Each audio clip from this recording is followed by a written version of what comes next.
Chapter 1006. The ending of The Mortal triggered a huge tipping chain effect. Datong Daily's offices in Chang'an City were overcrowded with people. Thousands of copper coins were being pulled in continuously. The shopkeepers of the other shops were envious. Because the income of this office in a day was equivalent to 10 or even 100 years of their income. TSK. It really made one's eyes red with envy. But the one who benefited the most should be the Leather Knight who wrote The Legend of a Mortal's Journey to Immortality, right?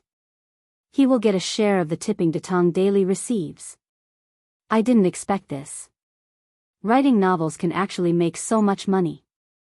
The shopkeeper of a calligraphy and painting shop next to the Datong Daily's office stood at the entrance of the shop. He couldn't help but sigh as he looked at the rich people next door. This old man must have not seen the miserable situation of the other failed authors. That's why he was so emotional, right? Xiaolu. Why did you come out from there? The shopkeeper's eyes suddenly widened. He saw his shop assistant coming out of the office. He quickly went forward to grab the assistant and asked. Shopkeeper, I saw that it was quite lively here, so I went to take a look, the assistant said hurriedly. Just to take a look? The shopkeeper was old and experienced. How could he not see that the assistant was lying? I really just went to take a look, nonsense. Tell me. How much did you tip them? The shopkeeper was so angry that he kicked him. The manservant subconsciously dodged, but he didn't expect that a light blue badge would fall out from his sleeve. The shopkeeper bent down and nimbly picked it up. After looking at it carefully, he suddenly said in a bad mood, "You're too young.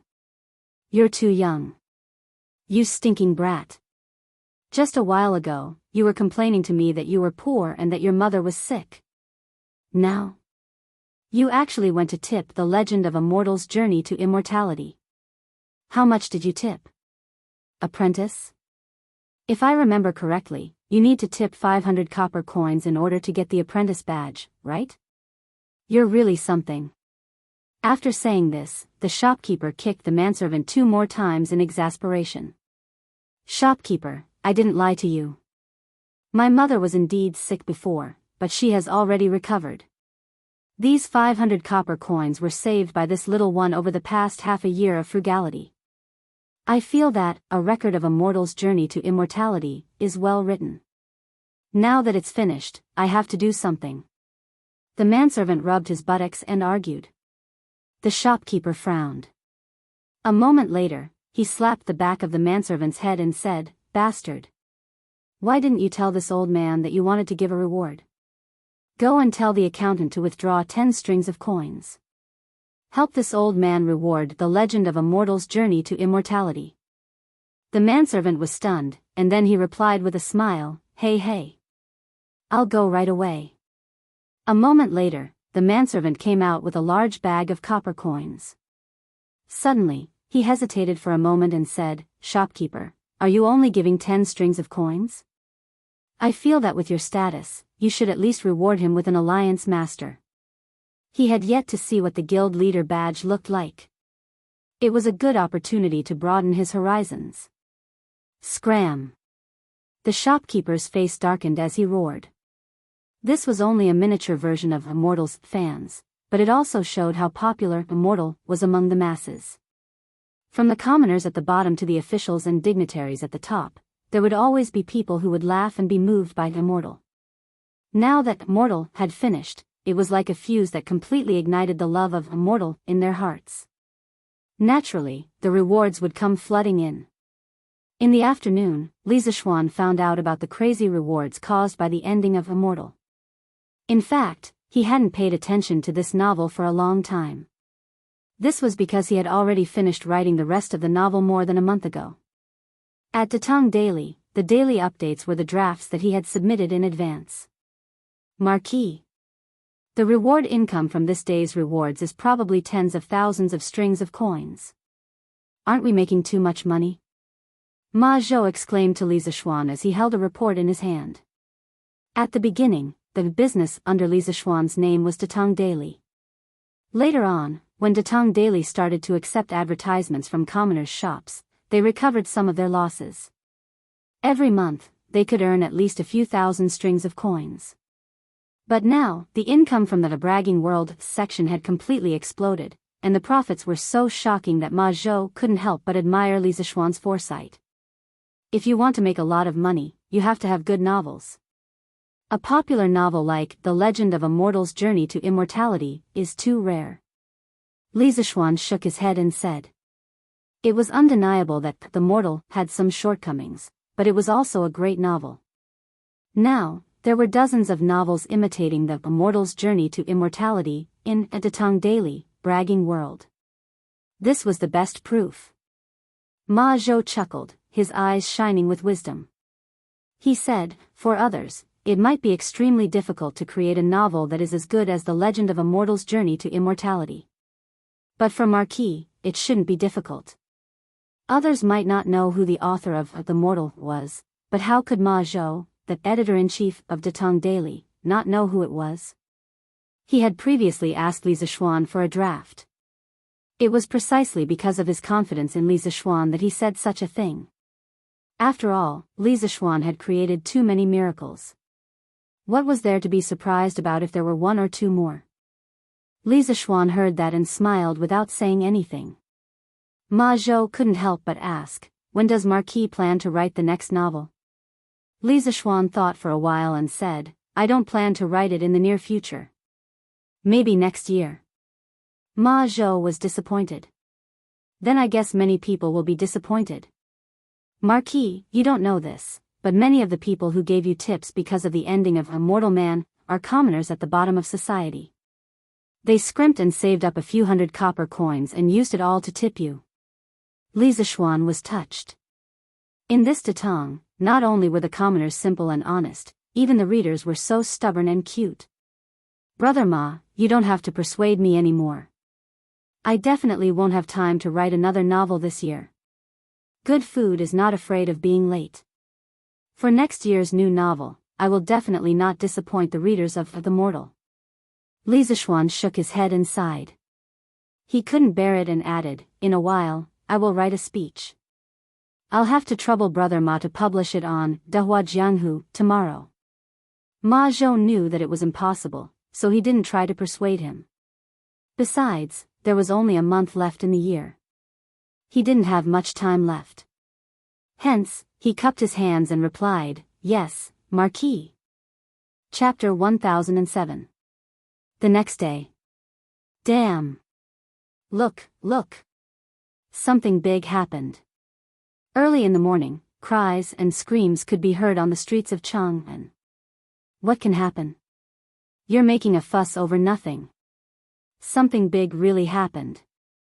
Brother Chu, come and take a look. Look here.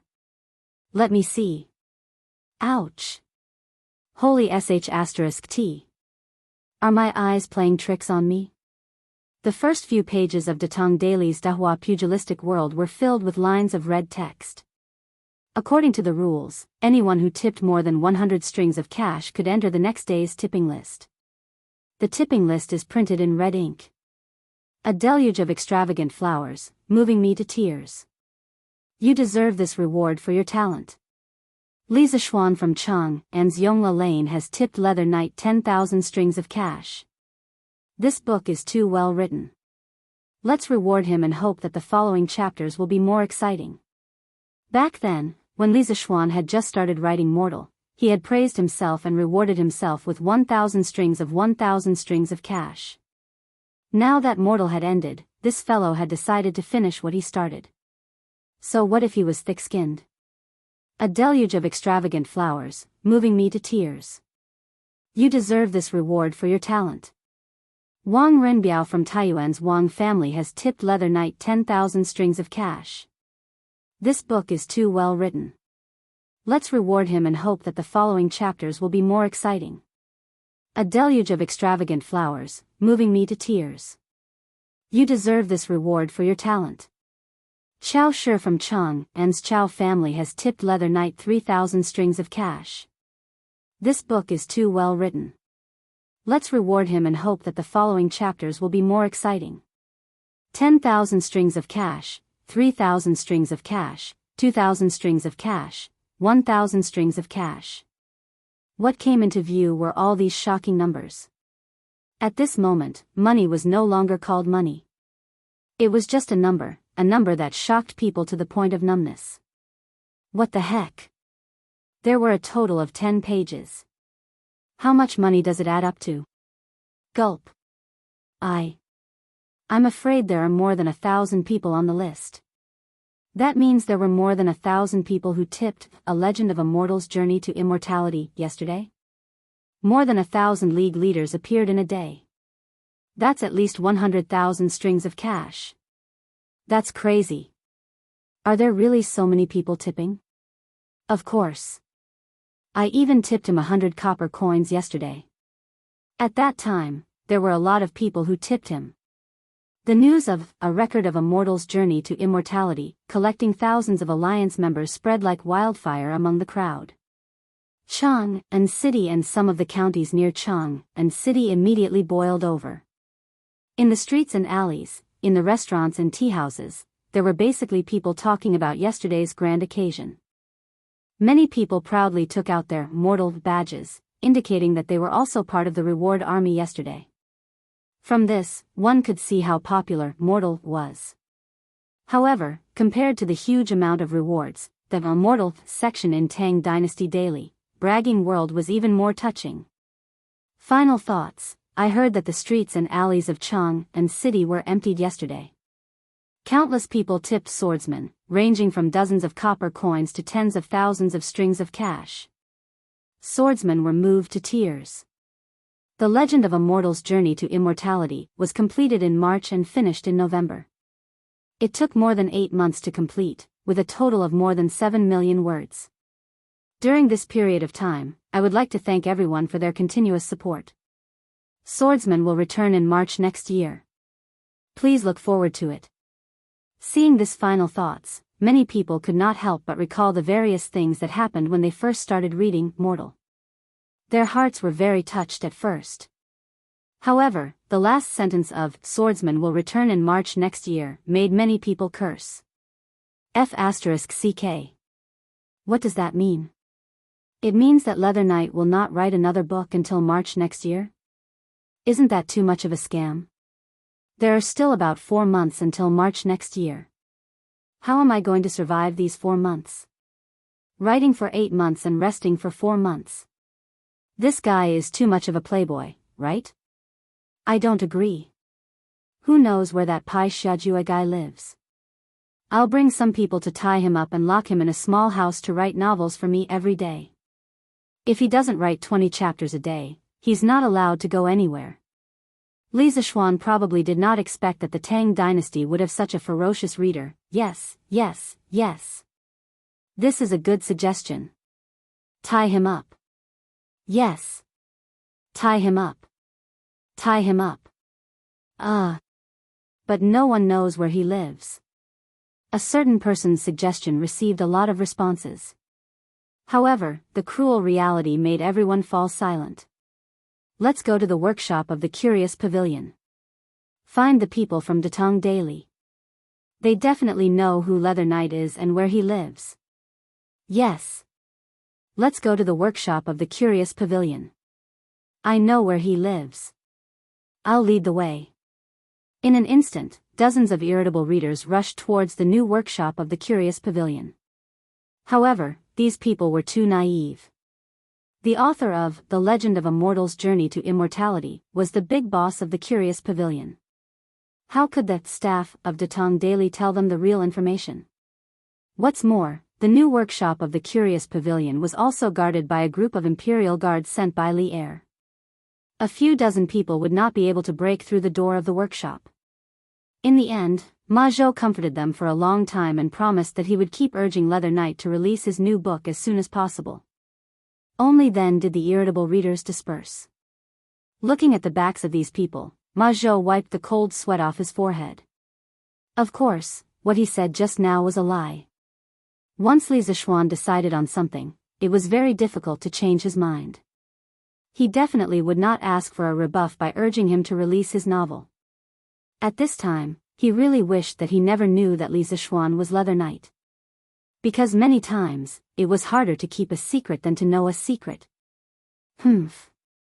A bunch of ignorant and unruly commoners. They don't want to read the writings of sages and scholars, and they want to fight over reading that vulgar novel. Sure enough, the world is ignorant. Rotten wood cannot be carved. Of course, not everyone was a die-hard fan of The Legend of a Mortal's Journey to Immortality. There was no lack of voices criticizing The Legend of a Mortal in Chang'an City, such as the Imperial College and the Hongwen School. But first, the number of people who liked The Legend of a Mortal obviously had an absolute advantage. Second, Datong Daily was run by Li Zixuan, and Li Er also participated in it. Although scholars had character, no one was willing to go through so much trouble for such a small matter. It was not worth it. What the eye doesn't see, the heart doesn't grieve over. This was the most common method used by those arrogant scholars. But there were many things that you could ignore, but you could not change its greatness. For example, the huge fan base of The Legend of a Mortal's Journey to Immortality showed that it was an irreplaceable novel. Next March. That's great. That means that these 4 months are our chance. At noon in Yanhuang College, the 3 people from Jinyu Academy had eaten lunch and were reading the newspaper on a stone bench in the woods of the academy. After seeing the acceptance speech of The Legend of a Mortal, Liao Feichen's eyes lit up and he said excitedly. Chapter 1008. Yes. Without the popular novel, A Legend of a Mortal's Journey to Immortality, we can indeed give it a try. Who knows, we might be able to reach a higher level. In Yanhuang College, Chen Tianhua nodded after hearing his good friend's words. Both he and Liao Feichen had serialized novels in Tang Dynasty Daily. His novel was Zhang Xiaohua's Journey to Immortality, and it was about 900,000 words long. Liao Feichen's novel was called The Long Road to Immortality, and it was slightly slower, but it was also about 800,000 words long. Even though they had been admitted to Yanhuang College a few months ago, they still insisted on writing novels in their free time. In fact, this kind of half-study, half-work state did not affect their studies, because there were many poor students in the college who were in this state. The difference was that the others were working at the posts provided by the college, while the 2 of them were using their free time to write novels. In the past, A Legend of a Mortal's Journey to Immortality was an insurmountable mountain in front of Chen Tianhua and Liao Feichen. Now that Immortal had ended, the 2 of them felt that their opportunity had come. This was especially so for Chen Tianhua. Other than Immortal, his Legend of Zhang Xiaohua's Cultivation to Immortality was the novel with the best results in talking about pugilistic world. Taking advantage of the time when Mortal was finished, if he put in a little more effort, it was very likely that it would reach a higher level. Yes. Let's hurry up and try to write more during this time. Liao Feichen nodded fiercely. Hey. Hong Yi, didn't you say that you were about to start writing your novel? Why haven't you started? Are you trying to scare us? Chen Tianhua suddenly thought of something and turned his head to ask. What I said earlier was true, I wasn't lying to you. I've already thought of the plot framework for this novel, and I can start writing at any time. Hua Hongyi said with an embarrassed expression. The other 2 obviously did not believe him. Chen Tianhua said, Hong Yi, then tell us, when do you plan to publish your novel? When the time comes, Feichen and I will definitely support you. Yes. That's right, I'll definitely support you. We definitely can't afford the title of Alliance Master, but we can still afford the title of Disciple. Liao Feichen echoed. Hua Hongyi rolled his eyes. After thinking for a moment, he said, although the framework of the plot has been conceived, the specific details still need to be considered. Next March, I'll publish the book next March. Poof. What? F***CK. Hong Yi, are you still asleep? Why do you want to publish your book in March of next year? Aren't you courting death? Liao Feichen almost vomited blood when he heard that Hua Hongyi was going to publish the book in March next year. He stared at his old friend as if he was looking at a madman. How is that courting death? Fei-chen, didn't you want to say that Leather Knight will also release a book next March? Hua Hongyi shook his head and said nonchalantly, if he wants to publish books, then so be it. Who said that we can't publish books together with him? What's more, didn't you and Tianhua publish books together with Pai Shijua back then? Qin Tianhua said gloomily, Hongyi, how can it be the same? Back then, when novels were just becoming popular, who would have thought that Leather Knight's mortal cultivation would be so popular? Yes. The next time I publish a book, I definitely won't publish with that person. Liao Fei-chen also shook his head. Hua Hongyi, on the other hand, was somewhat disapproving. Ha! Tianhua, Fei-chen, were 7 feet tall men. Even if we can't beat him, we can't be afraid before the battle. Besides, I have confidence in my novel. It might not lose to Leather Knight. Qin Tianhua and Liao Fei-chen shook their heads. They secretly thought that their good friend was really fearless because he didn't know anything. Let's talk about it when he gets bumped. Marquis, Manager Fu, and Fu Bin request an audience. In the afternoon, Li Zixuan was handling official business in Yanhuang College's principal's office, when Mo Zhong pushed the door open and entered. He bowed and cupped his fists. Fu Bin? He's back. Li Zixuan was startled, then said happily, quick. Let them in. More than a month ago, Fu Bin had set off from Chang, and with the mining team and the iron ore distribution map. After more than a month, this group of people had finally returned. And they had returned at the right time. Because the bicycles produced by the Strange Taste Pavilion were in short supply, the price of the bicycles had been inflated to more than 600 strings of coins. Seeing the money being taken away by the scalpers, Faubert was anxious.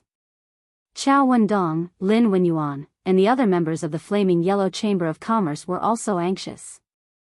But was this because the workshop's production efficiency couldn't keep up? Absolutely not. The workshop could already produce 40 to 50 bicycles a day, and the speed was not slow at all. The problem lay in the lack of raw materials, the lack of iron and rubber. The workshop had already bought almost all the iron and sulfur that could be bought. Because of this, the price of iron and sulfur in Chang and City had increased by quite a bit. But this amount of iron and sulfur was still insufficient to meet the huge demand for bicycles. Now that Fu Bin was back, as long as they could find an iron or sulfur mine, no matter how big or small, they could alleviate the Strange Taste Pavilion's urgent need. Young master. Not long after, Fu Bin came in under Faubert's lead. He cupped his fists and bowed to Li Zixuan. Obviously, Fu Bin had gone to find his uncle as soon as he returned. Faubert, you don't have to be so courteous. Quick, have a seat. Li Zixuan stood up and pointed to the sofa opposite him as he hurriedly said to Faubert. Faubert saw that Li Zixuan was not purposely being courteous, so he thanked him and sat down. Only then did Li Zixuan look at Fu Bin. Compared to more than a month ago, this guy's face was a little less immature. Presumably, this was his first time going on a long journey, and he had gained a lot of experience. Haha. Xiao Bing. Did you encounter any danger along the way? Li Zixuan asked with a smile. Fu Bin's heart warmed when he heard this. Li Zixuan did not ask him about the results of the mining. Instead, he asked if he encountered any danger. This was very heartwarming. Young master. We did not encounter any danger. There were only a few small twists and turns. But in the end, we did not disappoint you. Not only did we find 2 iron and sulfur mines in Yifan County, we also found a big coal mine. But this coal mine does not seem to be of much use to you. Fu Bin knew his limits and did not wait for Li Zixuan to ask. He took the initiative to tell Li Zixuan the results of this trip. When Li Zixuan heard that Fu Bin had found 2 iron and sulfur mines in Yifan County, he was shocked. He had only marked a few rough locations on the map. He did not expect such a small place like Yifan County to have so many mines. But when he heard Fu Bin mention the coal mine, he could not help but smile. Haha. Who says the coal mine is useless? Xiao Bing, the few of you did well this time. I am very satisfied and will reward you handsomely. Haha. Chapter 1009. It was normal that Li Zixuan did not know about Yifan County, but if it was Lan County, he would definitely know about it.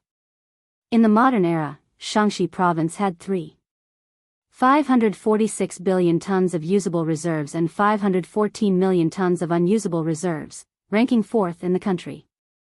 This did not include the Shaanxi type of limonite ore that was widely distributed but had not been explored. Among them, 89.3% of the discovered iron ore resources were concentrated in Lan County, 2 billion tons, and Wutai Mountain, 625 billion tons. Other than iron ore resources, Lan County was also rich in other mineral resources, such as coal, iron, manganese, sulfur, marble, granite, and so on. It could be said that it was a real mining county. Lan County was called Yifan County during the Tang Dynasty's Xinguan period, and it was the capital of Lan Province at that time. Therefore, it was not surprising that Fu Bin could find 2 iron ore mines, 2 sulfur mines, and a big coal mine in Yifan County. Thank you, young master. In Fu Bin's eyes, Li Zixuan was a real big shot. Now that he could get Li Zixuan's praise, he was overjoyed. Ahem. Young master. Forgive me for being blunt, but this coal mine is very difficult to mine. If we can mine a large amount of coal, it'll be fine, but if there's no coal and it's all coal, then it'll be a big loss. Faubert was obviously more mature and looked at the long term. He said to Li Zixuan worriedly. Faubert, why is coal useful? Oh. I understand now. But Faubert, you don't have to worry. To me, coal is useful, but coal is also useful. Just as Li Zixuan was about to ask why charcoal was useful and coal was useless, some memories of his predecessor suddenly emerged. He quickly swallowed the words that were already at the tip of his tongue and changed his words. His predecessor's memory told him that although people had started to use coal, coal was not popular yet. The history of ancient coal mining in China can be divided into 4 stages. The pre-Qin dynasty was the discovery and early exploitation of coal. The Western Han dynasty to the northern and southern dynasties was the mature stage of coal exploitation. The Sui, Tang, and Yuan dynasties was the general development and rapid progress of coal exploitation. The Ming and Qing dynasties was the heyday of ancient coal exploitation. However, it should be noted that the coal mentioned above was mainly referring to charcoal, not coal. At least before the Song dynasty, coal was not used on a large scale. This was because the unprocessed coal dug out from the coal mines was difficult to burn fully. On the other hand, this kind of coal would emit a lot of soot when it was burned. Therefore, the people would rather burn firewood than coal. This was because the smoke emitted from firewood was less than that from coal. It wasn't until the late Tang dynasty that the technology of using coal to make coke appeared. According to the Tang dynasty scholar Kang Pian's drama talk log, when the rich and powerful children of Luo, Luoyang, used coal to cook rice, they would first burn the coal to remove the smoke. This was called cooked coal or refined coal, and then they would use this refined coal to cook rice. This type of refined coal was closer to coke, but because it wasn't deliberately burned, it was only the prototype of coke. In the Song dynasty, the coking technology was perfected, and the raw coal processing and utilization in our country entered a new stage, and the use of coal gradually became more widespread. During the Ming and Qing dynasties, the development and utilization of coal in our country had reached the heyday. Similar to the previous salt and iron dictatorship, the mining rights of coal had been nationalized, and coal mining taxes had been collected. What? Young master has a way to use raw coal? Fu Bin didn't think much of it, but Faubert's eyes suddenly widened. He sat up straight from the sofa and said in shock. As long as one had a little bit of common sense, they would know that if raw coal could be used, then a coal mine could bring an amazing amount of wealth. Li Zixuan didn't deny it and nodded happily and said, I do know some ways. Therefore, this coal mine must be mined. Whether it's charcoal or coal, we want it all. Faubert said excitedly, if young master really has a way to use raw coal, then of course this coal mine must be mined. Li Zixuan smiled. He muttered to himself for a while, then looked at Fu Bin and asked, Xiaobing, previously you said that you met with some problems in Yifang County. What exactly happened? Fu Bin scratched his head and replied, Young master, it's like this. When we first arrived at Yifang County, we were targeted by a few local ruffians. Those ruffians heard our accent and knew that we came from Chang'an, so they wanted to collect toll from us. Biao Zi was furious, so he gathered his brothers and beat up those ruffians. Originally, it was nothing much, but who knew that those ruffians were related to the county magistrate's son? That county magistrate's son didn't know what was right and wrong, so he ordered the bailiffs to arrest us and put us in jail. Luckily, Biao Zi's martial arts were much better than those bailiffs, so he took advantage of the chaos to escape. 2 days later, the county magistrate interrogated us. Actually, it was just a formality. In court, those ruffians became the good guys, and we became the bullies who bullied the weak and feared the strong. The county magistrate and deputy county magistrate didn't even give us a chance to defend ourselves and wanted to send us to a mine in the county to do hard labor. Luckily, Biao Zi arrived in time and brought along the Lan province's provincial governor's office. Those 2 days, he was carrying young master's warrant and went to the Lan province's provincial governor's office to get reinforcements. At that time, the Lan province's provincial governor was not in the government office, so the county magistrate came over. What happened after that was logical. The county magistrate of Yifang County did not teach his son well and allowed his son to keep evil slaves, disrupting the law and order. He was removed from his position and investigated by the Lan province's provincial governor. Even the deputy county magistrate was not spared. After this incident, we no longer met any obstacles when we were looking for our veins in Yifang County. After hearing what Fu Bin said, Li Zishuan curiously said, Hey! There's such a thing? This Lan province's provincial governor is not bad. Xiaobing, thank you for your hard work. Humph. Marquis, you don't need to sympathize with this kid. When you are outside, you should wear normal clothes to keep a low profile. Are you afraid that others will not know you are from Chang'an? There are so many people going to Yifang County. Why didn't those ruffians look for other people? Why did they look for the few of you? Isn't this your own fault? Falbert sneered and scolded them mercilessly. Fu Bin's face was immediately filled with embarrassment. Clearly, Uncle Fu's words had hit his sore spot. Li Zishuan looked at Fu Bin and laughed. Falbert, you can't say that. This person was walking on the streets and was knocked down by someone. Can you blame that person for not going out today? Xiaobing and the rest did not break the law and were bullied by the ruffians. How can they not retaliate? Before they left, I had told them not to create trouble, but they cannot be afraid of trouble. I feel that they had done well this time. Furthermore, Xiaobing and the rest had unintentionally helped the people of Yifang County to get rid of a big problem. Not only did they not do anything wrong, but they also did a good deed. Haha. Chapter 1010. Thank you, young master, for your magnanimity. Fu Bin will definitely follow young master's lead. Yanhuang College, Principal's Office. Fu Bin was moved to tears when he heard Li Zishuan speak up for him. In fact, when they arrived at Yifang County with the huge sum of money, they were indeed a little smug. They were dressed in fancy clothes, and it was obvious that they were not ordinary people. That was why the local ruffians came looking for them. Before coming to Li Zishuan's place, his uncle had already harshly reprimanded him. Originally, he thought that he would be reprimanded again. He didn't expect that not only did Li Zishuan not reprimand him, he even spoke up for him. How could he not be touched? Haha. Li Zishuan heard this and could not help but laugh. Perhaps Fu Bin had been hanging out in the streets since he was young, and he had the aura of a ruffian, which could be heard from his words.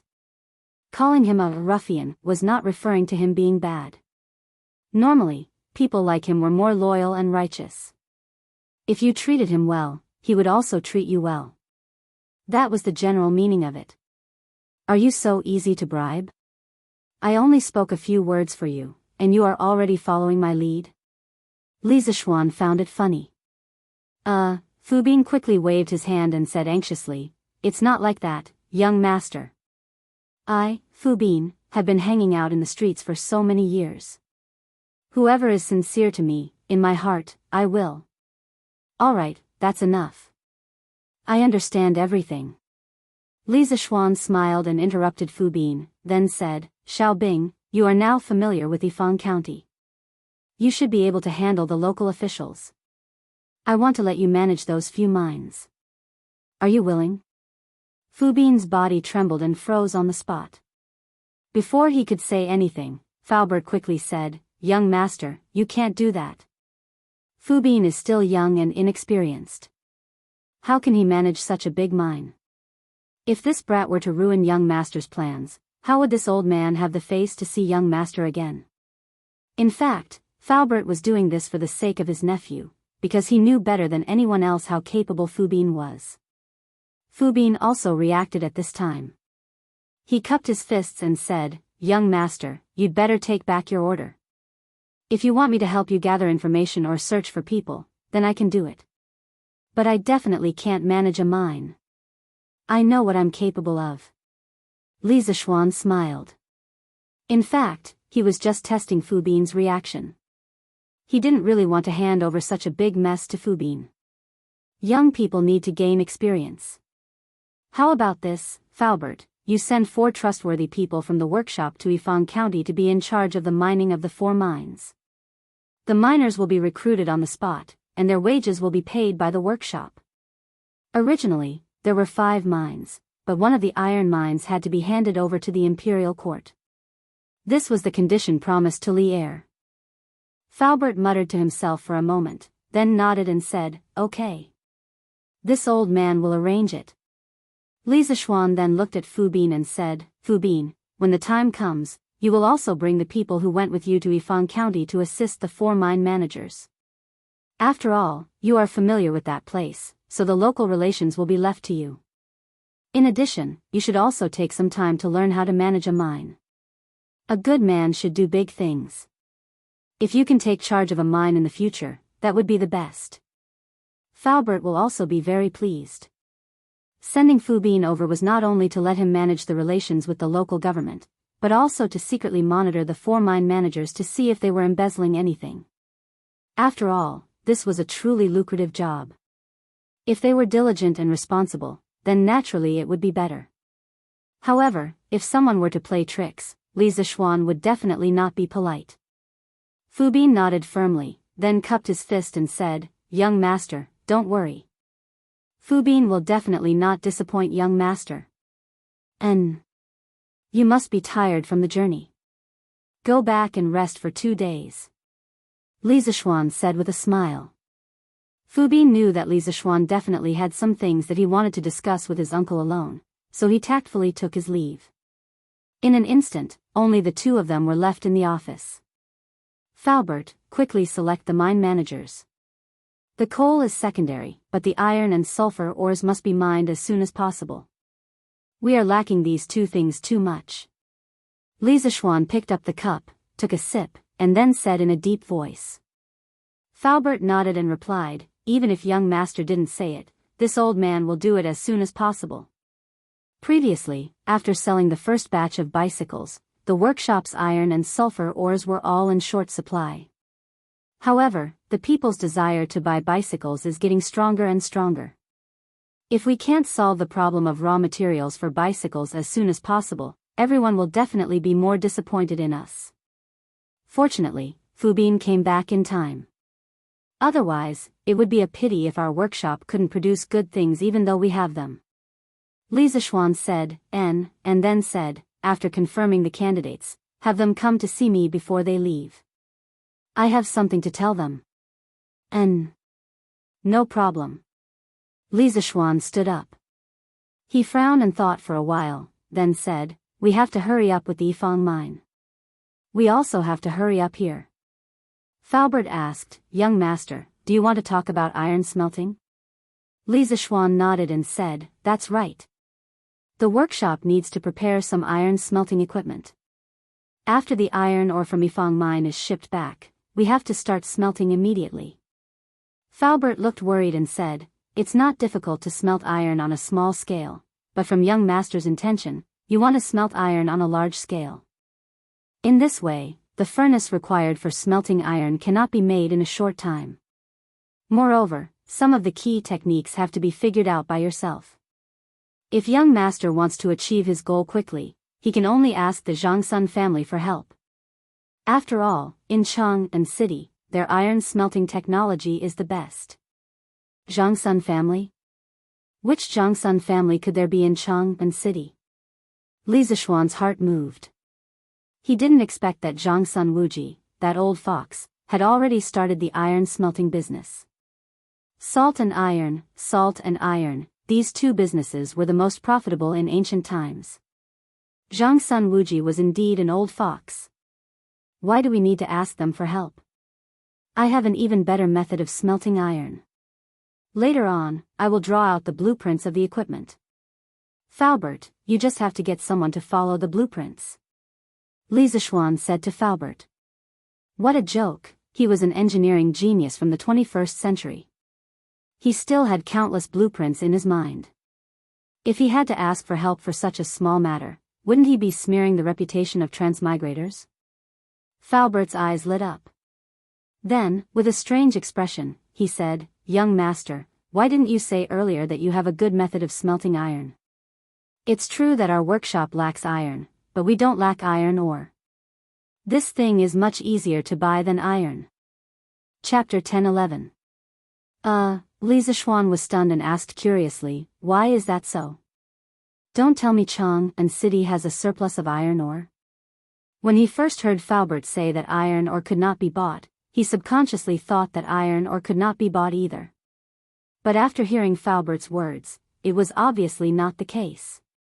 Faubert said matter-of-factly, Young master, isn't this normal? There are only so many iron smelting factories in Chang'an City. How could they consume so much iron ore? Naturally, there would be a surplus. China started smelting iron during the spring and autumn period.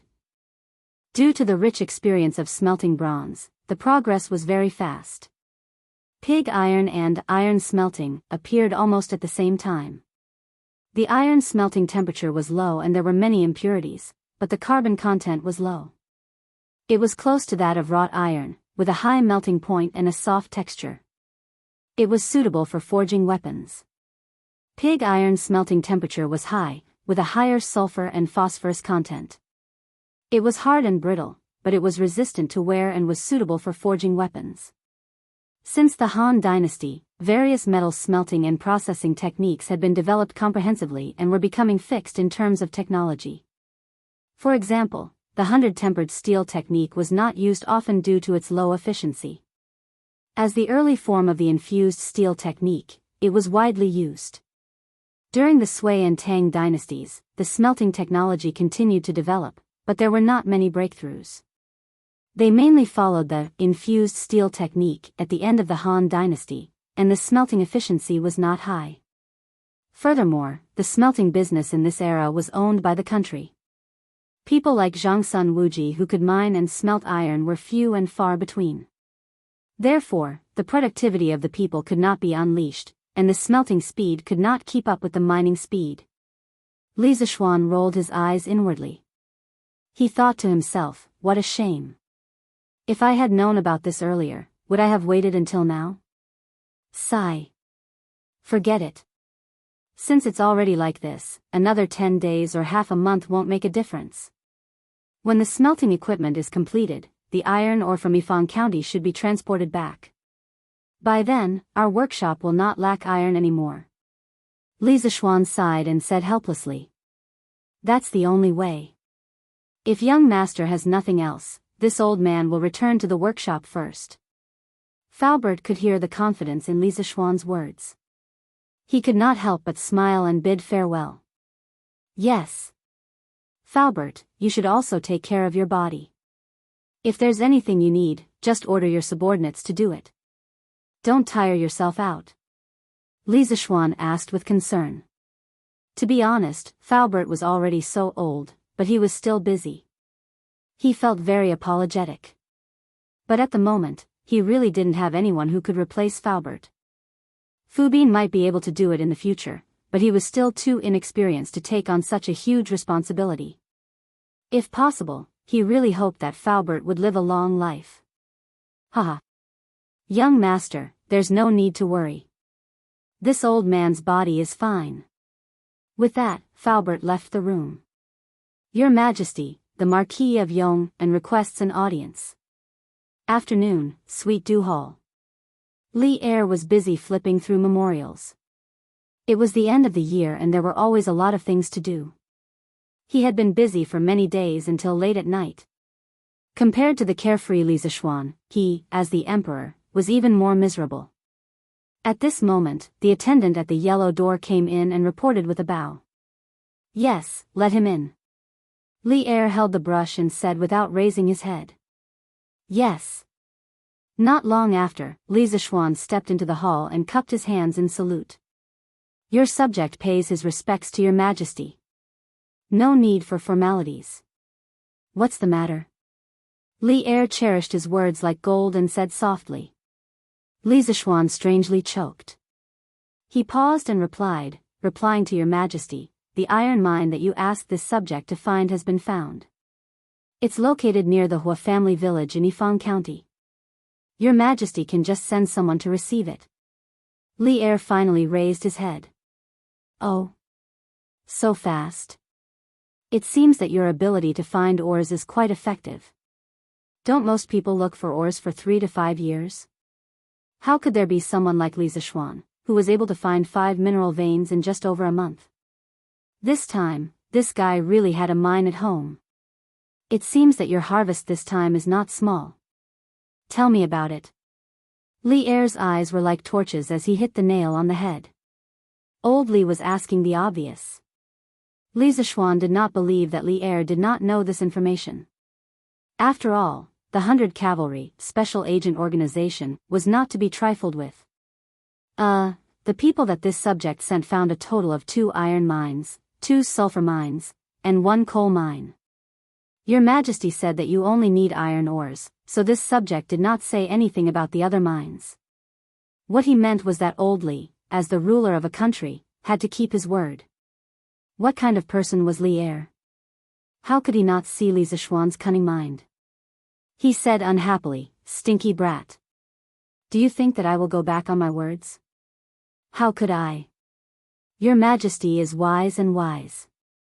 Even if everyone in the world goes back on their words, your Majesty will definitely not. Li Zixuan chuckled as he flattered him. Li Er scoffed and said, don't flatter us. Speaking of which, where is the other iron mine that you found? Li Zixuan's eyebrows slightly wrinkled, then he unfurrowed them and replied, Your Majesty, the other iron mine is also in Yifang County. However, it is about 20 li away from the Hua family village and is near Peach Blossom Village. Li Er smiled meaningfully and said, that iron mine must have more ores than the one in Hua family village, right? Li Zixuan secretly cursed Li Er for being a sly old fox, but he said, Your Majesty. How can this kind of thing be accurate? According to the people that this subject sent, the 2 iron mines look the same from the outside. As for the situation inside, this subject has no idea. Although this was what he said, the actual situation was more or less the same. However, when this fellow came, he compared it to the map and recalled the distribution of mineral resources in his previous life. He found that the iron mine near Peach Blossom Village had more ores than the Hua family village by 30%. This was why he gave the Hua family village's iron mine to Li Er. Li Er looked at Li Zixuan suspiciously. Although what Li Zixuan said was similar to the information that he received, he could not help but suspect that there was something fishy going on. After all, Li Zixuan was too clever. If he was not careful, he would be tricked by him. This subject will believe you for now. After all, there were so many ores that he would not be able to refine them all. After a while, Li Er helplessly sighed and said, in the next few days, this subject will let the Ministry of Work start mining. If you have nothing else to do, you can go and do your own things. The subtext was, if you have nothing else to do, you can get lost. Li Zixuan did not like to stay here, so he straightforwardly said his goodbyes, Your Majesty is wise. This subject still has things to do at the academy, so I will take my leave first." After he finished speaking, he saw that Li Er nodded in agreement and quickly turned to leave. Chapter 10-12. After coming out of the palace, Li Zixuan went straight back to Yunshan. He had to quickly draw the drawings of the equipment needed to make iron because these things were not easy to make at all. "Wife, I will be in seclusion in the study for the next 2 days. If there is no urgent matter, don't let anyone disturb me." Back home, Li Zixuan said to Han Yushi. Yunshan Villa was good because it was far away from the main city. Usually, there were few people and it was very quiet. Moreover, there were beautiful mountains and clear waters here. It was a treasured place for self-cultivation. But husband, don't tire yourself out. We don't lack anything now. Why do you have to work so hard? Han Yushi obviously understood what Li Zixuan was going to do. It was not the first time a similar situation had happened, so she said with a worried face. "Haha. Wife, don't worry. With your husband's physique, it is impossible for him to tire himself out. I don't believe that when husband is done, I will fight with you for 300 rounds. Li Zixuan smiled and pinched Han Yushi's pretty face, then said indecently. Of course, even though he said that, he was still very grateful for his wife's concern. Husband. Han Yushi was ashamed and angry. She stomped her feet and said coquettishly, but Li Zixuan had already slipped away at this time. Blast furnace. If you want to improve the efficiency of iron making, you must build a blast furnace. In the study, Li Zixuan muttered to himself in front of a large piece of white paper on the desk. In modern industry, the methods of iron making included blast furnace method, direct reduction method, melting reduction method, plasma method, and so on. Blast furnace iron making was the main method of iron making in modern society. Its output accounted for more than 95% of the world's total pig iron production. Blast furnace iron making was a complicated process. The raw materials used were iron ore, limestone, and coke. The reaction in the blast furnace was mainly divided into 3 parts. The first part was the process of preparing the reducing agent, the second part was the main principle of iron making, and the third part was the process of removing impurities and forming slag. However, the iron smelted by the blast furnace was not pure and contained a small amount of impurities, so it was called pig iron. In the process of smelting iron ore, raw materials such as iron ore, coke and limestone are layered into the blast furnace, iron smelting furnace, according to a certain proportion. A large amount of oxygen-rich air heated by the hot blast furnace is blown into the blast furnace through the air inlet, so that the coke is burned to form carbon dioxide. The carbon dioxide then reacts with the hot coke on the upper layer to reduce into carbon monoxide. Carbon monoxide was added from the top of the furnace and reacted with the falling iron ore. The iron oxides were gradually reduced to liquid iron, commonly known as molten iron. After the restored liquid iron accumulated to a certain extent, it was released from the bottom of the furnace. When smelting iron, limestone was added to create slag. Its purpose was to cause the iron ore with a high melting point, its main component was silica, to react with limestone, forming calcium silicate and the like floating on top of the molten iron, forming slag and separating it from the molten iron. In fact, blast furnaces were not a patent of modern people. As early as the Song dynasty, this method of smelting iron was popularized. According to historical records, during the Yuanfeng period of the Northern Song dynasty, the imperial weapons supervisor set up blast furnaces on both sides of the Bian River. The red light of smelting iron was reflected in the sun, day and night.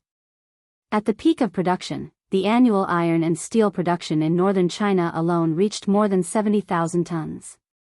One must know that the British Empire only reached 70,000 to 80,000 tons of iron and steel production 700 years later. At that time, it had already started the Industrial Revolution. From this, one could see how powerful the Song dynasty was at that time. It was just that at that time, there were some famous generals and sages missing. If Li Er's team of civil and military officials were sent to the Song dynasty, perhaps they could really create a super prosperous era. TSK, luckily I traveled to the Tang dynasty. If I had traveled to the Song dynasty or after the Song dynasty, How would I be able to use blast furnaces to show off? Li Zishuan's thoughts had already flown off to God knows where, only to hear him muttering to himself. In some later YY novels, the protagonists traveled to the Song dynasty or the Ming dynasty and built blast furnaces to show off. Those were all pure nonsense. If the protagonists really did that, they would be slapped in the face instead of showing off. Shaking his head, Li Zishuan shook off those messy thoughts in his mind. After pondering for a while, he began to draw a blueprint. At this time, he already had a three-dimensional model of the blast furnace in his mind, and naturally, he had become a human printer. He intended to completely replicate the blast furnaces that were often used in modern ironworks, and then modify them according to the current conditions of the Tang dynasty. This was not an easy job. The structure of blast furnaces was not very complicated. In the Great Movement at the end of the 1950s, people all over the country were called to smelt iron and steel. Even some elementary school students, villagers, and non-staple store clerks formed groups to build blast furnaces to smelt iron and steel. But the structure of blast furnaces was by no means simple. The technical level of blast furnaces in modern China was about the same as that of the Song dynasty. In theory, they could smelt iron, but the technical mastery was not up to standard, so most of them were left unfinished. Li Zishuan wanted to build a blast furnace, not a defective one. If he wanted to build one, he wanted to build the best one. Generally, a complete blast furnace was composed of a shell, a throat, a body, a waist, a belly, a hearth, a bottom, a foundation, a lining, and a throat guard plate. The shell referred to the outermost layer of the blast furnace. Its main function was to stabilize the blast furnace and protect the furnace body from leakage. The body of the blast furnace iron ore was mainly in the body of the blast furnace for indirect reduction. The throat of the blast furnace was the uppermost part of the blast furnace body. It was shaped like a cylinder. The raw materials for smelting iron were added from the throat of the blast furnace. The gas was also discharged from the throat of the blast furnace. The throat guard plate referred to the protection plate of the throat of the blast furnace. The waist of the blast furnace was the largest in diameter. It connected the body and the belly of the blast furnace. The belly of the blast furnace was in the shape of an inverted cone. It was the main area of the blast furnace for melting and making slag. The hearth was used for fuel combustion, slag and iron reaction, storage and gas emission. It was shaped like a cylinder. The bottom of the blast furnace was located at the bottom of the blast furnace.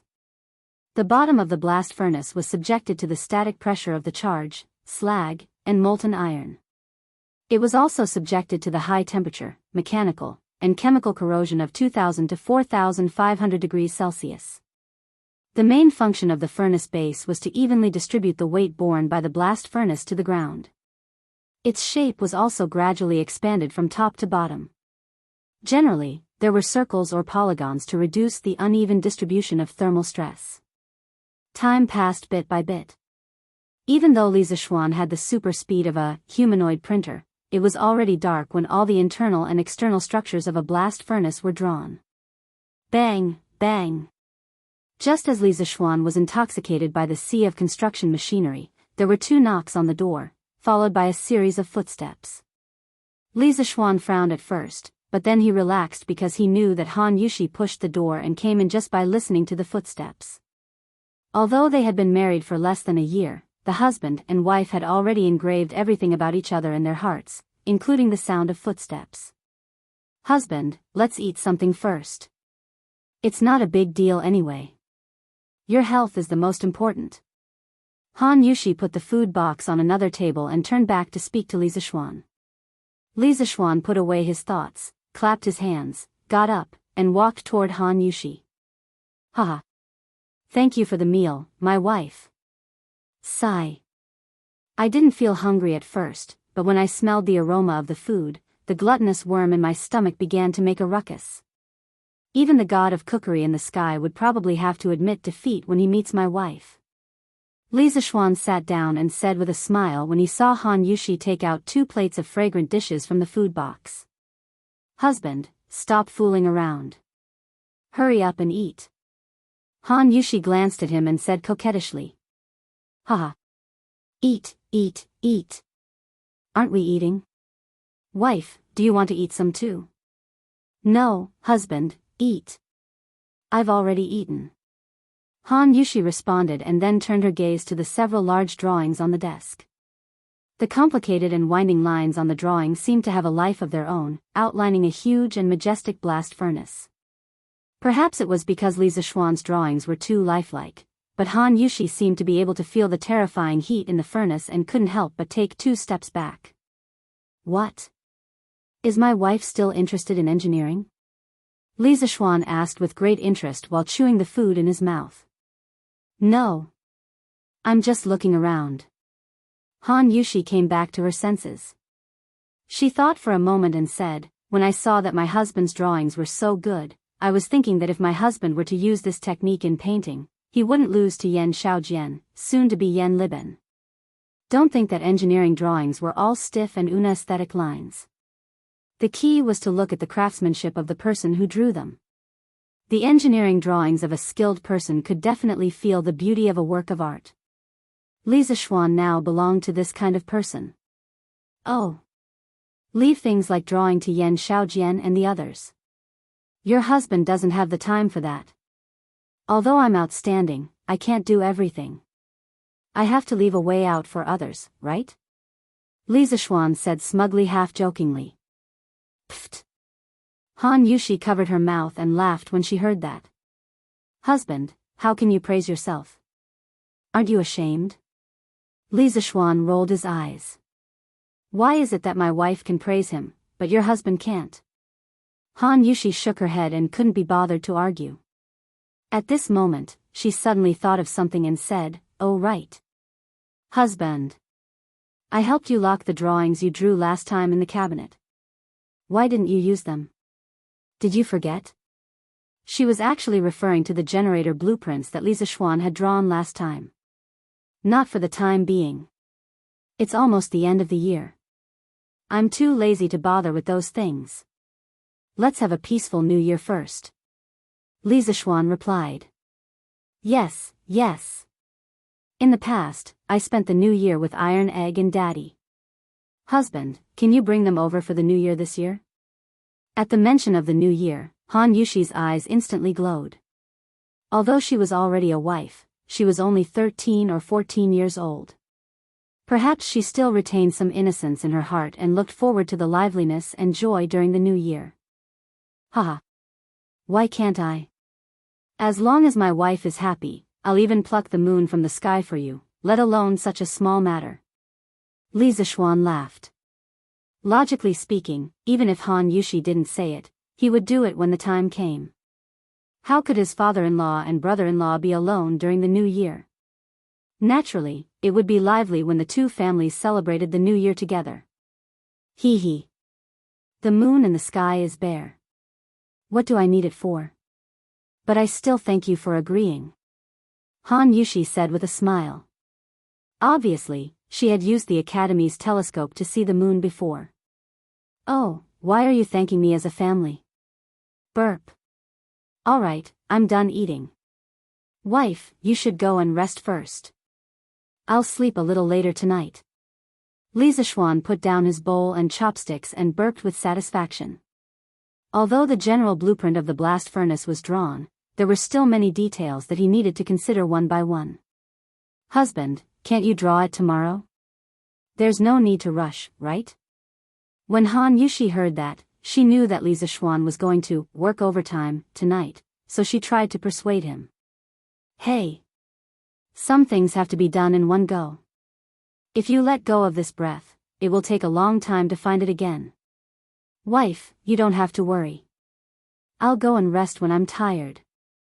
I won't force myself.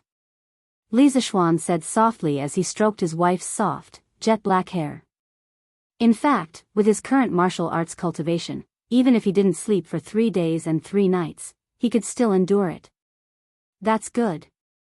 Husband, you have to keep your word. I won't disturb you anymore.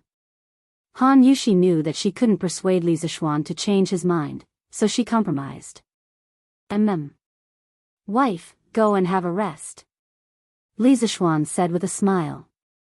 Han Yushi nodded and left the study with the plate and food box.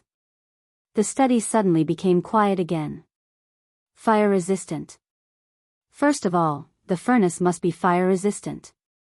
Li Zishuan looked at the blueprint that he had drawn before and was lost in thought. After a while, he muttered to himself. Yes. Fire-resistant cement. I'll get the fire-resistant cement by the way.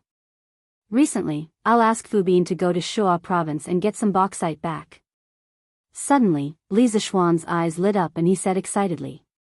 Shuo province, Shangxi. His college roommate in his previous life came from this city. That guy really had a mine at home.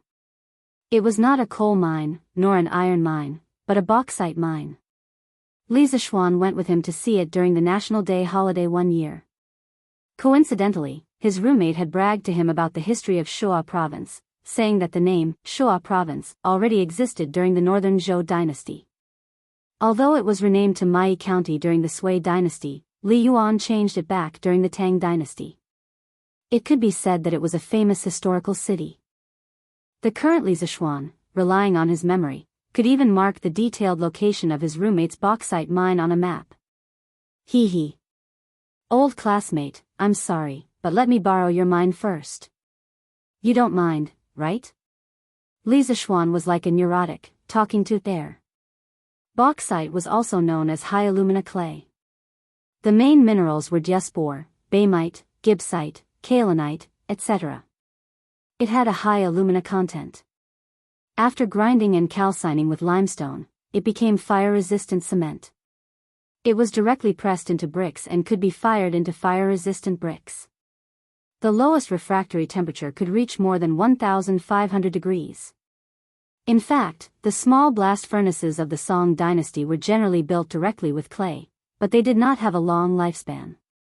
Li Zishuan wanted to build a blast furnace that was closest to the ones used in modern steel factories, so this kind of high-grade fire-resistant material used in modern steel furnaces was naturally used. What's more, he still had the bauxite mine that his old classmate left for him. It would be a waste not to use it. Chapter 10:13. According to the statistics of modern society, Shangxi was the province with the largest reserves of bauxite in the country. It was reasonable to say that it should be easy to find bauxite. However, if Li Zishuan wanted to find it in the shortest time possible, he could only go to his old classmate's iron mine. Who asked him to go to that bauxite mine?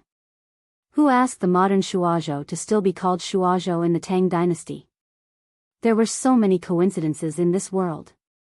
After solving the material problem of the furnace lining, Li Zishuan was faced with another problem, which was the heat dissipation problem inside the furnace. The melting point of iron was around 1,500 degrees Celsius, and the interior of the furnace was a relatively enclosed space. If the heat wasn't released in time, this thing was undoubtedly a time bomb. Once the heat accumulated to a certain degree, destroying the equipment was a small matter, but the damage to the personnel after the explosion was a big deal. Modern furnaces use special fans with powerful horsepower. Naturally, the cooling effect was great. However, in this era, there was no electricity. Even if there was a fan, it could not be turned. In fact, when it came to cooling fans, one had to talk about the ancient water drains. Many people thought that the water drains had the word water in them, so they should be irrigation tools. In fact, the water drains were invented by Du Shi during the Eastern Han dynasty. At first, the water drains were called human drains, which used human power. Then, they used animal power and horses, which were called horse drains. Until Du Shi used water drains, it was called water drains. In the future, the furnace in the workshop could use this type of water drains to dissipate heat. However, the dam on the Ba River had not been built yet. Without a certain drop in the water, it would be difficult for the water drains to turn. Let's use animal drains to dissipate heat first. Next year, we will build the dam and hydropower station. After the power grid is set up, we will think about other things. Li Zishuan muttered to himself. Thinking of this, he picked up the pen and began to draw. With his current engineering skills and drawing skills, drawing an improved version of the saddle, a blower that was pulled by a horse, was not a problem. In addition to blowing in air from the outside, the horse drains the internal heat of the furnace. It could also bring oxygen to the fire pool and the furnace and promote the combustion of the fuel. On a winter night, everything was silent. There were no sounds of insects or birds. The only sound that could be heard in the study was the rustling sound of pencil rubbing against paper. Yunshan was located outside of Chang'an City, so there was no sound from the night watchman. For Li Zishuan, it was convenient for him to concentrate on thinking and drawing. Under his modification, the blast furnace moved from modern times gradually lost its original appearance, but its efficiency did not decrease much. Moreover, the blast furnace after the modification was more and more suitable for the conditions and environment of the Tang dynasty. 2 days passed in the blink of an eye. Li Zishuan hadn't left the study for 2 whole days. Han Yushi, who knew her husband's character, didn't persuade him to go back to his room to rest even though she wanted to. Because she knew that it would be useless to persuade Li Zishuan. Instead, it would only add to his troubles. In the past 2 days, Li Zishuan had been eating and living in the study. In front of him, there was already a thick pile of drawings. Those drawings that had been ruined were thrown all over the floor. On the other hand, his face did not look haggard at all. This was all thanks to the enormous spiritual power brought to him by the Supreme Mystery Sutra, as well as the endless flow of inner strength. Otherwise, if it were someone else, they would have collapsed from exhaustion. Why did he work so hard? Li Zishuan might not be able to answer this question himself. Logically speaking, he now had power, and a beautiful wife. He only needed to eat and wait for death like other rich second generations. There was no reason for him to work so hard. If there was a reason, perhaps it could only be said that this was the stubbornness of an engineering nerd.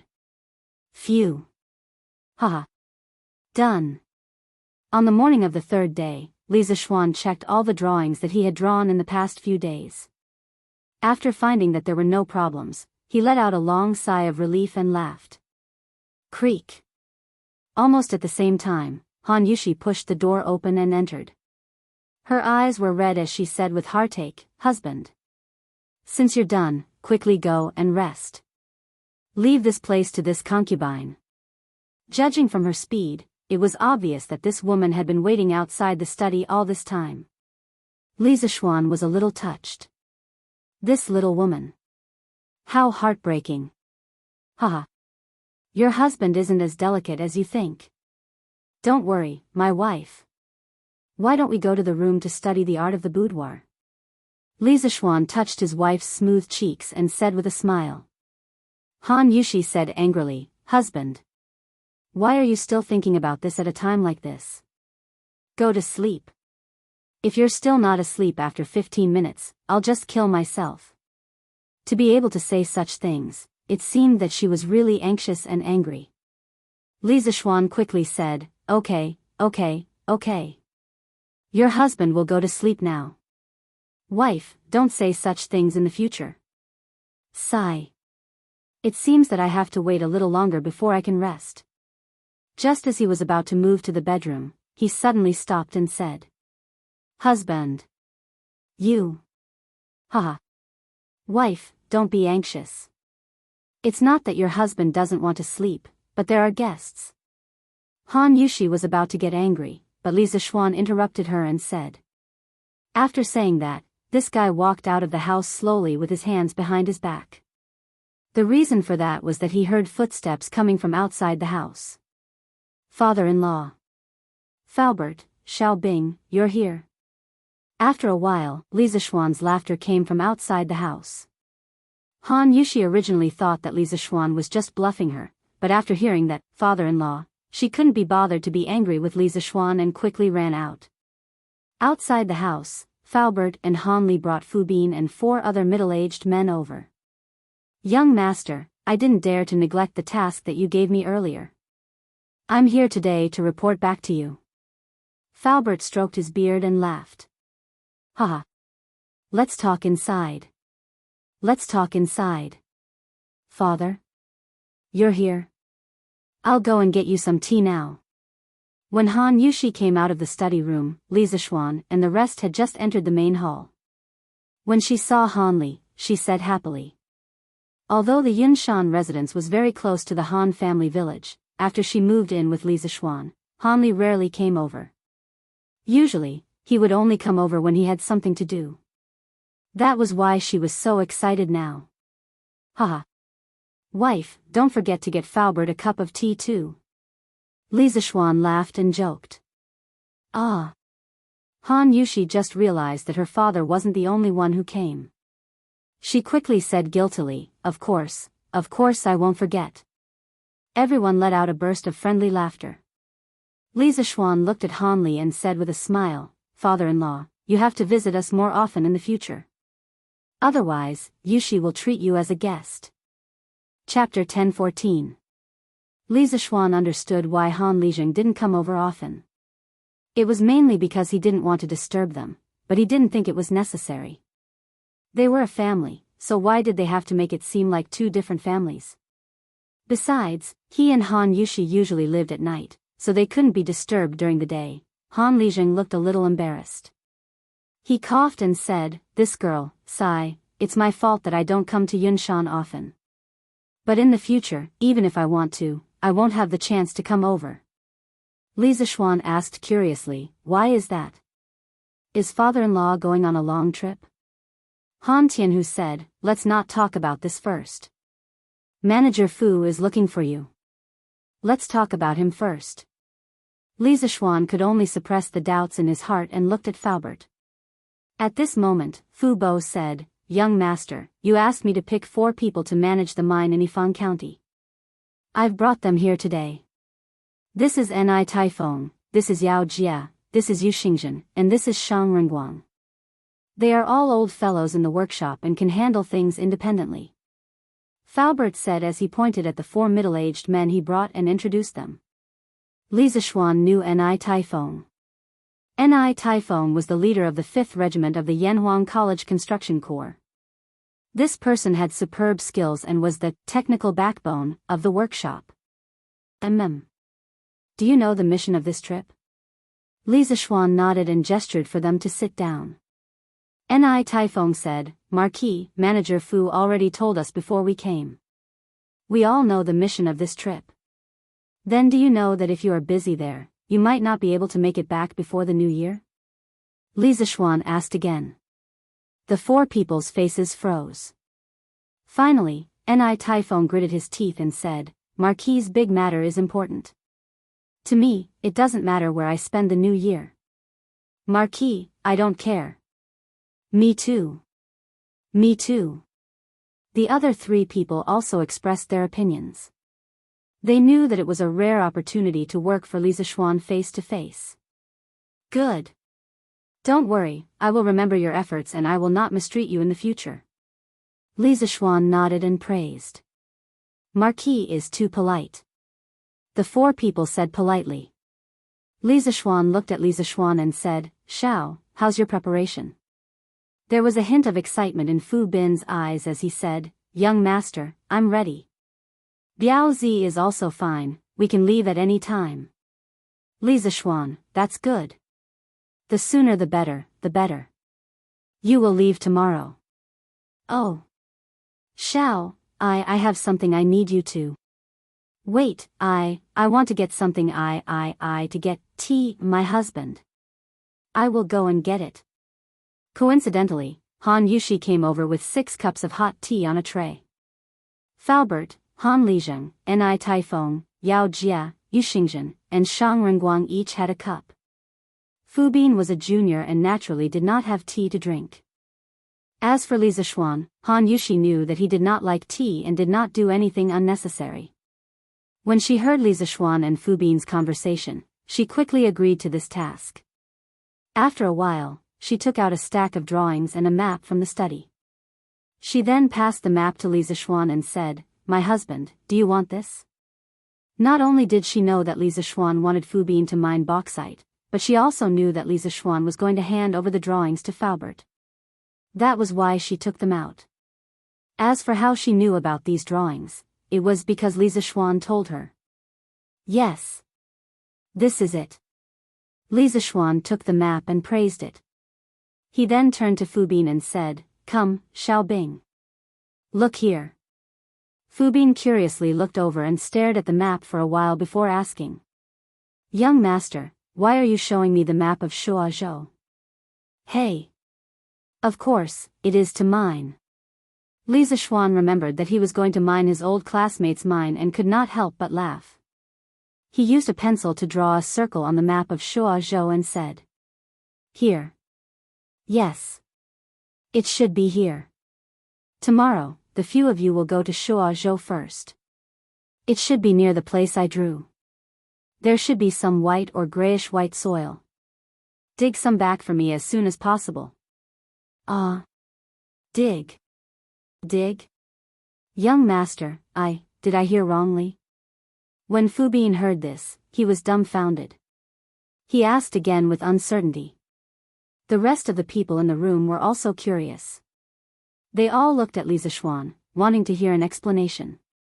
Li Zishuan said angrily, You did not hear wrongly. This thing is very useful to me. As for what it is, you will know when the time comes. Here, take the map. Now go back and pack up. Tomorrow morning, you will leave with Biaozi and the rest. Fu Bin had a stomach full of questions and replied in a muffled voice, Yes. Young master. Then he said goodbye to Faubert and left. Ni Taifeng and the other three also said goodbye when they saw that there was nothing else for them to do. Only the three of them were left in the room. Young master. Why are you so sure that there is a bauxite mine there? Faubert finally could not hold back the questions in his heart and asked. At this time, no one used aluminum. The history of aluminum use in China should have started in the late Qing dynasty. Therefore, Faubert naturally did not know the term bauxite. He could only use bauxite mine as a replacement. If I said that I dreamed about it, Faubert, you would definitely not believe me. Then I'll tell you the truth. I did dream about it. Li Zishuan pretended to think for a while, then he suddenly, mischievously. Faubert's mouth twitched. He really wanted to pinch Li Zishuan's ear and ask, What kind of education did you receive? Why are you so mischievous? Cough, cough. The premise was that he had to know what mischievous meant. Xiao Xian, this time I will go with them to Yifan County, right? Han Lizheng, who had been silent for a long time, suddenly said. Father, you. Han Yushi opened her small mouth in shock. Her face was full of confusion. When Li Zishuan heard this, he finally understood what Han Lizheng meant when he said, Even if this old man wants to come here in the future, I won't have many chances to come here. He hurriedly rejected, Don't. Father-in-law. We already have enough people. You can just stay at home and enjoy your life. Why do you have to travel so far and tire yourself out? Han Tianhu slapped his daughter's hand away and said, Haha. I am taking advantage of the fact that I can still do some work to help my dear son-in-law reduce your burden. Besides, now that Iron Egg has entered Yanhuang College and Yushi is married to you, I have no more worries. I can go to Hedong Road to help you look after the mine. What about the village? Li Zishuan did not want his father-in-law to go so far to work, so he tried to find an excuse. Han Tianhu said, You don't have to worry. I have already handed over all the affairs of the Han village to Brother Hanyan. There will be no trouble. Chapter 10:15. Father. Your leg is not good, how can you go so far away? Yinshan Residence, Li Family Main Hall. Han Yushi heard that her father was determined to go to Hedong Road and couldn't help but speak up. Han Lizheng smiled and said, Yushi, your father is not so delicate. Besides, I'm going to Hedong Road to help Xiao Xian manage the mine, not to fight. The old injury on my leg is not a problem. Li Zishuan also wanted to persuade him a little more, but he heard Han Lizheng continue. In the war between the Tang Empire and the Tujue, countless soldiers were buried in the Hedong Road. So many years have passed, this old man can still see my old comrades in my dreams. This time, this old man will also bring a few jugs of good wine to pay respects to my brothers. In the 5th year of Wuda, Shili Khan tore up the peace treaty with the Tang Empire and sent out tens of thousands of soldiers. Together with the exiled Lu Haida, they attacked the new city of Hedong Road. Li Yuan sent out 3 armies. Crown Prince Li Jianqing went to Changzhou Road and Prince Qin Li Shimin went to Qinzhou Road to resist the 2 armies of the Turks. In addition, he sent Yunzhou's supervisor Guozai to Yunzhong to ambush Shili Khan's army. Left Wuwei General Duan Dezhou went to Xiazhou to cut off the Turks' retreat. At that time, Qin Xiong was a general under Li Shimin and naturally went to battle with him. As Qin Xiong's personal guard, Han Tianhu naturally had to accompany him. It was also in that battle that Han Tianhu was shot in the thigh by the enemy in order to save Qin Xiong and completely became a cripple. Even so, he was considered lucky because in that battle, the Tang Empire lost thousands of soldiers. He was lucky to be able to keep his life in the end. In ancient times, when a war was over, it was impossible to transport all the bodies of the fallen back, and this was also unrealistic. In normal circumstances, the dead soldiers of one side would be collectively buried, and only the bodies of high officials and generals would be brought back to the imperial court. Thus, the soldiers who had died in battle had all been buried at the border between the Hedong circuit and the Turks. Li Zishuan listened silently and finally stopped trying to dissuade him. In this world, other than family, friendship, and love, there was also a purer and hot-blooded feeling, and that was the friendship of a soldier. They were people who had been on the battlefield together, and they were closer than real brothers. They could truly trust each other with their backs without any scruples. After a pause, Li Zishuan looked at Han Yushi. Although the latter's face showed reluctance, there was more understanding and relief. He then turned to Han Lijing and said, "Father-in-law, you can go. As for the mine, I will instruct Ni Taifeng and the others to listen to your orders. If anything happens over there, you can look for Fu Bin. That kid is quite familiar with the local authorities in the Lan province." Hearing this, Han Lijing's eyes revealed a trace of anticipation and excitement. He nodded and said, Don't worry. What have I not seen in my life? It's just a long trip. It's not a big deal." Li Zishuan thought for a moment and suddenly said, "Father-in-law, after you go to Hedong Road, remember to tell Ni Taifeng and the others not to treat the miners harshly. They are all people who dig for food in the fields. It's not easy." This sentence made Han Lijing a little confused, but in the end, he nodded and replied, "Of course." In fact, he didn't know Li Zishuan's painstaking efforts. Since ancient China's use of minerals became more and more widespread, and mining technology became more and more mature, more and more mine owners tried to recruit people to mine. However, most of them liked to withhold the miners' wages and food, and they also squeezed the miners' strength too much. During the Ming Dynasty, there were many miners' revolts in the mines. Li Zishuan's instructions were to prevent trouble before it happened. Han Yushi interrupted at this time, "Father. Then you must come back before the new year. Your daughter, Iron Egg, and mother are all waiting for you to come back for the new year." Hearing Han Yushi mention his late wife, Han Lijing's eyes immediately flashed with a trace of gentleness. He nodded solemnly and said firmly, "Okay. Father will definitely come back before the new year."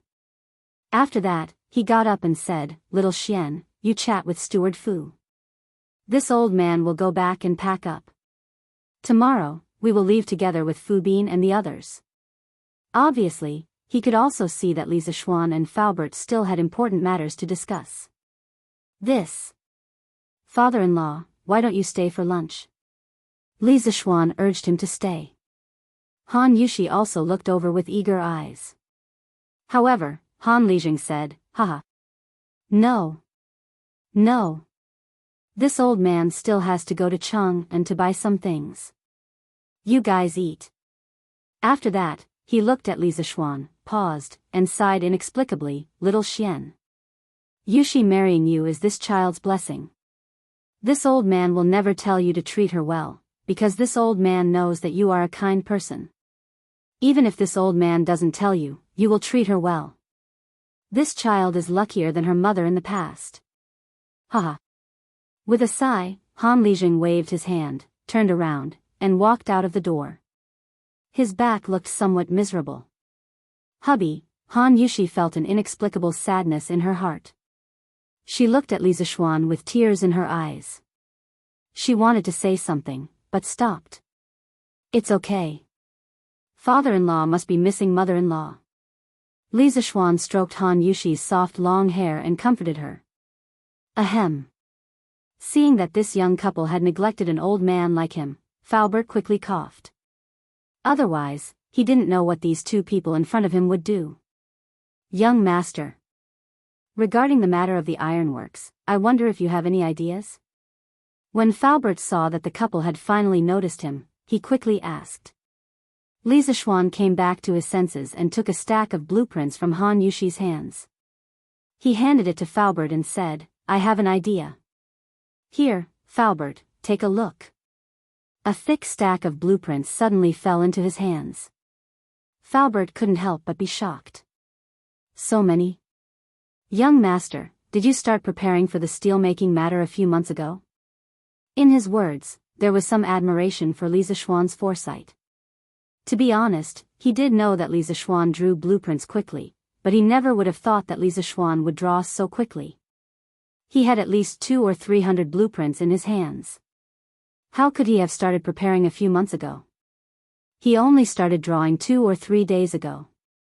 He didn't sleep well for 2 consecutive nights. When Han Yushi heard Faubert's words, she couldn't help but say unhappily. Under normal circumstances, when Lisa Schwan was talking about business with others, she rarely interrupted. This time, when she saw that Lisa Schwan didn't care about his body, she was really angry. What? 2 or 3 days? Faubert was really shocked. The blueprints in his hands were almost thrown to the ground by him. Fortunately, he didn't have a heart attack or anything. Otherwise, he might have fainted by now. Even so, he was scared out of his wits. To be able to draw 200 or 300 such high-quality blueprints in 2 or 3 days, Faubert couldn't help but say to himself, is my young master a monster with 8 hands? Chapter 10:16. Young master. You haven't slept for 2 nights? Then you should go and rest. We'll talk about the ironworks later. After recovering from his shock, Faubert finally caught the other layer of meaning in Han Yushi's words. It was also the most important layer of meaning. He hurriedly said to Lisa Schwan. Lisa Schwan shook his head and said, of course not, I did take a nap halfway through. Let's not talk about this first. Faubert, you should take a look at the blueprint first.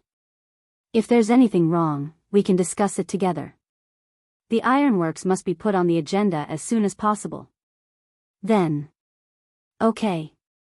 Seeing that Lisa Schwan was so insistent, Faubert knew that he could not persuade him otherwise.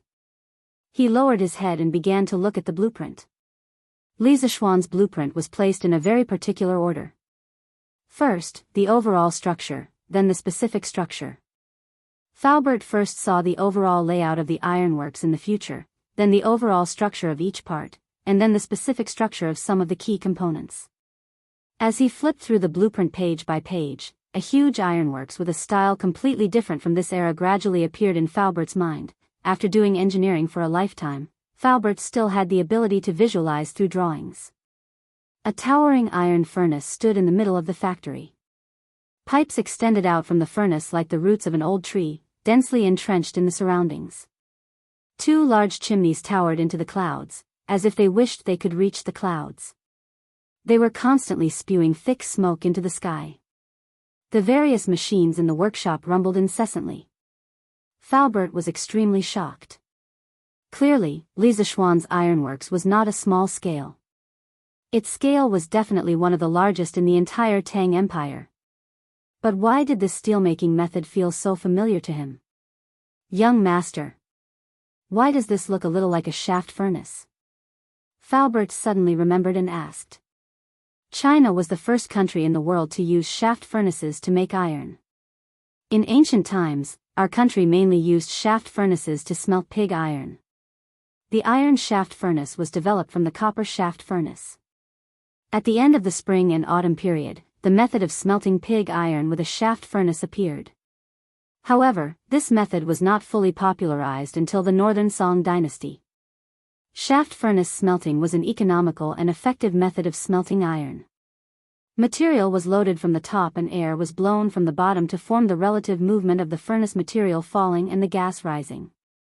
The high-temperature gas produced by the combustion passes through the layer of material and ascends to transfer the heat to the furnace material.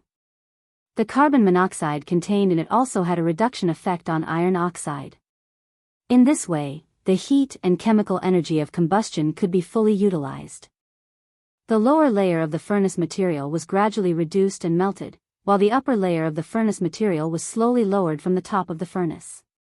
The furnace material was preheated to a higher temperature. Blast furnace ironmaking was born out of shaft furnace ironmaking.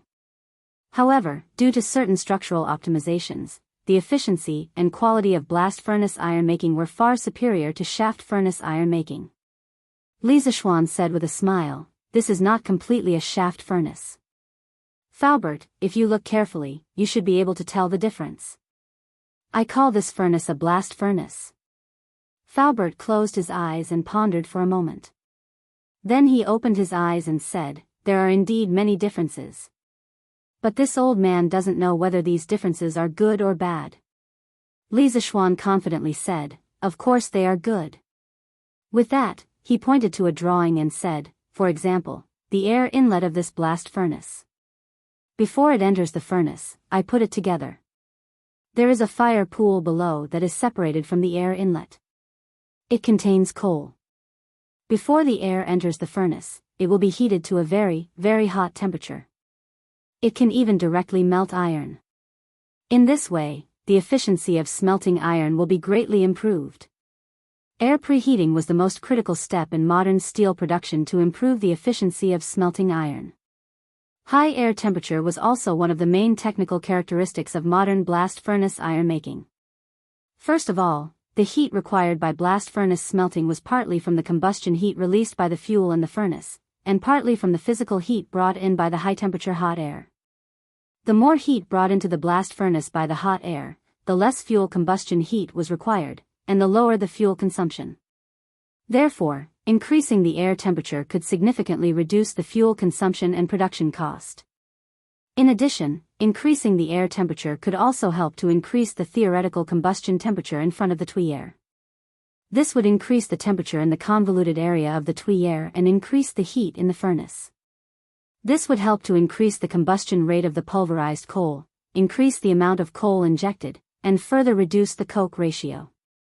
Therefore, air preheating was the key technology for the blast furnace to achieve large-scale coal injection. It was also an important technological advancement in the history of blast furnace ironmaking. In Li Zishuan's impression, no one in the world had mastered this technology before the Industrial Revolution. Faubert seemed to understand something. He thoughtfully nodded and said, "What young master said seems to make sense. Maybe we can give it a try." Li Zishuan laughed and said, "Actually, the benefits of this blast furnace are more than this. Faubert, you will slowly realize it in the future. Now, the most important thing is to build this iron-making factory. As for the interior of the furnace, I intend to use the white earth ores from Shuozhou to make the refractory material. We will wait for Xiaobing to transport the earth back. Faubert, your main task now is to look at the blueprints and see if there are any problems with the iron-making factory." Li Zishuan did not intend to build the first blast furnace on a large scale. The effective volume of the blast furnace on the blueprints was only about 100 cubic meters. In modern society, the world's largest effective volume blast furnace was Shaoganghuasheng's blast furnace in China. The effective volume was 5,860 cubic meters, and the annual production of steel was close to 30 million tons. So, his iron-making factory was only a small workshop in modern times. But in ancient times, it was definitely a giant. There should not be any big problems. At most, it will be a little troublesome. I will gather the craftsmen to plan this as soon as possible. Young master, you should have a good rest first. Don't tire yourself out." Faubert looked at the blueprints again and said after pondering for a long time. Li Zishuan finally heaved a sigh of relief. In fact, compared to most transmigrators, he was definitely considered lucky. This was because he had a workshop and had many excellent craftsmen by his side. Many new ideas, He only needed to draw out the blueprints, and the craftsman behind him would think of ways to realize his ideas. He only needed to spend a little effort to draw the blueprints. Haha. Thank you for your concern, Faubert. My body is still fine. But you should also take care of your body. Don't tire yourself out. Lisa Schwann smiled warmly and said. Faubert shook his head and got up. Young master, you don't have to worry about me. My old bones are getting stronger the more I move. If I lie in bed all day, I will fall sick. Young master, you should rest first. I will go back to the workshop to make arrangements. Lisa Schwann hurriedly got up to send him off. After a moment, Faubert disappeared from the sight of the couple. Han Yushi said, Hubby, why aren't you resting? Do you want me to find? Before she could finish the words, Lisa Schwann had already covered her mouth with his hand. Hey! You! What nonsense are you talking about? Let's go. Let's go back. Sleeping alone is better than sleeping. Haha. No way. Chapter 10:17. Lisa Schwann slept from noon until the morning of the next day. It was true that his internal strength was profound and his spiritual power was strong. It was also true that he could maintain high-intensity work for a long time. However, it didn't mean that he didn't like to sleep, because everyone would feel tired. It was just that people like him who practiced martial arts were more resistant to fatigue. Oh. Cool. It's still better to sleep on the bed. Haha. Lisa Schwann was awakened by the sunlight. He couldn't help but stretch and sigh at the top of his lungs. The person who slept next to him was no longer there. She must have woken up a long time ago. Husband. You're awake? Han Yushi heard the sound from the bedroom. She pushed the door open and looked at Lisa Schwann with a gentle smile. Yes. I'm awake. Wife, what time is it now? Lisa Schwann rubbed his numb face and asked. Husband, it's almost noon. I'll get you some water to wash your face. After washing up, quickly eat. You've slept for almost a day and a night. Han Yushi said and turned to get water. Lisa Schwann wanted to stop her, but it was too late. After washing up, Lisa Schwann asked, Wife, where's father-in-law? Han Yushi's brows furrowed slightly and she replied, Daddy set off with Fu Bin they all when it was daybreak. Iron Egg is still at the academy. He didn't even have time to say goodbye. It was obvious that she was very worried about Han Lijing. Lisa Schwann patted Han Yushi's shoulder and comforted her softly, Don't worry, my wife. Father-in-law can be considered someone who has been on the battlefield for a long time. Now that he's just going on a long trip, he'll definitely be fine. As for Iron Egg, I'll bring him to Chang'an City. I heard that he has become the husband of Lin Wenyuan's eldest son. Bringing him to Chang'an will save him the trouble of going back and forth on the weekends. At the mention of her younger brother, Han Yushi's mood finally improved. She smiled and said, Husband, if I remember correctly, Iron Egg hasn't even entered the top 10 in this monthly exam, right? This brat hadn't even done his own homework, yet he was teaching others. When he comes back this weekend, let's see if this concubine, as his elder sister, will teach him a lesson. When it came to Iron Egg's education, Han Yushi had always been quite strict. Their mother had passed away early, so Han Yushi felt that she had the obligation to nurture Iron Egg into a talent. Most of the time, Lisa Schwann couldn't even get a word in. As for how she found out that Iron Egg had become a tutor, wasn't it because Big Mouth Old who accidentally revealed it? Haha. Clean up, clean up. As long as you're happy. Lisa Schwann didn't care about it at all. Anyway, with Iron Egg's thick skin, being hit 2 or 3 times was like being tickled.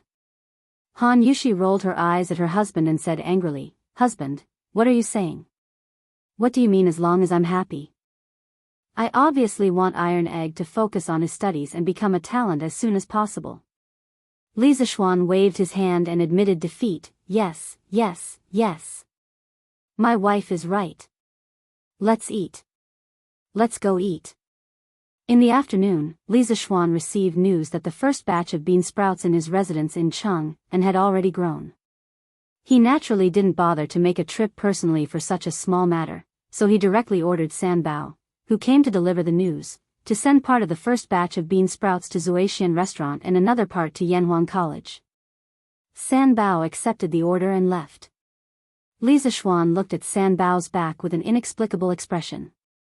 "My wife, when the bean sprouts become popular, do you think someone in our residence will sell the method of making bean sprouts to other merchants for money?" After a moment, Li Zixuan turned to look at Han Yushi and asked. Of course, he didn't care about the little profit that the bean sprouts could bring. In fact, his main purpose was to use the bean sprouts to test the loyalty of the servants in the residence. Otherwise, he wouldn't have directly told all the servants in the residence about the method of making bean sprouts. Han Yushi frowned and thought for a moment before saying, "I don't think it's possible. We have always been kind to the servants in the residence, especially our father and mother. For so many years, they have rarely been harsh to the servants. The hearts of people are made of flesh. If we are good to them, they will certainly not betray us." Li Zixuan smiled and didn't deny it. "Haha. I hope so." After saying that, he turned and walked down the mountain. He had given all the drawings to Faubert before, so he had to go and see if the blast furnace had started. Oh. If this old man's eyes are not blurry, there is a new dish today. Brothers are connected by heart. Why is the name of this dish so strange? The next day, at the Drunken Immortal Inn. After receiving a batch of bean sprouts from the Li estate yesterday, Manager Lu asked the chef to try this dish overnight.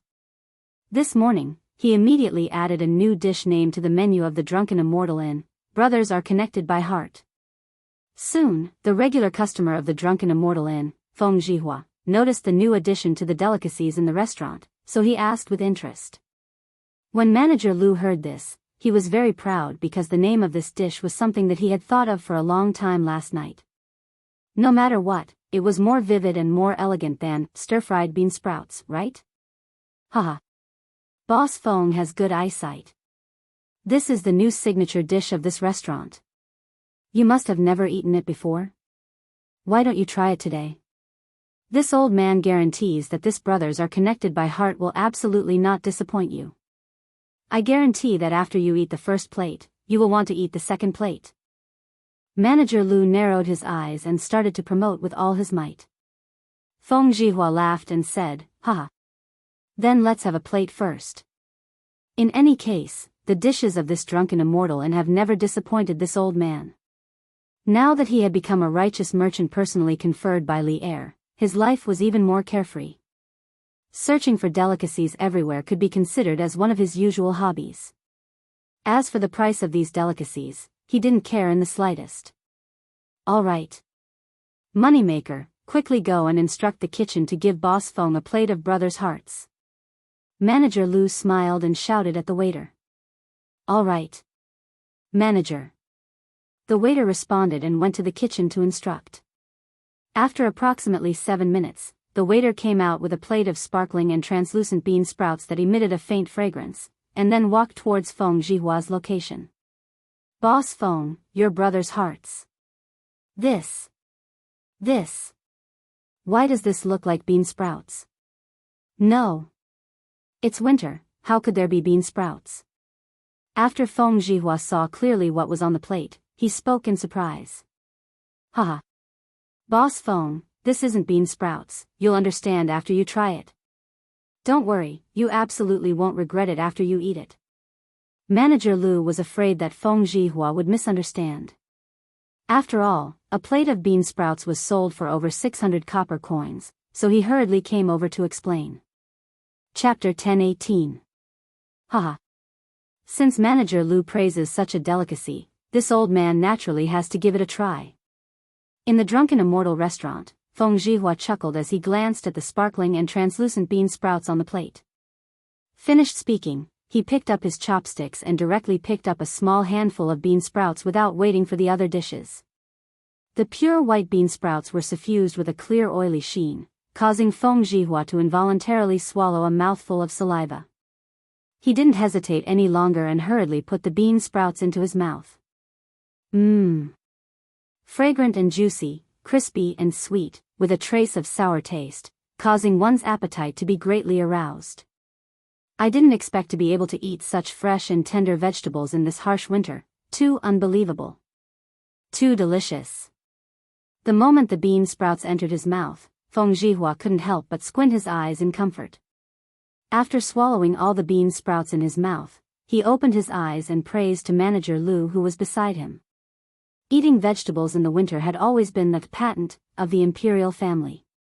Some ministers who were in the emperor's favor, if they were lucky, might be able to get some vegetables as a reward from the emperor. But in any case, merchants like them would never be able to eat them. In this era where imperial power reigned supreme, there were many things that couldn't be bought with money.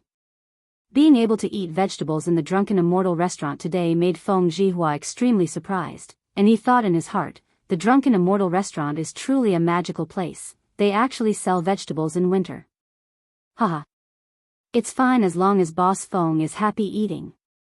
You can eat first, this old man won't disturb your meal. Manager Lu said with a grin. AI. Manager Lu, take care, this old man still has something that I don't understand.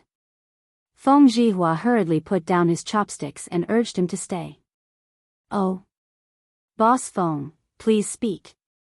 Cough cough, this old man is just curious. Why is this dish called Brothers Connected by Heart? Feng Zhihua pointed at the bean sprouts on the plate and asked. Yeah. Manager Lu, in my opinion, this is only bean sprouts. How can it be related to Brothers Connected by Heart? But this thing is rather delicious in winter. Yes, yes. I'm tired of eating pickled vegetables, fish, and meat in winter. It's rare to encounter such a refreshing and delicious dish. The Drunken Immortal restaurant is indeed amazing. The other customers had already noticed the commotion over here and came over to join in the fun. Shopkeeper Lu explained with a smile, hee hee. Everyone, please take a look. This brotherly bond is actually made from the sprouts of soybeans. The soybeans are the elder brother, and the newly grown sprouts are the younger brother. If the two of them are connected together, what else is it but brotherly bond? Smack, smack, smack. Feng Zhihua clapped and laughed loudly as he said, haha. Wonderful. Wonderful. What a good name. Manager Lu, this name is good. Of course, the taste of the dishes is even better. The rest of the diners echoed, interesting. Interesting. Shopkeeper Lu is really talented. This brotherly bond is not bad. Shopkeeper Lu, give us 2 plates. There were also some customers who caught some clues from Manager Lu's words. They asked, Manager Lu, you just said that this dish uses soybeans to sprout. But how can soybeans sprout in winter? Don't tell me it's soaked in water. As soon as these words came out, everyone looked at this person as if they were looking at an idiot, causing this person to feel uneasy. Shopkeeper Lu's old eyes flashed, and then he said to that person indifferently, Wu Zhulioli, this is a secret of the Drunken Immortal restaurant. Forgive me for not being able to tell you. Obviously, this was a barbarian merchant who didn't know much about the ways of the Central Plains dynasties. Heh. What is this person thinking? Didn't he ask around to find out who owns the Drunken Immortal restaurant? How dare he come here to ask for the secret recipe? That's right. He's overestimating himself. All right. Let's eat. These bean sprouts are a rare delicacy. We must eat our fill today. I didn't expect to be able to eat such delicious and tender vegetables in winter. The Drunken Immortal restaurant is too amazing. That barbarian merchant's face turned green and white when he heard everyone's discussion. In the end, he apologized to shopkeeper Lu and left. After a while, Feng Zhihua had eaten his fill. He stood up and prepared to pay the bill, but he couldn't bear to part with the delicious bean sprouts he just ate. He walked to the counter of the restaurant and asked shopkeeper Lu in a low voice, Shopkeeper Lu, other than selling these brotherhood-linked hearts in the restaurant, can this old man bring back some raw ones? Shopkeeper Lu narrowed his eyes and glanced at the diners in the hall. Then he said in a low voice, others naturally can't, but since Boss Feng requested it, this old man will naturally give face to Boss Feng. When this old man returns, this old man will have someone send one. 5 caddies of freshly soaked brotherhood linked hearts to Boss Feng's residence. Feng Jihua was overjoyed. He cupped his hands and said excitedly in a low voice, "Many thanks, shopkeeper Lu." Yanhuang College's cafeteria also released a new dish today. However, unlike the elegant name of the Drunken Immortal restaurant, there were only 4 words added to the menu: stir-fried bean sprouts. At first, the students who came to the cafeteria to eat after class didn't notice that there was a new dish in the cafeteria today. The main reason was that the same meat was served every day. No one would have thought that fresh vegetables would suddenly appear. Moreover, even if someone noticed the words, stir-fried bean sprouts, on the menu, they wouldn't know what kind of dish it was, so they wouldn't order it. However, there was one person who did know, and that was Li Tai. The little fatty came to the cafeteria after school. When he saw the new, stir-fried bean sprouts, on the menu, he was shocked at first, then ecstatic. He didn't hesitate at all and directly ran to the window that sold bean sprouts. "Master, give me 3 servings of stir-fried bean sprouts and 2 bowls of rice," Li Tai hurriedly said when he arrived at the window. He was afraid that the dishes would be snatched away by others if he was late. In fact, he had ordered too many dishes. Until now, he was the only one who was willing to buy bean sprouts. "Okay. It's a total of 900 copper coins," the waiter said as he finished ordering the dishes. The bean sprouts were sold at the Drunken Immortal restaurant for 666 copper coins a plate. At Yanhuang College, it was only 300 copper coins. As for the rice, it was free. Here you go." After the little fatty paid, he immediately carried the tray and planned to find a seat to enjoy the meal. Li Ku, Ching Chimo, and a few others who followed behind him surrounded him. Ching Chimo said, "Wow. Ching Kei, your appetite is so good today. You ate so much. What kind of dish is this? Why haven't I seen it before? Oh. It smells so good. Ching Kei, where did you get this dish? What's its name? Tell us quickly." Li Ku sniffed with his nose and immediately said with a face full of excitement. Sun Zifen licked his lips and chuckled. "That's right. Ching Kei. Tell us quickly, we can't enjoy the delicious food alone." Li Tai placed the tray on the empty seat beside him, pointed at the window where he had just gotten his meal, and said, "Here. It's at that window. The dish is called stir-fried bean sprouts. Cho Nyo, you guys go quickly." Chapter 10:19. Damn. Delicious. Delicious. I didn't expect to be able to eat vegetables in the academy during winter. It's so good. At Yanhuang College, Ching Chimo and the others each bought a serving of bean sprouts and sat beside Li Tai. After tasting it, Ching Chimo immediately opened his eyes wide and exclaimed, "Yes, yes. I've been eating pickled vegetables and fish recently. This stir-fried bean sprouts came at the right time. It's really delicious." Sun Zifen's mouth was stuffed with food as he mumbled incoherently. The other students couldn't help but be curious when they saw that these typical, second-generation officials of the academy were actually crazy over a dish. After hearing the name of the dish, they also went to buy bean sprouts because they believed in the taste of these second-generation officials. "Oh. Delicious, delicious. How did you make these bean sprouts? They're crispy and refreshing. It's really delicious. Mmm. So fragrant. It's better than meat. 300 copper coins for a serving. It's really worth it." "What do you mean it's really worth it?" "It's really worth it. No, I have to buy 3 more servings. It's really good to eat this. I want to go too. Brother Zhou, wait for me. 300 copper coins for a serving of bean sprouts. Logically speaking, it wasn't expensive.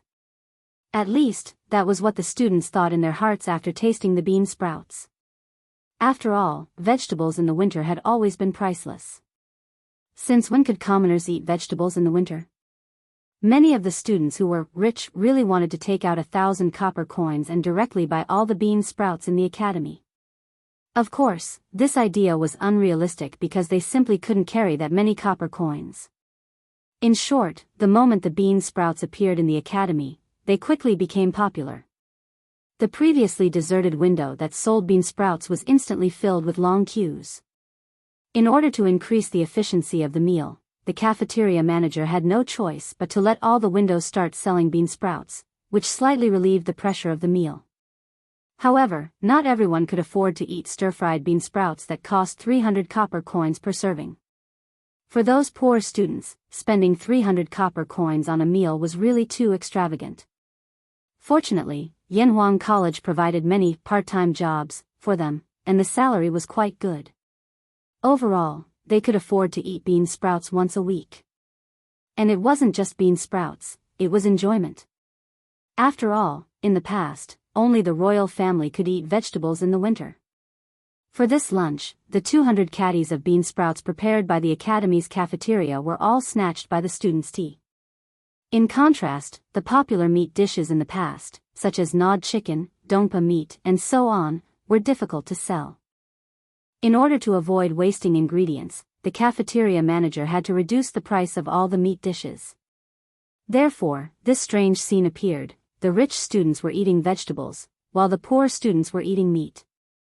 It was the complete opposite of what they used to be. TSK. Let me tell you, the only reason you can eat bean sprouts today is all because of me. If I didn't strongly recommend Yamacho to provide bean sprouts to the academy's cafeteria, you might not be able to taste such delicious food in your lifetime. After lunch, on the way back to the classroom, Li Tai began to brag to Ching Chumo, Li Ku, and the others. Damn! Based on what you said, Ching-Kei, you've already tasted bean sprouts. I say, aren't you a little too disloyal? You don't even share the good stuff with us, and you actually eat it alone. When Ching Chumo heard this, his face was filled with indignation. Li Tai said unhappily, I'm disloyal? If I'm disloyal, the academy wouldn't even have bean sprouts. It's Yamacho who eats alone, not me. Ugly ox, if you have any dissatisfaction, you can go and find Yamacho. Ching Chumo's old face fell, and he immediately admitted defeat. Who's dissatisfied?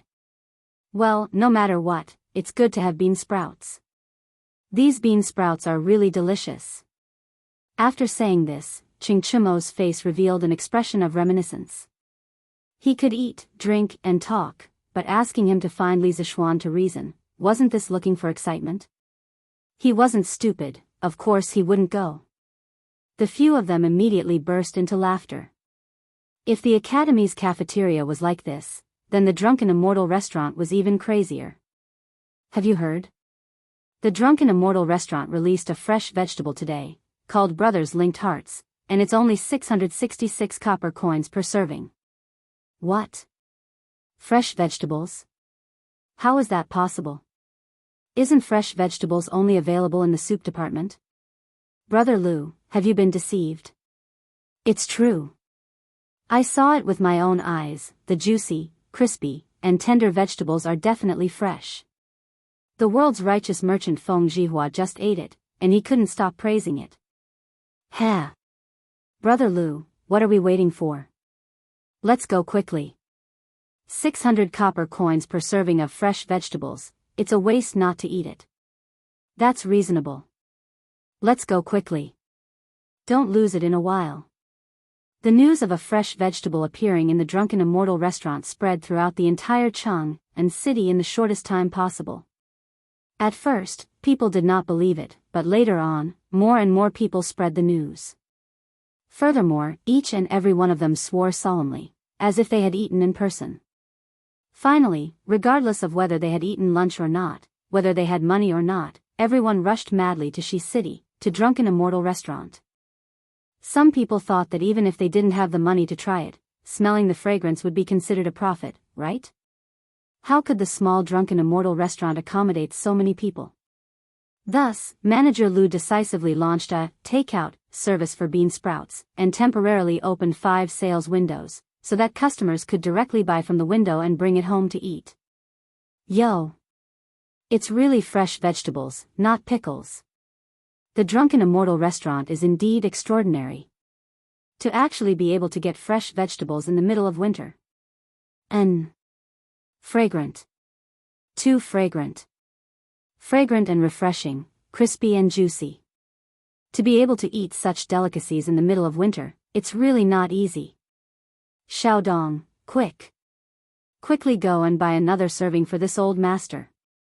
And a bowl of rice while you're at it.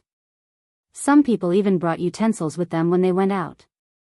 When they smelled the unique fragrance of the bean sprouts, they couldn't help but start gorging themselves on the streets of the West City without caring about their image. In an instant, the fragrance drifted through the air, making those who came to watch the fun gulp their saliva. 600 copper coins per serving. I'll buy it. Today, I want to have a taste of the vegetables in winter. Yes, yes, yes. In the past, we couldn't even eat it in the winter. This year, it's rare that the Drunken Immortal restaurant is selling vegetables. It'll be a pity if we don't try it. Many people who had a small amount of money, but weren't extremely rich and extravagant, couldn't resist the temptation when they saw others eating so happily, and one by one, they began to donate generously. Chapter 10:20. Yesterday afternoon, the Drunken Immortal restaurant received more than 600 caddies of bean sprouts. Shopkeeper Lu thought that it would at least last for 3 to 5 days, but the result was out of his expectations. Because the 600 caddies of bean sprouts only lasted for 4 hours in the Drunken Immortal restaurant. Yes, you didn't hear wrong. It only lasted for 4 hours. From the time when the first plate of bean sprouts was served to the time when the bean sprouts were all stir-fried, it really only took a little more than 4 hours. All of the chefs in the Drunken Immortal restaurant's hands were sore from cooking. No, Shopkeeper Lu. It's only 3 in the afternoon and your brother's heart is already sold out? Some of the people who heard the news late were told that the bean sprouts were already sold out when they finally got in line. They couldn't help but ask Shopkeeper Lu. Shopkeeper Lu bitterly smiled and said, "Old Master Zhu, I'm really sorry. There are too many people buying brother's heart today. If you come early tomorrow, you will definitely be able to buy it." Old Master Zhu sighed and said regretfully, I miscalculated. In the morning, I went to the farm outside the city. When I returned, I heard that the Drunken Immortal restaurant was selling fresh vegetables. I immediately rushed over, but I didn't expect that I still couldn't make it in time. I say, Shopkeeper Lu, you must prepare a lot of things tomorrow. Don't sell it out again. If you really can't, you can sell it at a higher price.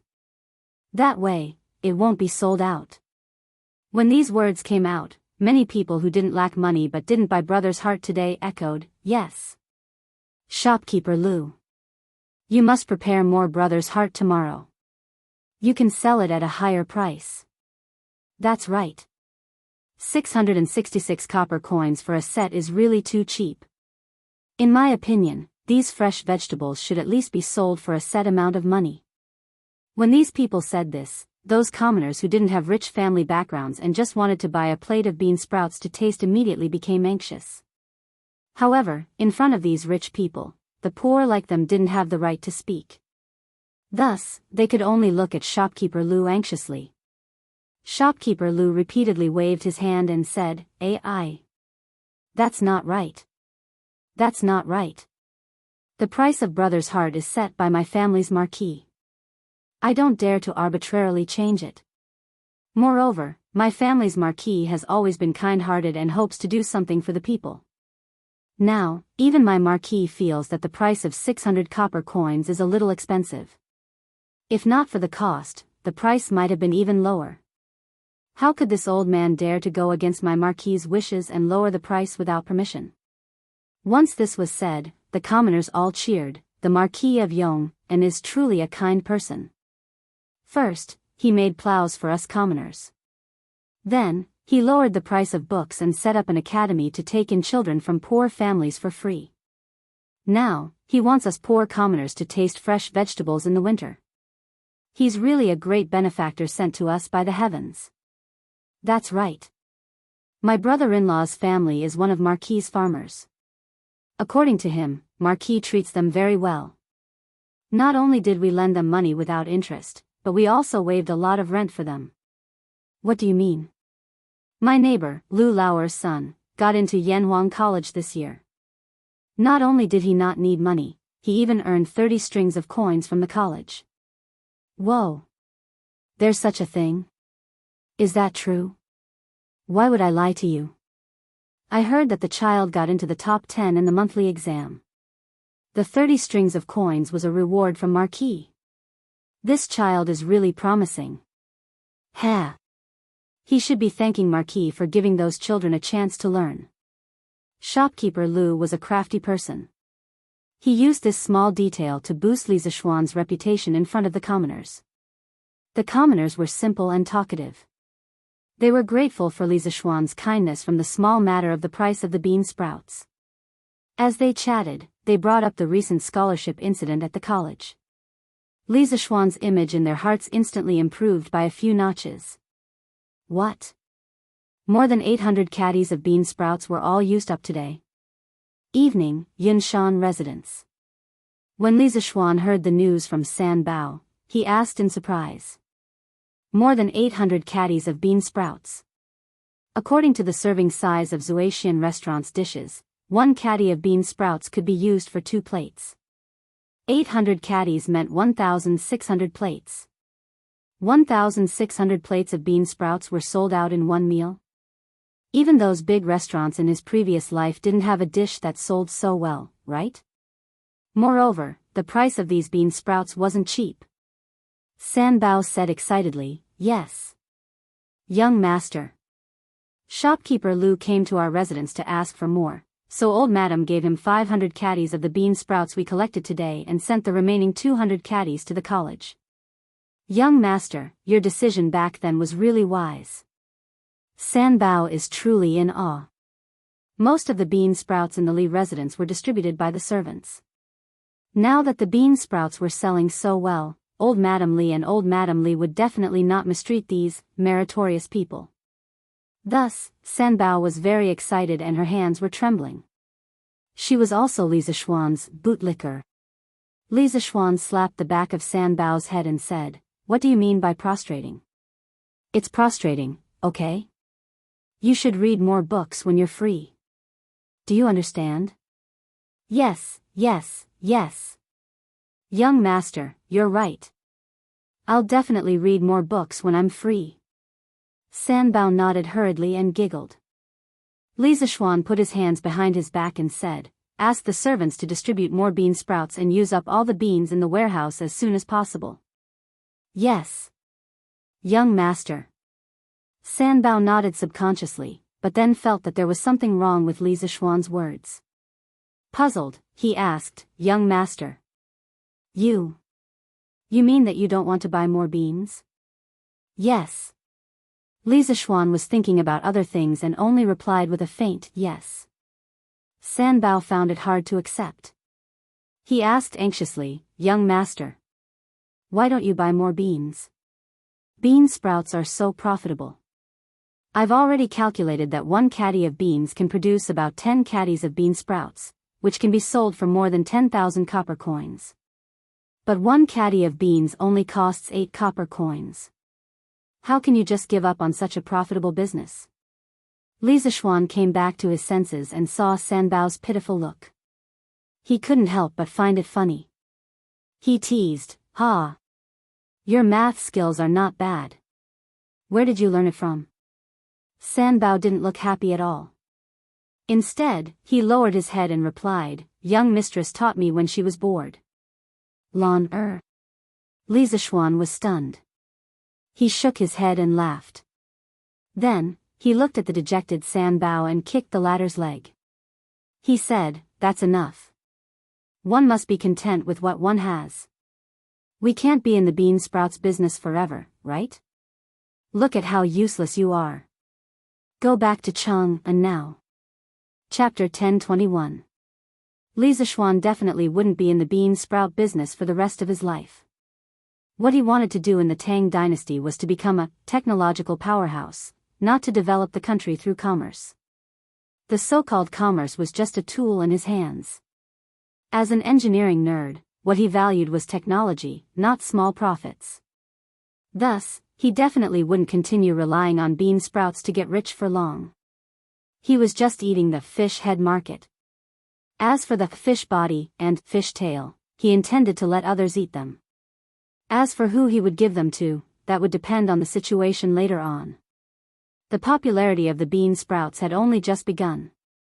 On the second day, the 1,000 gene of bean sprouts prepared by the drunken immortal and were sold out in a single day. Because those who had eaten the bean sprouts and came from well-off families all became repeat customers of the Connected Brothers. As for those who hadn't eaten the bean sprouts, after hearing the praises of the Connected Brothers for the entire day, they naturally came over to try it. Thus, the number of customers who came to buy the bean sprouts on the second day was much more than the first. It was worth mentioning that the head eunuch in charge of purchasing in the palace had specially come to the drunken immortal and to purchase a batch of bean sprouts. The bean sprouts he purchased were naturally raw. After all, it was food that Li Er ate, so how could he hand it over to someone outside the palace to cook? The street in front of the drunken immortal inn was bustling with activity. Many people were buying and eating on the spot. Those who had carriages sat in them, while those who didn't had carriages found a place to eat on the street. Upon seeing this, the shopkeepers of the restaurants and shops beside the drunken immortal inn decided to clean up their shops. They placed some empty tables and chairs inside and outside the shop to provide a place for those who were eating bean sprouts on the street.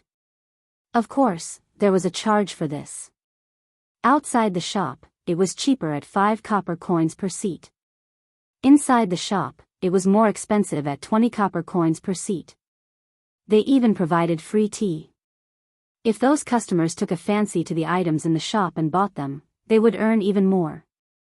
Because the drunken immortal knew the secret to growing bean sprouts, they ate the meat at the front.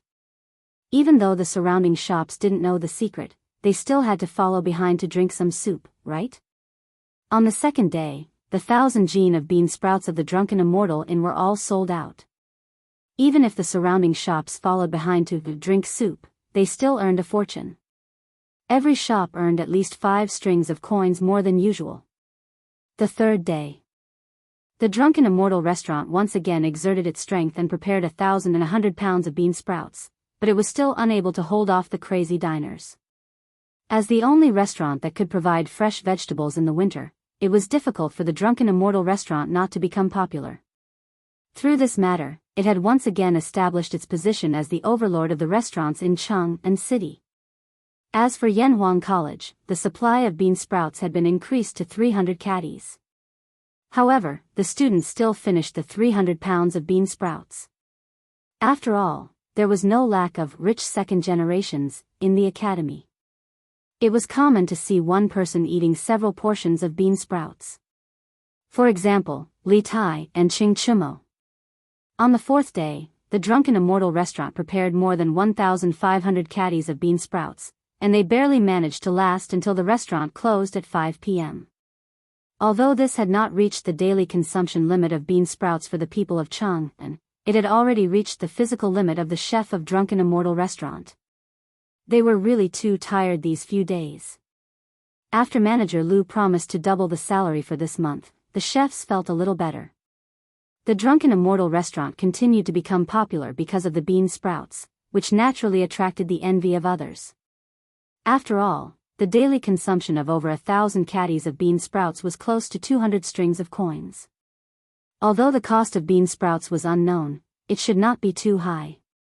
This was truly a profitable business. How is it? Is it still not working? In Yunlai restaurant, a middle-aged man with a full beard had his hands behind his back and an ugly expression on his face as he asked the servant in front of him. Looking at his face carefully, it was the barbarian merchant who had asked manager Lu how to distribute bean sprouts, Wuzhu Lulin. Master, it's still not working. Beans are basically rotten after being soaked in water for a day and night. They can't be eaten at all, let alone sprouts. The servant said with a bitter expression. Hearing this barbarian merchant already knew that the drunken immortal restaurant's brotherly connection was soaked in beans. In fact, this barbarian merchant was not the only one who knew that the brotherly connection was soaked in beans. Basically, anyone with half a brain would be able to figure it out. There were even more people who secretly distributed bean sprouts. This was also one of the reasons why Li Zishuan did not expect the bean sprouts to make a lot of money. Because this kind of low-tech thing could be easily understood by others. It was just a matter of time. Take the nibbled chicken for example. 2 months after it was released, there were already imitations on the market. If he did not want others to imitate it, he could only raise the technology of the product. This was why he had always paid attention to technology. The workers in the workshop were currently receiving the best treatment in the entire Great Tang. Bastard. This old man has spent so much money to raise you, but you can't even do such a simple thing. You're all a bunch of trash. The middle-aged barbarian merchant roared. With a paw, he smashed the vase on the table beside him. At this moment, a beautiful barbarian woman with a seductive figure and revealing clothes walked over. That barbarian woman walked over and grabbed the barbarian merchant's hand. Then, she placed it on one of her peaks for warmth and said coquettishly, "Master. Don't be angry. It's not like there's no other way." After saying this, the barbarian woman turned to the manservant and said, "You can leave for now." "Yes, madam." The manservant hurriedly withdrew as if he had been pardoned. The barbarian merchant's interest had already been piqued. At this moment, seeing that there were only the two of them in the room, he hurriedly asked, "Madam, just what kind of brilliant plan do you have? Hurry up and tell this old man." The barbarian woman smiled sweetly, her smile bewitching as she said, "Master. If we can't make it ourselves, we can steal it." "Steal? How do we steal it?"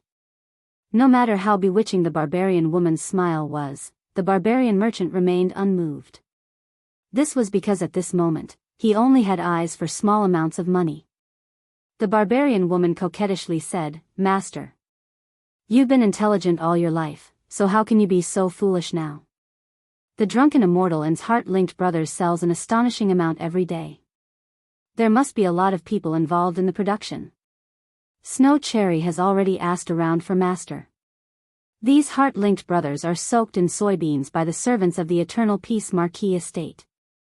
As long as we can get in touch with the servants of their estate and entice them with benefits, we won't have to worry about not knowing how to soak soybeans, right?" The barbarian merchant's eyes darted around, and then he was overjoyed. "Haha. Wonderful. Wonderful. My Snow Cherry is really exceptionally intelligent. Madam, you've done a great service this time. Once it's done, this old man will definitely dote on you." Even though there were risks in stealing secrets, especially when they were stealing secrets from Li Zishuan's estate, many merchants were willing to take risks in the face of enormous benefits. "Master, you're so hateful." Chapter 1022. Miss Lien, are you really not going to reconsider? In Shi City, in a room of a tea house, a young woman in a thick dress said to a little girl. This little girl was the Li residence's maidservant, Lien. No. No. I will never betray young master and young madam. Lien shook her head fiercely and replied. Today, she had come to the pharmacy in Shi City to get some medicine for her mother. However, a woman stopped her halfway and said that she had a way to treat her mother's illness. She was overjoyed and followed her to this tea house. However, she did not expect that woman to actually want to use 100 strings of money to exchange for the Li residence's bean sprout secret formula. Lan subconsciously rejected it in her heart because the 2 strings of money in her purse to buy medicine were lent to her by Han Yushi yesterday. With that, Lien turned to leave. However, the 2 burly men guarding the door took a step forward and blocked her way. "Miss Pingxiang, what do you mean by this? I'm from the Marquis's residence, and this is the foot of the Emperor. Do you want to commit murder?" A hint of panic flashed in Lien Er's eyes, but when she remembered that this was the capital, she calmed down slightly and forced herself to remain calm. "Impudent. All of you, leave." Don't scare the guests. The woman waved her hand and scolded the two burly men at the door. Then, she went forward and grabbed Lien-er's hand. She smiled and said, "Hee hee. Lien-er. You might have misunderstood what I meant just now. I didn't ask you to betray the Marquis of Yong'an. I just want to know how these soybeans are soaked into bean sprouts. Don't worry, after I know, I will definitely leave Chang'an immediately and go to other counties to sell bean sprouts. Naturally, I won't harm the Marquis of Yong'an's interests. And you can't be considered as betraying the Marquis of Yong'an. Don't you think so?"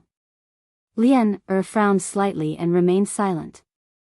Seeing this, the woman continued to persuade, "Besides, your mother is sick now. You definitely don't have enough money, right? Sister Lien-er, as long as you tell me the bean sprout recipe, not only will I give you 100 strings of cash, I will also help you find the most famous doctor in the world to treat your mother. Think about it, when your mother recovers, you will still have 100 strings of cash. Why would you still need to be a maidservant in the Marquis's residence? At that time, you will become a rich family's young miss. Don't you think so?" Lien-er's expression finally changed. She opened her mouth, hesitated for a moment, and then said, Is what you said true? Will you really leave Chang'an? Will they really find a doctor to cure my mother's illness?" The young woman was overjoyed. She pointed to a black package on the table and smiled sweetly. "Of course. Why would I lie to you? Here is the 10 strings of coins. As long as you tell me the secret recipe, I will give you the 10 strings of coins immediately. After Big Sister verifies your method, I'll give you the remaining 90 strings of money. As for the doctor, I can send the doctor to your house tomorrow to treat your mother's illness. What do you think, Miss Lien-er?" Lien-er's little face was instantly filled with conflict. Under the young woman's overbearing gaze, she thought for a long time and still refused. I can't say. I don't know if you're lying to me. Let me think about it. It's getting late. I have to go buy medicine for my mother." With that, she hurriedly ran out of the door.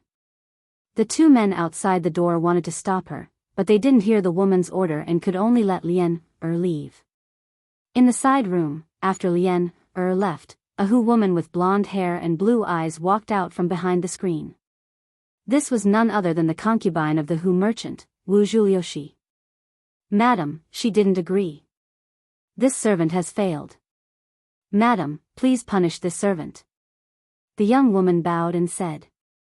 The Hu woman called Snow Cherry waved her hand, and then she lifted the young woman's chin and chuckled. "Ha, Lingmeng, this isn't your fault. Besides, that girl has already been tempted. Whether she succeeds or fails is still unknown.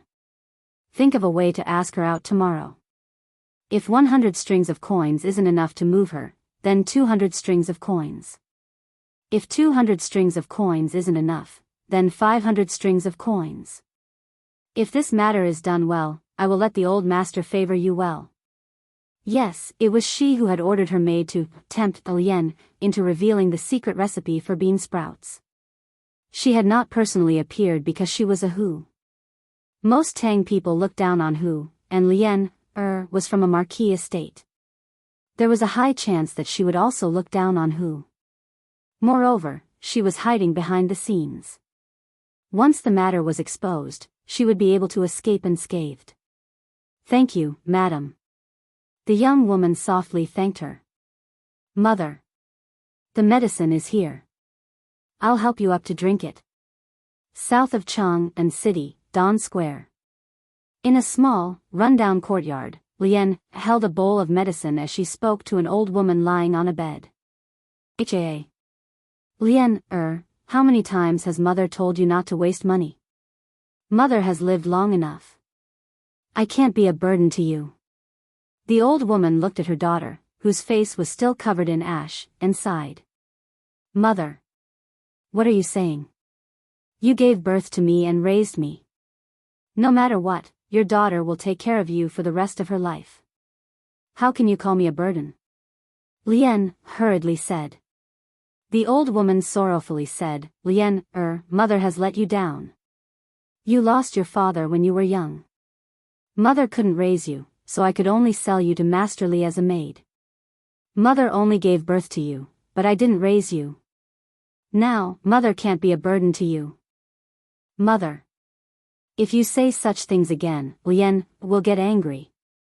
Lien stomped her feet and said, besides, it was fortunate that you sold me to the Li estate back then. Old master and old madam are both kind people, and young master and young madam are also good masters. Moreover, young master is favored by the emperor and will definitely have a bright future. Who knows how many people want to be a maid in the Li residence? It's a pity that they don't have this fortune. The old woman agreed with Lien's words. She said with a face full of joy, Lien, you're lucky to have a master like Marquis. Otherwise, I would really regret it for the rest of my life. Mother prays for the Marquis of Yong and every day. I pray that he will be healthy and live a long life. I pray that his family will prosper for generations. This way, Lien, you will have someone to rely on. Enough, mother. Don't say such things. The medicine is getting cold. Quickly drink it. Lien hurriedly said with some complicated feelings in her heart. All right. But Lien, you're not allowed to secretly buy medicine behind mother's back next time. Mother's illness is actually almost healed. I understand, mother. Only then did the old woman drink the medicine in the bowl. Then, she muttered to herself, this Marquis of Yong's wife is really kind. She lent you money and actually didn't set a time limit for you to return it. She and the Marquis of Yong are really good people. If anyone dares to harm such good people, mother will definitely turn into a vengeful spirit and seek revenge after death. Lien's body couldn't help but tremble. The face of the young woman who came looking for her during the day involuntarily appeared in her mind. Almost instantly, she made a decision in her heart. Chapter 1023. Marquis, Yunshan Residence, Li Family. Pang Feiji whispered something into Li Zishuan's ear. Li Zishuan's face darkened and his eyes flashed with a cold light. He muttered, 12? Ha! There are so many people who don't want to be left out. Pang Feiji cupped his fists and said, Marquis, do you want me to capture all these servants and send them to the imperial governor's office? Li Zishuan pondered for a moment and waved his hand. No need. Give them one more chance. Let's see if they can rein it in. Today, I will return to Chang and with you. Pang Feiji did not understand, but he still cupped his fists and said, yes, sir. Not long after, the master and servant rode towards Chang and city. As for Han Yushi, she returned to Chang and on the first day of the bean sprout sale to take charge of the situation. Young master. You're back.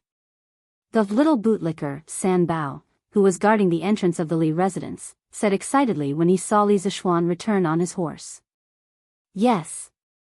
Have you been reading a lot lately? Li Zishuan threw Whitey's reins to San Bao and asked casually. San Bao took the reins and scratched his head. I've been studying. San Bao is still studying when he's in the toilet. Li Zishuan did not know whether to laugh or cry. He shook his head and went straight to the front hall. Little Xian is back. Although Chang and was not far from Yunshan residence, as long as they did not see each other every day, Madame Li was still worried about her son. When she saw Li Zishuan return, her face immediately revealed a look of warmth. Yes. Li Zishuan agreed and sat down to chat with his parents for a while. At this time, Yi Guizhong happened to pass by the door. After glancing at Li Zishuan in the room, he stopped in his tracks and said, Yo. Little Xian is back. Li Zishuan stood up and said, Yes. How are grandfather and grandmother recently? After getting along with Yi Guizhong and old Madame Yi for a long time, Li Zishuan found that they were not bad people. Old Madame Yi, needless to say, had always been very kind. Although Yi Guizhong was a bit extreme, Li Zishuan asked himself what had happened in the past. If he were in Yi Guizhong's position and knew that his daughter's sweetheart was destined to be a jinx, he would probably do something to break up the couple. Now that this old man had stepped down from his position as the patriarch of the Yi family, his personality had also become more open-minded. After all, he had once managed a large family clan. His vision and experience were still very sophisticated. Many times, he could give Li Zixuan a lot of pertinent suggestions, which benefited Li Zixuan a lot. Yes. Everything was good. Little Xian, come out. Grandfather has something to say to you. Yi Guoqian nodded and waved his hand. Li Zixuan naturally agreed. After informing his parents, he followed Yi Guozhong to an old ginkgo tree in the northwest corner of the courtyard. Little Xian. Recently, our family's bean sprouts have been selling very well in Chang'an. You should know about it, right? Yi Guozhong asked Li Zixuan with his hands clasped behind his back. Li Zixuan understood and roughly understood why Yi Guozhong called him out. He replied, "Of course I know." Yi Guozhong nodded and said with a heavy heart, "Little Xian. Although the Li family is small in number, with your position in the imperial court, it's only a matter of time before you become a powerful family that dominates a region. Now that you're in charge of the Li family, you have to consider the interests of the family. For example, bean sprouts are a profitable business, but once others learn how to make them, you'll be in a passive position, Little Xian. In recent days, this old man has noticed that some servants in your residence have been leaving the residence very frequently. I reckon that it's very likely that other restaurants, merchants, or families want to get the secret recipe of bean sprouts through them. But you actually turned a blind eye to it and hid in Mount Yunshan to live a leisurely life. You're really. At the end, Yi Guozhong's old face was a little red. Obviously, he was angry. If the person in front of him was his own son, he would have slapped him. Li Zixuan was happy in his heart. He secretly thought that the old man's vision was quite shrewd and ruthless. He could actually see the hidden danger in the residence. Seeing Yi Guozhong's angry face, Li Zixuan quickly cupped his hands and said, "Grandfather, please calm down. In fact, I've already expected this. But in my opinion, the Li family can't monopolize the bean sprouts secret recipe forever. This method isn't difficult to learn. During the process, you just need to pay attention to changing the water and air of the bean sprouts.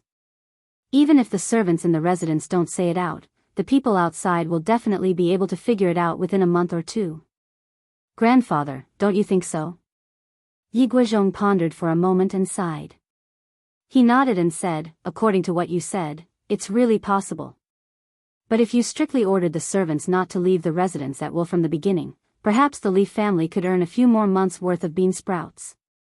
But now, I estimate that in less than 5 days, other restaurants in the city will definitely start selling bean sprouts. It's obviously you who thought of this thing, but it's benefiting others so quickly." Alas. Li Zixuan couldn't help but laugh and said, "Haha. Grandfather. This matter hasn't reached the end yet. It's still uncertain who will benefit from who. You just watch carefully. Let's see who will have the last laugh between your grandson and those secret thieves." Yi Guozhong was startled. He, who was old and experienced, instantly understood that Li Zixuan definitely had a backup plan. He sighed and said, "Haha. Looks like grandfather has underestimated you. Fine, this old man won't meddle in other people's business. I'll wait outside for your good news." After saying that, the old man hummed a tune and walked away. Li Zixuan was just about to go to the Drunken Immortal Inn to take a look when he saw Han Yushi walking over with a servant girl following behind her. "Husband, are you free now? This concubine has something to tell you." Han Yushi's expression wasn't very good. After coming in front of him, she opened her mouth and said, Wife, if there's anything, just say it." "But, husband, why don't we go inside and talk?" Han Yushi turned her head and glanced at the servant girl, feeling troubled. Plop. "Young madam, there's no need. Lian did something wrong and should be punished. Young madam, you and young master don't have to give Lian any face." Before Li Zixuan could speak, the servant girl knelt on the ground with a plop and then kowtowed to Li Zixuan with tears in her eyes. Lien, After Li Zishuan heard the name, his heart skipped a beat, but his expression didn't change. He pretended to be surprised and said, "Madam, what does this mean? What did she do wrong?" Han Yushi looked around and wanted to say something but hesitated. Lien, cried and said, "Young master. Lien has let you down." "I'm sorry, old master, madam. Lien betrayed the Li family. I beg young master to send Lien, to the authorities for punishment." Li Zishuan hurriedly said, "Quickly get up. What kind of nonsense is this? Let's go. If there's anything, let's talk in the study." Although there were very few people who came to the place where they were standing now, it didn't mean that there weren't any. At the very least, Li Zishuan had already heard footsteps approaching, which was why he said that. Chapter 1024. Young master, that's what happened. Lien, Lien has let young master and young madam down. In the study, Lien, told Li Zishuan everything that had happened in Shi City the day before. When she was done, her tears began to flow uncontrollably again. Li Zishuan said solemnly, "That's enough. Stop crying. From what you're saying, you haven't told that person the secret recipe for bean sprouts?" Lien shook her head and said, "No. No." At that time, Lien felt sorry for young master and young madam and hoped that woman would help find a doctor to cure my mother's illness. At that time, Lien's heart was in a mess. "I really didn't know what to do, so I ran out." "They didn't stop you?" Li Zishuan asked again. Lien looked up and replied, "No." "Oh. No." When Lien wanted to leave at first, two men wanted to stop Lien but they were scolded by that woman and left. But later, Lien was confused by that woman's words, so they didn't stop her. Old master, old madam, young master, and young madam usually treat Lien so well, but Lien's heart wasn't strong enough and almost betrayed young master. "I beg young master to send Lien to the authorities for punishment." Han Yushi hurriedly pleaded with Li Zishuan, "Husband, Lien hasn't leaked the secret, so don't punish her. Besides, the reason why she was greedy was because of her filial piety to her mother. Don't send her to the authorities, okay? Woo-woo. Young madam, don't say any more. Lien doesn't have the right for you to plead for mercy. Lien deserves to die." Lien kowtowed to the ground and cried bitterly. Han Yushi lent her money yesterday to buy medicine for her mother, but for a moment, she wanted to betray the Li family. From last night until this morning, the more she thought about it, the more she blamed herself. In the end, when she saw Li Zishuan return from Yunshan, she finally mustered the courage to surrender. Li Zishuan patted his wife's shoulder and looked at Lien, who was kneeling on the ground, and said, "All right. Get up. Since you can rein in the horse at the edge of the cliff, what reason do I have to punish you? Get up." "But, young master. Enough. Say no more. Just get up when I tell you to. Don't tell me you won't even listen to me." Lien still wanted to say something, but Li Zishuan reprimanded her with a straight face. Thus, Lien hurriedly got up from the ground. Han Yushi's face lit up and she hurriedly said, "Many thanks, husband." Li Zishuan waved his hand and shook his head as he said, "Lien, although you didn't commit any major mistakes, you should also be punished for minor mistakes. I cannot expel you from the mansion, but you must do something for me to make up for your mistake. Do you agree?" Lien said with a look of joy, "Lien agrees. As long as young master doesn't chase Lien out, Lien will agree to do anything." Han Yushi looked puzzled, but Li Zishuan smiled and whispered, "How about this? I heard what you said just now. That woman clearly wants to cast a long line to catch a big fish. Go to Shi City again tomorrow and tell that woman that you've thought it through and can give the secret recipe to them." Lien covered her mouth in shock and shook her head desperately. "No. Don't. Even if I die, Lien won't betray young master." This silly girl thought that Li Zishuan was deliberately testing her. Li Zishuan said helplessly, stupid girl. I, young master, naturally have my reasons for letting you do this. Just do as I say. I have a backup plan. You can give the secret recipe to them, but they must give you 1,000 strings of coins in one go. If they don't agree, then you can sell the secret recipe to others, understand? Lian saw that Li Zishuan said it in a serious manner and didn't seem to be bluffing her, so she was slightly relieved. However, after hearing Li Zishuan say 1,000 strings of coins, she couldn't help but say, young master, if you ask them for 1,000 strings of coins, I'm afraid they won't agree, right? Li Zishuan smiled faintly and said, don't worry, this secret recipe is definitely worth 1,000 strings of coins. If they aren't willing to pay you so much money in one go, just say that our manor has been very strict recently. This young master has already sent several spies to the authorities.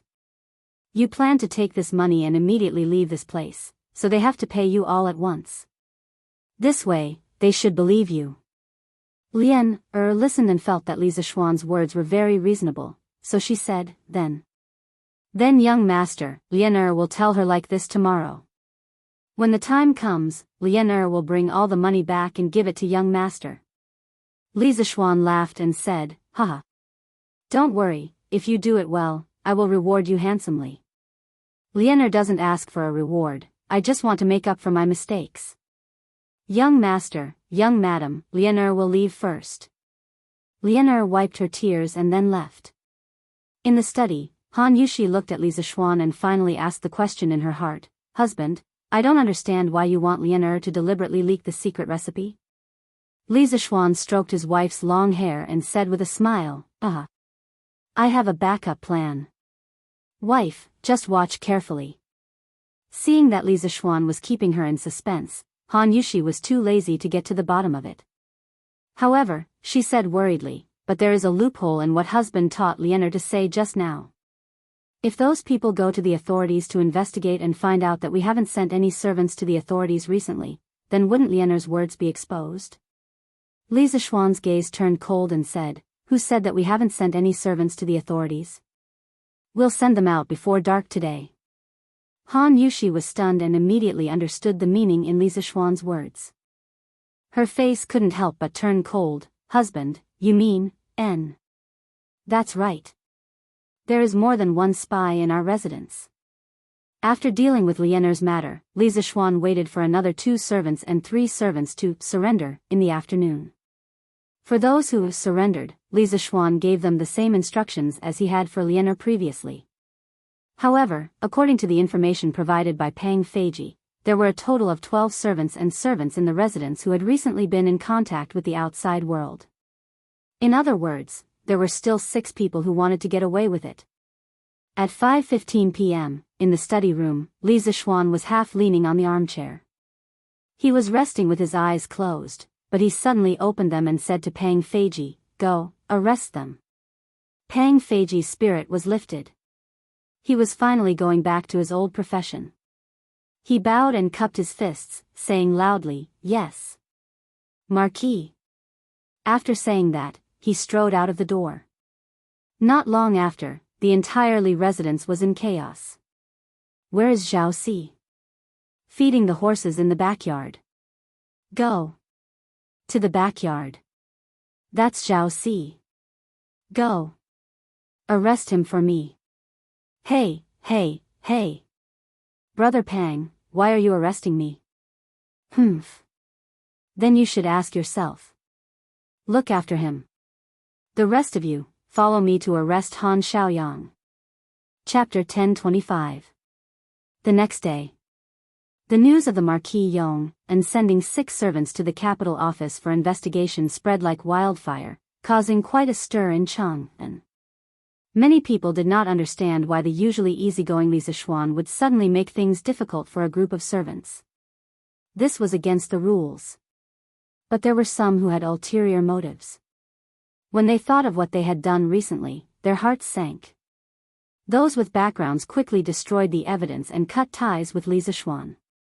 Those without backgrounds planned to quickly liquidate the restaurants under their names, pack up their valuables, and flee Chang'an before Li Zishuan came looking for them. However, no one noticed that Han Yushi had brought a few servants and maids back to the Han Manor under the escort of Pang Feiji. Sigh. What should we do now?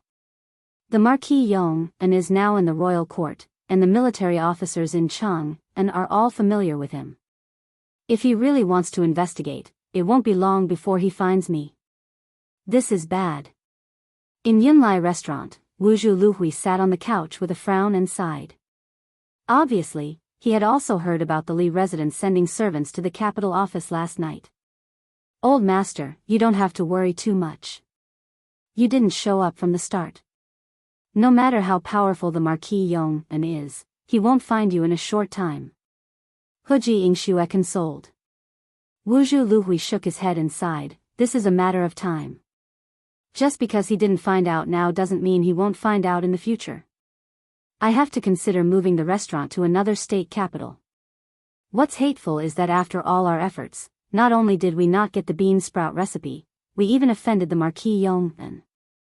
Sigh. Old master, madam, the maid from the Marquis residence called Lien, is here again. At this moment, a woman in a long dress walked in and bowed. This Han Chinese woman was Ling Meng, who had come in contact with Lien, A trace of panic appeared on Wuzhu Youhui's face. He subconsciously thought that Lien had brought the Marquis residence's guards to capture him. Huji Yingxue was rather calm. She turned and asked, is she alone? Ling Meng replied, in reply to madam, she came alone and is currently at the tea house next door. She said that she has something important to discuss with this servant. Snow Huji's eyes lit up as she said excitedly, old master, this maidservant might have thought it through. As long as we get the secret formula from her, we can leave Chang and immediately and head to other counties. We can still make a fortune. Wuzhu Luchu closed his eyes and thought for a while, then said, all right. Ling Meng, go and get in touch with that maid again. You must get the bean sprout recipe. Since we've offended the Marquis of Eternal Peace, then we can't return empty-handed. Yes, master. 1,000 strings of cash. Miss Lien, are you joking with me? A quarter of an hour later, in a tea house not far from the cloud-gathering wine shop, Ling Meng heard Lien-er's request. She couldn't help but stare at Lien-er as if she was looking at a madwoman. I'm not joking. Lien-er frowned and said, elder sister, think about it. This bean sprout can bring my young master close to 200 strings of cash every day. If you get it, then it won't be long before you have tens of thousands of strings of cash. I took the risk to come and tell on you. Isn't it reasonable for me to take 1,000 strings of cash? Besides, elder sister, you should have heard about it, right? My young master sent all 6 servants who might have leaked the secret to the authorities yesterday. Fortunately, I came out to buy the medicine that day with young madam's permission. Otherwise, young master would definitely suspect me. But I definitely don't dare to stay in this Marquis residence. I plan to sell the secret formula and then take the money to escape Chang'an. So if you want the secret formula, not only do you have to give me 1,000 strings of cash, you have to give it all at once. I don't have the time to wait for you to verify the secret formula in Chang'an City. Of course, if elder sister thinks it's too expensive, I can find other buyers. After saying that, Lien-er actually turned to leave. It was obvious that she had nowhere else to go and was in a hurry to cash out and leave the house. Hey! Miss Lien-er, wait.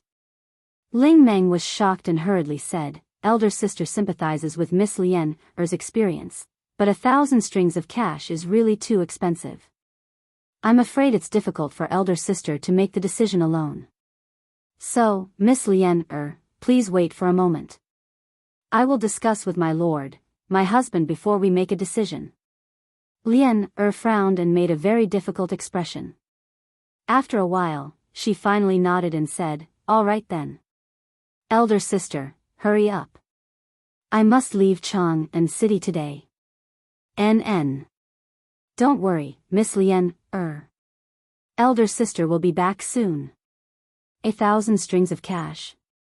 This girl really dares to ask for an exorbitant price.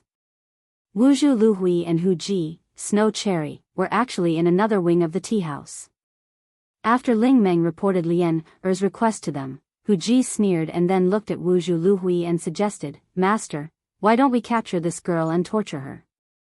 When the time comes, we don't have to be afraid that she won't tell us the secret formula." Wu Zhu Liuhui's face darkened and he waved his hand and said, "This is not the time to complicate things. If things get out of hand, I'm afraid we won't even be able to leave Chang and city. Besides, this secret formula is indeed worth 1,000 strings of cash." Hu Ji, Snow Cherry, could not help but say, "Master, what if the girl tells us a fake secret formula?" Wu Zhu Liuhui's eyes flashed with a cold light and he sneered, "Then if she's heartless, don't blame me for being unjust. But looking at her current situation, it's unlikely that she will come out to deceive others and cause more trouble for herself. Ling Meng, go and promise her that in the afternoon, you will send the money to her house. Hand over the money and the secret formula." Ling Meng bowed and said, "Yes, master." Similar scenes were happening in different parts of Chang and city today. In the afternoon, around 5 in the afternoon, the 2 servants and 4 maidservants that Li Zishuan sent out all returned with a full load. On this trip, the 6 of them had cheated nearly 8,000 strings of cash because one of them, Wang Xiaojiang, was secretly invited by the Cui family. Towards his old enemy, Li Zishuan showed no mercy and directly asked Wang Xiaojiang to ask for 3,000 strings of cash. The Cui family's duke hated Li Zishuan to the core and wanted to disgust him. Moreover, the income brought by the bean sprouts was indeed considerable. They could earn at least 4,000 to 5,000 strings of cash in a month. Although the Cui family had a large business, if 4,000 to 5,000 strings of cash were to fall on the ground, it was impossible for them not to pick it up. The most important thing was that Wang Xiaojiang was an actor. He even acted as the duke, so he was able to cheat the Cui family of 3,000 strings of cash. According to the information from the 6 servants, Li Zishuan immediately asked Pang Feiji to secretly bring back the 8,000 strings of cash in a carriage from their houses. At this point, the operation to clean up the leakers had finally come to an end. But the operation to punish the leakers had just begun. Chapter 1026. The Cui family was the most influential force in the operation. The rest of the thieves were mostly self-employed people like Wu Zhu Lulin who wanted to make a fortune overnight. Compared with the Cui family, they were nothing more than a bunch of rotten shrimps. But no matter if they were big fish or small shrimps, to Li Zishuan, as long as they provoked him, they would have to pay the price. Not only would these 6 families have to pay a fine of thousands of strings of coins, they would also face a trade blockade from the Yanhuang Chamber of Commerce in the future. The next day, Wu Zhu Lulin and the other secret thieves took the gold and silver that they had packed up yesterday and fled Chang and city. Although Li Zishuan knew about it, he did not stop them. Something worthy of mentioning was that the price of the bond of brothers in the Immortal Indulgence had suddenly dropped greatly from 666 copper coins per serving to 333 copper coins per serving. The extent of the price drop was so great that it caused everyone to be astounded. The number of diners heading to the drunken immortal restaurants suddenly increased. When the rich people saw this, they all complained that Manager Lu did not know how to do business. It was fine if he did not raise the price, but he lowered the price instead. This caused more and more people to come to eat, causing them to have to line up for a long time. As for Yanhuang College, the price of the bean sprouts continued to drop from 300 copper coins to 150 copper coins. This time, the children from poor families did not hesitate anymore. They all ran to the cafeteria to order a serving of bean sprouts for themselves and slowly enjoyed it. South of Chang and city, East Duke's residence. When Cui Junchuo heard that the price of the Brotherhood connection had dropped, he subconsciously felt that something was wrong. With a gloomy face, he asked, "Has the secret recipe started to be tested yesterday?" A servant beside him replied, reporting to Grand Duke, "The secret recipe has been handed over to our restaurant's manager Wang. They have already started to follow the secret recipe yesterday. It is estimated that it will take another 4 to 5 days for the beans to sprout." Cui Junchuo's heart calmed down. He thought for a while and asked, "Where is that Wang Xiaojiang who came yesterday? Is there any news about him?" "Grand Duke, I've sent someone to check Wang Xiaojiang's residence today. There's no one inside. It must be as he said. He fled Chang'an yesterday because he was afraid of the Marquis of Yong'an's revenge." Actually, the 6 people who turned themselves in yesterday and were sent out by Li Zishuan to cheat money had all been hidden. Naturally, the Chui family couldn't find them. "Yes. We have to keep an eye on Li Zishuan's movements."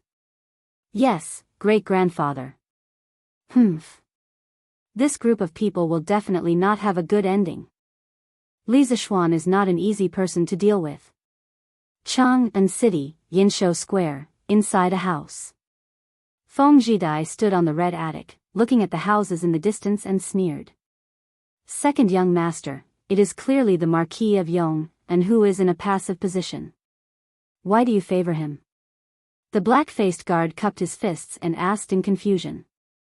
Feng Jidai couldn't help but recall the night when Li Er led the civil and military officials to the Cloudy Mountain to see the moon, and the first time he met Li Zishuan face to face. After a long silence, he said with a complicated expression, "Ah Mu, never underestimate Li Zishuan. How can a bunch of mayflies shake this big tree? Others may be narrow-minded, but he is a man who has the universe, the sun, the moon, and the stars in his heart." Feng Jidai added in his heart. Mu scratched his head. He didn't understand why his young master, who was fearless in Lingnan, would immediately cower when he came to Chang'an. "Help me buy some brothers-linked hearts. Lingnan really can't compare to Chang'an. This is called living. I've even put on some weight recently." Feng Jidai let out a long sigh and said contentedly. Although he was a hostage, he didn't have to worry about food and drink here. As long as he didn't leave Chang'an, no one would restrict his freedom.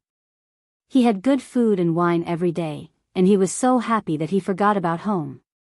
"Yes. Young master." On the first day of the bean sprouts price reduction, Yanhuang College and Drunken Immortal sold a total of 2,500 jin of bean sprouts. The Li family's remaining soybeans could only produce 7,000 jin of bean sprouts. In other words, it could only support the consumption for 3 days. However, Li Zishuan still didn't have any intention of buying soybeans. But if someone paid attention, they might notice that many farmers had entered the city to buy large amounts of soybeans. On the second day, the price of bean sprouts was slightly reduced again. At Drunken Immortal, it went from 333 copper coins to 300 copper coins. At Yanhuang College, it went from 150 copper coins to 130 copper coins. There was no doubt that the number of customers at Drunken Immortal was even greater. The road from the Drunken Immortal into the entrance of the Western Market was completely packed. Fortunately, Li Zishuan had opened a few branches of the Drunken Immortal in Enchanting City. Otherwise, the main branch of the Drunken Immortal Inn would have been overcrowded. On the third day, the price of bean sprouts at Drunken Immortal dropped to 280 copper coins. At Yanhuang College, it went down to 110 copper coins. The once glorious bean sprouts that only the rich could enjoy suddenly became not so unattainable. Ordinary people could still squeeze out enough money to eat a plate of bean sprouts. However, while the commoners were happy, East County Duke Chui Junshuo couldn't be happy. Bastard. This bastard lowered the price of bean sprouts so low. How can the Chui family make money when the bean sprouts are released? When will we be able to recoup the cost of 3,000 copper coins? When Chui Junshuo heard the news, he couldn't help but smash vases and teacups in his residence. Everyone in the Chui family was in danger. Li Zishuan couldn't care less about the Chui family's situation. He was leisurely carrying out his plan. On the fourth day, the price of bean sprouts at Drunken Immortal dropped to 200 copper coins. At Yanhuang College, it went down to 100 copper coins. The people of Chang'an couldn't help but feel happy. In the past, only the imperial family could eat fresh vegetables during winter. Now, they could eat a serving for 200 copper coins. This was too happy. However, on this day, the Li family's bean sprouts were all used up. If Drunken Immortal wanted to sell Brother Connected Heart in the future, they could only buy it from elsewhere or ask shopkeeper Lou to make it himself. When shopkeeper Lou first heard the news, he couldn't help but be anxious. However, Lisa Schwan only said one word to him, buy. At that time, he really wanted to cry. Because where would he go to buy something like that? But on the second day, a miracle happened. Shopkeeper Lou. I have more than 50 kilograms of bean sprouts. Do you want them? If you do, I can sell them to you at a cheaper price. That morning, when the door of Drunken Immortal opened, a burly man carrying a basket came in. It was Hu Hanyun from the Han family village. Shopkeeper Lou recognized him and was shocked. He said in disbelief, Old Hu? It's you? No, why do you have so many bean sprouts? Chapter 1027. Shi City, Drunken Immortal Restaurant. Shopkeeper Lou, you don't know? I thought you knew. He. Hu Hanyun scratched his head and chuckled at the shocked shopkeeper Lou. Shopkeeper Lou's face darkened. What do I know? Is there something I should know? Hurry up and tell me. Old Hu, you, shopkeeper Lou was about to ask when a few more villagers came in. Some were from the Han village, some were from Plum village, and some were unfamiliar to him. Shopkeeper Lou, do you want bean sprouts? I have more than 25 kilograms here. They're fresh. I have 70 kilograms here. Shopkeeper Lou, do you want some? While listening to the villagers shouting and yelling, Shopkeeper Lou seemed to have understood something. He looked at Old Hu and asked uncertainly, Old Hu, did young master teach you all the methods of growing bean sprouts? At this point, it seemed that this was the only reasonable explanation. Old Hu nodded and said, yes. Young master told young madam to teach us the method of growing bean sprouts 4 days ago. After the villagers bought the beans, they didn't go anywhere and just stayed at home to grow bean sprouts. As soon as the bean sprouts grew, we sent them to you. No matter what, we're young master's villagers, so we have to prioritize the needs of Drunken Immortal Restaurant and Yanhuang College. Shopkeeper Lou suddenly understood. No wonder Li Zixuan was so calm when he looked for him yesterday, as if he had a card up his sleeve. Good. This old man was worried about where to buy bean sprouts. Old Hu, you guys come in. Drunken Immortal Restaurant wants all these bean sprouts. Shopkeeper Lou stroked his beard and laughed. Old Hu and the others picked all the bean sprouts and brought them in. These villagers knew how to repay kindness. They knew that Drunken Immortal Restaurant was the Li family's business, so they only sold the bean sprouts to Shopkeeper Lou for 25 copper coins per kilogram. Shopkeeper Lou felt bad about it and raised the price by 5 copper coins per kilogram. According to their original plan, they only sold the bean sprouts for 20 copper coins per kilogram. Hey! Old Hu. Marquis really treats us well. Just by selling this batch of bean sprouts, I'll be able to make at least half a year's worth of money. On the cement road back to the Han village, a villager from the Liujie village couldn't help but sigh to Old Hu. Old Lou. Of course, young master treats his family's farmers well.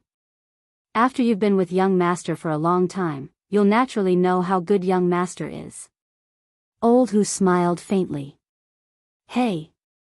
How much do you think the bean sprouts would fetch if they were sold to other restaurants?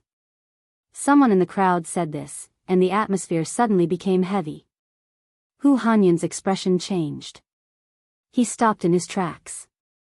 Seeing that there was no one else around, he said with a sullen face, a person must have a conscience. I, Old Hu, had only moved to the Han family manor over 20 years ago. Previously, I had experienced who knows how many main families in other places. But which main family didn't King think about how to suck everyone's blood? I, Old Hu, dare to say that there isn't a main family that treats us as sincerely as young master. You may not know how valuable this method of growing bean sprouts is, but I heard 2 days ago that the Chui family offered 3,000 strings of cash to buy this secret recipe. But what about young master? Young master didn't ask us for a single copper coin and directly taught us this method.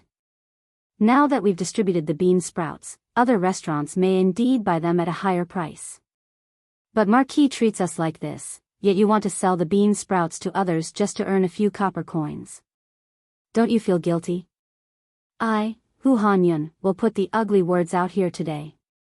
If any of these 8 villages dare to sell bean sprouts to other restaurants without permission, Old Hu will be the first to go to their house and break their legs. Whether you report it to the authorities or ask someone to take revenge, I'll accept it.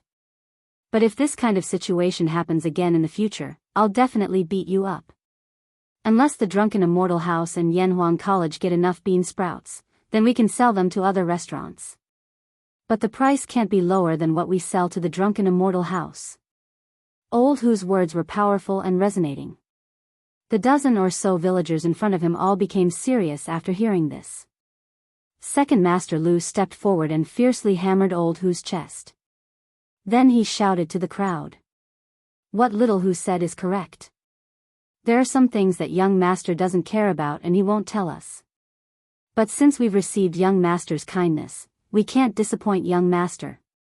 I, Lu Wanshan, will definitely not allow anyone to go back on their word. Right. I, Lu Mang, will definitely not allow anyone to go back on their word. Marquis brought us to live a good life, so we must repay Marquis. As a person, we can't lose our conscience. Second Master Lu was a well-known figure in the surrounding villages. With him saying this, who would dare to not believe him? As soon as he finished speaking, Lu Mang of the Liujia village quickly stood up and agreed. He sold more than 100 caddies of bean sprouts today and earned more than 2,000 copper coins. After deducting the cost of buying soybeans, his net profit was more than 2 strings of coins. When Li Zishuan encouraged the villagers to build greenhouses, he couldn't afford to build greenhouses. Now, he didn't expect that just selling bean sprouts once would be enough for him to build 3 or 4 greenhouses. Happiness came too quickly. He was planning to first return the 500 copper coins he borrowed from Li Zishuan and then build 2 greenhouses. Next year, he would definitely have enough money to send his children to school. Therefore, he had now become one of Li Zishuan's staunchest supporters. Old Hu and Second Master Lu are right. In the future, our bean sprouts must be sold to the Drunken Immortal House and Yanhuang College first. I agree. This is a must. The rest of the villagers followed behind Lu Mang and voiced their agreement. Second Master Lu nodded his head in satisfaction and said, also, all of you, when you go back, keep your mouths shut. Also, keep your wives' mouths shut. Although the young master didn't tell us to keep it a secret, the less people from the other villages know about the bean sprouts, the more money we can earn. If everyone knows about it, the bean sprouts will definitely be sold at a cheaper price. Old Hu agreed and said, yes. Keep your mouths shut, just like the greenhouses. No matter who comes to the village, don't let them see it. Also, don't mention this to the other villages. If you do, you'll be destroying everyone's rice bowls. That's right. Whoever says it will feel bad for all of us. Yes. We must keep it a secret. Under the mobilization of Old Hu and Second Master Lu's propaganda, the villagers of the 8 villages smoothly formed an alliance of interests and agreed to keep the secret. In Chang'an, the Drunken Immortal House's brotherhood connection continued to be popular. But today, there was a disruptor. The Chui family's restaurant in the Eastern Market also introduced a dish similar to the brotherhood connection. They directly called it stir-fried bean sprouts. The price was still reasonable, 190 copper coins per serving. It was 10 copper coins cheaper than the Drunken Immortal House's brotherhood connection price yesterday. Why was it yesterday's price?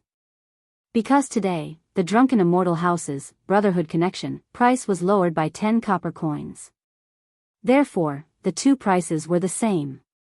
It wasn't that the Chui family didn't want to lower the price, but the price they paid for the secret recipe was too high. They had to get the original price back first, right? Otherwise, when the bean sprouts were overflowing, in the future, the price would be even lower, and the profit margin would be even smaller. Obviously, after experiencing Li Zishuan's indiscriminate bombardment these days, Chui Junshuo had already predicted the future trend of the price of bean sprouts. However, he didn't expect that Li Zishuan would secretly teach the method of making bean sprouts to the farmer. As a result, the price of bean sprouts in Chang and city would fall at an even faster rate. What? There are people selling bean sprouts in the Western market and the Eastern market? In the Eastern Duke's mansion, south of Chang and city. When Cui Junchuo heard the news, his heart sank. At this time, he completely understood that he had been tricked by Li Zishuan. Yes, great-grandpa. They should be villagers outside the city. Each of them has a lot of bean sprouts. The servant of the Cui family bowed and said, "Villagers? How could they know the secret recipe of bean sprouts? Did you find out which village they came from?" Cui Junchuo's face was gloomy. Although the Cui family was rich, they wouldn't ignore such a profitable business like bean sprouts. Moreover, the current situation was very obvious. The Cui family had been cheated by Li Zishuan for a whole 3,000 strings of coins. As a top aristocratic family, how could he tolerate this? "I think I saw a villager from Plum Village. I don't know the rest," the servant replied. Today, shopkeeper Lu had bought more than 2,000 caddies of bean sprouts from the villagers. If he bought more, the drunken immortal restaurant wouldn't be able to eat it all. Therefore, the remaining villagers were either sent to other restaurants to sell or brought to the Western market and the Eastern market to sell. After the other restaurants bought the bean sprouts, they hurriedly asked their chefs to study the method of making bean sprouts. They planned to join the ranks of selling bean sprouts tomorrow. When the people of Chang and city saw the villagers selling bean sprouts, they would usually buy 2 caddies of bean sprouts so that their wives could try it. If this continued, the number of people eating bean sprouts in the restaurants would decrease greatly. The sales of bean sprouts in the restaurants would definitely not be as prosperous as in the drunken immortal restaurant. It could be said that the most popular stage of the bean sprouts business had passed. All that was left was the soup, and the meat in the soup had all been scooped up by Li Zishuan. Bam! Plum Village, Plum Village. Damn it. This brat is so ruthless. He actually resorted to a life and death struggle move. This is so infuriating. Cui Junchuo immediately understood when he heard Plum Village. He slammed the teacup on the table onto the ground and said angrily, "Life and death struggle? No, no, no. Grandfather, you might have misunderstood. This is not called a life and death struggle. It should be called a courageous retreat." Yongla Lane, Li Residence West Courtyard. When Yiguizhong heard that the Hanjiazwang, Plum Village, Lujiazwang, and several other villages had started selling bean sprouts in the east and west cities today, he subconsciously felt that Li Zishuan was using the method of killing 1,000 enemies at the cost of 800 of his own men to take revenge on the Cui family for stealing the secret. In the end, both families would not be able to earn any money if they fought to the death. Therefore, he came to the west courtyard to ask Li Zishuan what he was thinking. Li Zishuan laughed when he heard that. "What do you mean by a courageous retreat? I think you're just being stubborn." Sigh. You youngsters are so impetuous and easily let your emotions affect your decisions. Yiguizhong shook his head and sighed. Li Zishuan could only patiently explain, "Grandfather, think about it carefully. Since the first day the drunken immortal restaurant started selling bean sprouts, our residence has earned a total of more than 2,000 strings of coins. Together with the 8,000 strings of coins that the Cui family stole from us, it adds up to more than 10,000 strings of coins.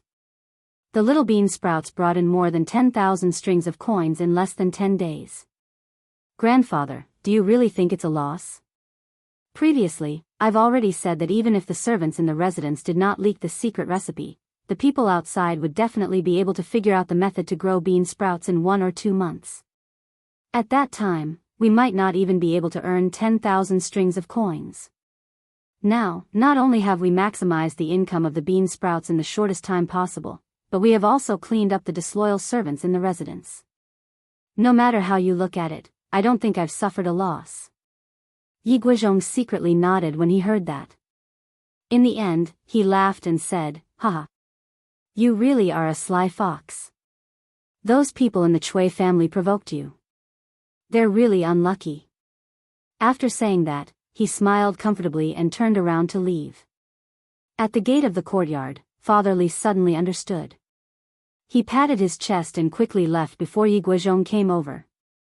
He had also heard the news and wanted to come over to ask his son what he was thinking. However, when he walked to the gate of the courtyard, he found that Yi Guizhong was also there. He stopped and stood at the gate of the courtyard to eavesdrop. Although Yi Guizhong was usually kind to Li Zishuan, that was because of the generational gap effect. Grandfathers usually doted on their grandsons, but for his son-in-law, it was already good enough that he didn't reprimand him. This stinking brat, he likes to hide things from his old man now, causing this old man to worry for nothing, Li Jingma muttered. Although there was a reprimand in his words, why did his tones sound like he was happy that his son had become more mature? Whether it was a life and death struggle or a courageous retreat, it was just a small business, worth a few tens of thousands of strings of cash. Li Zishuan didn't take it to heart. He had always been concerned about how his technology tree was growing. In the afternoon, Li Zishuan left Chang'an and went to Chi Chu Gu workshop in Mei Village. The first thing he saw was a bustling scene. There were people coming and going in the workshop, and the west side of the courtyard had already been set up. There were many pipes on the ground, and in the middle of the pipes, there was a prototype of a furnace. Faubert was gesturing with a group of blacksmiths about something. Li Zishuan stood a distance away and did not disturb them. After a while, Faubert finished talking to the blacksmiths and walked towards Li Zishuan. "Young master, you are here?" "Yes." "Faubert, the progress is not bad. I estimate that in less than a month, the ironworks will be able to start smelting iron, right?" Li Zishuan looked around and said with satisfaction. "Haha. Almost there. We have a lot of experienced blacksmiths in our workshop, and the construction of the furnace will only be faster. Now, we just need to see when Xiaobing will be able to transport the platinum ores back." Chapter 1028. Is there still no news from Xiaobing? Strange Taste Pavilion's new workshop. Li Zishuan looked at Faubert and asked. Speaking of which, as the owner, he was not responsible at all. A few days ago, after he gave the blueprint of the ironworks to Faubert, he basically did not ask about it anymore. It was not because he was lazy, but because of the sprouts and the spies in Chang'an, which took up a lot of his energy. "Young master, that guy sent a message back 2 days ago, saying that he had found the bauxite you wanted in Shuo province. He should be sending a batch back in 2 days. Faubert replied with a smile. He had received the news from Fu Bin and wanted to report it to Li Zishuan, but he had heard about the recent turmoil in Chang'an city, so he gave up the idea. He wanted to wait until Li Zishuan was free to tell him. Li Zishuan was happy to hear that. He was secretly glad that his memory was not wrong, but he felt sorry for his old classmate. He had dug up his family's bauxite more than 1,000 years in advance. Just take it as a continuation of the glory of the Chinese people in the world. Old classmate, the bauxite that your family contributed is very meaningful. Li Zishuan muttered in his heart, and then said to Faubert, "Well, after the bauxite from Shuo province is shipped back, we will start firing the refractory cement that Faubert and I talked about previously. If there are any problems, send someone to call me at any time." The so-called refractory cement could be divided into aluminate cement, low-calcium aluminate cement, calcium-magnesium aluminate cement, and dolomite refractory cement. At present, the easiest cement to fire was aluminate cement, which was mainly made of bauxite and limestone. It was calcined to produce a clinker with calcium aluminate as the main component and alumina content of about 50%. After that, it was ground into a hydraulic cementitious material, which was called refractory cement. The refractory temperature of refractory cement was generally more than 1,580 degrees Celsius, so in modern society, refractory cement was often used as the lining of some high-temperature kilns and some high-temperature projects that were eroded by the atmosphere and rain for a long time. Faubert nodded and replied, "No problem." When he had asked Li Zishuan for the blueprint, Li Zishuan had already told him the formula and production method of refractory cement. The workshop was no longer the same as before, and had accumulated a lot of technology, so Faubert felt that it should not be difficult to fire refractory cement. Li Zishuan took out 2 blueprints from his arms and handed them to Faubert. He said, Faubert, I want to make two things recently. One is a furnace, and the other is a mold. The structure is not very complicated. You can just ask the craftsman to help me make two of them. Faubert took them suspiciously and roughly glanced at them. He roughly understood what Lisa Schwann wanted to make. He couldn't help but ask, Young master, this furnace is very delicate, especially the ventilation performance of this thing. It's better than the furnaces we use now. But this mold, if you use this mold to make something, won't it be like a hornet's nest with holes everywhere? What do you want to use it for, young master? Lisa Schwann smiled and said, Faubert, what do you think of using it to shape coal powder? The coal mold that he provided to Faubert was the kind of modern handmade honeycomb coal mold that was used for pressing connecting rods. Many children in the city might not have seen this kind of thing before, but Lisa Schwann in his previous life had not only seen it, but also used it. When he was young, his family was poor. His father tried all kinds of ways to earn money in order to provide for him and his sisters to go to school. There was no need to talk about the way to earn money. Other ways included fishing, selling dried fish, helping others build houses, and even going to the streets to sell his art when he was not in the fields. When he was 6 years old, his father bought 2 trucks of raw coal from somewhere. It was the kind of coal that was the size of a football. It was probably just dug out from a coal mine. After that, his family began to rely on making honeycomb coal to earn money.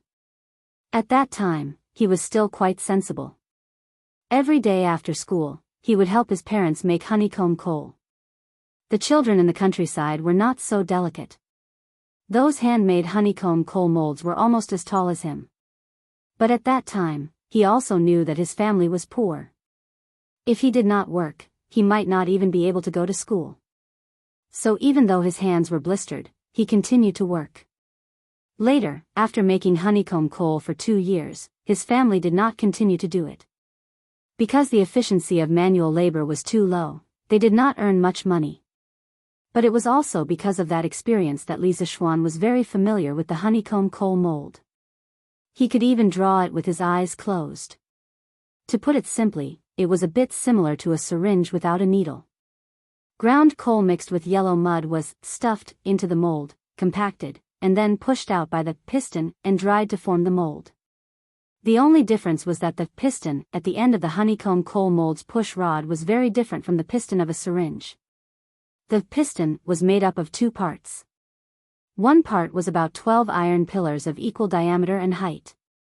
The other part was an iron plate with the same number, diameter, and distribution as the iron pillars. The iron plate with holes was embedded in the iron pillars, and the push rod was connected to the iron plate. In this way, when the slime was stuffed into the mold, it would cause the iron plate to move up with the connecting rod. And because of the existence of the circular iron pillars, there would be holes in the slime. Finally, when the connecting rod pushed out the slime in the mold, the honeycomb-shaped coal would be obtained.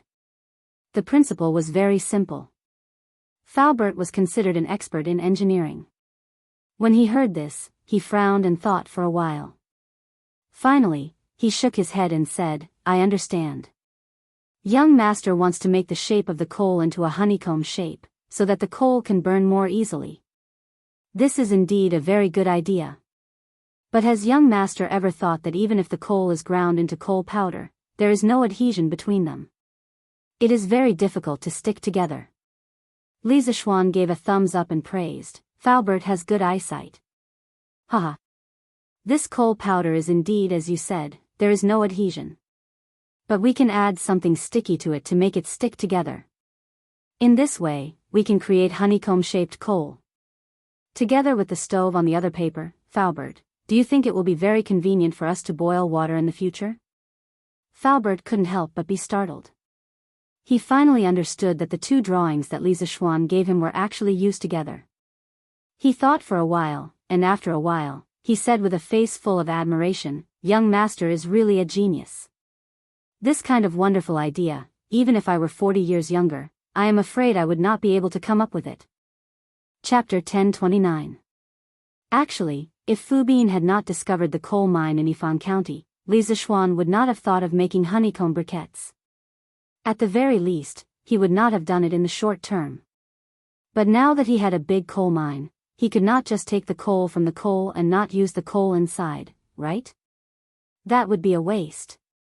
The coal content in the coal mine was the majority, and the coal that could be directly used for combustion was relatively small. Following the principle that waste was a great crime, Li Zixuan decided to create the modern coal furnace with a furnace and honeycomb briquettes. In the modern era, on October 1, 1950, Guowendi's Household Industry Society was established to produce the new fuel developed by Guowendi, honeycomb briquettes. In 1956, during the socialist transformation of capitalism, Guowendi's Big Briquettes Processing Industry Society changed from a private operation to a state-owned enterprise. Honeycomb briquettes became popular throughout the country. According to the records of that year, burning normal coal needed to be shaved and added a few times a day. But burning honeycomb briquettes did not need to be lit every day, nor did it need to be heated and shaved. Thus, the annoying phenomenon of black smoke and flying ashes was completely eliminated. A family of 5 or 6 people burned normal coal every month, but burning honeycomb briquettes only required about 200 kilograms, and it also saved the wood used to guide the coal. The result of promoting honeycomb briquettes in the capital in the first half of 1958 was that the city and the suburbs did not have complete statistics. They saved about 7,000 tons of firewood and 70,000 tons of coal. Thus, in terms of saving resources, Li Zixuan felt that it was necessary to make honeycomb briquettes. Although the consumption of mineral resources in this era was far less than in the modern era, it was better to save as much as possible. He had to leave some resources for the future generations, right? Actually, the main reason was that Li Zixuan still missed his parents and family in his previous life. He did not want his family to have no resources after 1,000 years. Li Zixuan planned to use the raw coal from the coal mine to make honeycomb briquettes, and also to use a portion of the coal to make coke. The so-called coking of raw coal refers to the process of heating coking coal to about 1,000 degrees Celsius, high-temperature dry distillation, under isolated air conditions. Through thermal decomposition and coking, it produces coke, coke oven gas and other coking chemical products. In terms of craftsmanship, it was not difficult. The burnt coal could be used as a reducing agent to smelt iron. Faubert, you must be joking. Since that's the case, I won't delay your work any longer. The furnace and molds aren't that urgent. Let's focus on the ironworks first. Hearing Faubert's praise, Li Zixuan did not feel proud. Instead, he felt a little sad. Perhaps it was because he thought of his parents in his previous life. All right then. Actually, these two things aren't complicated. I'll get someone to make a few for you later. Faubert nodded. Li Zixuan didn't say anything else. He cupped his hands at Faubert and left the western courtyard. Sister Wire, did you encounter any difficulties when you were making the telescope? Yes. Of course he did. For example, that idiot little Ning. He's so clumsy every time. He broke a few of my lenses. Ugh. Yamacho, you're here? Li Zixuan originally planned to sit in the workshop's office for a while, but he didn't expect to meet little Yu, and Mo Lingwei in the hall on the first floor. Listening to their conversation, it seemed that there was something else going on. When Mo Lingwei saw him coming, she quickly stopped talking and greeted him. Sir. Little Yu had a booklet on her lap and a pencil in her hand. When she heard Mo Lingwei say that Li Zixuan was coming, she put the booklet on the chair and stood up to greet him. Yes. What are you guys doing? Li Zixuan responded and asked with a smile. Mo Lingwei turned to look at little Yu, and replied, Yamacho, I heard that there was a big movement at the workshop recently. I was curious, so I came to take a look. It's okay if I can't help, but it's even better if I can help. I didn't expect to meet little Yu, so we chatted for a while. Li Zixuan couldn't help but ask, what? The Mahists also have research on iron smelting? He knew that the Mahists were good at building mechanisms, but he didn't know that the Mahists had research on iron smelting. Mo Lingwei said proudly, of course. There are many records of iron smelting in the Mahists' ancient books. I even gave a lot of suggestions to improve the blast furnace that Faubert is building now. China had mastered the technology of smelting iron and steel from iron during the Spring and Autumn Warring States period. It was as easy as drinking water for the Mahists. Not only were they good at smelting iron, but the Mahists were also good at forging swords. The Mahists' master's personal sword, the Ink Snow Sword, was extremely famous in China's history. So no matter what, it was impossible for the Mahists not to be proficient in the art of smelting iron. Hee hee. Then I have to thank Ink Girl. Li Zishuan saw that Mo Lingwei was serious, so he smiled and said politely. Mo Lingwei waved her hand and said, hee hee. Yamacho, you don't have to be so polite. Now that I'm a member of the academy, it's only right for me to do something for the workshop. Li Zishuan smiled and looked at Li Yu. Without waiting for him to ask, Li Yu took the initiative and said, Yamacho, a few days ago I heard that Sister Wei became a professor at Yanhuang College. I met her today, so I wanted to write about her in the newspaper. It's a good thing for us girls. Just now I was asking Sister Wei about the details of how she made the telescope. Li Zishuan was stunned and thought that little Yu's thinking was quite modern. Wasn't what she was doing now equivalent to the reporters in modern times interviewing famous people and then using the content of the interview as news? This little girl really had the talent to be a reporter. She was self-taught. Haha. I see. Then you guys continue to chat. But little you have to be careful when you write the news. The production of the telescope is a secret of the college and the imperial court. Any technical things can't be mentioned in the newspaper. Otherwise, there will be big trouble. Li Zishuan didn't object to little Yu setting Mo Lingwei as a role model for Tang Empire's women. But in terms of principles, he had to make it clear to Li Yu in advance. This was because the technology of the telescope was too important. If it fell into the hands of an enemy country, who knew how much trouble it would bring to Tang Empire? I understand, sir. When the time comes, I'll write the news and show it to you again. Little Yu still knew the importance of the matter. She immediately replied solemnly. Okay. Li Zishuan nodded and looked at Mo Lingwei and said, Ink Girl, many of the things you know are related to Tang Empire's interests. So in the future, you have to be careful with your words and actions. Don't casually reveal things that you shouldn't reveal to others. Mo Lingwei stuck out her tongue and said, I know, Yamacho.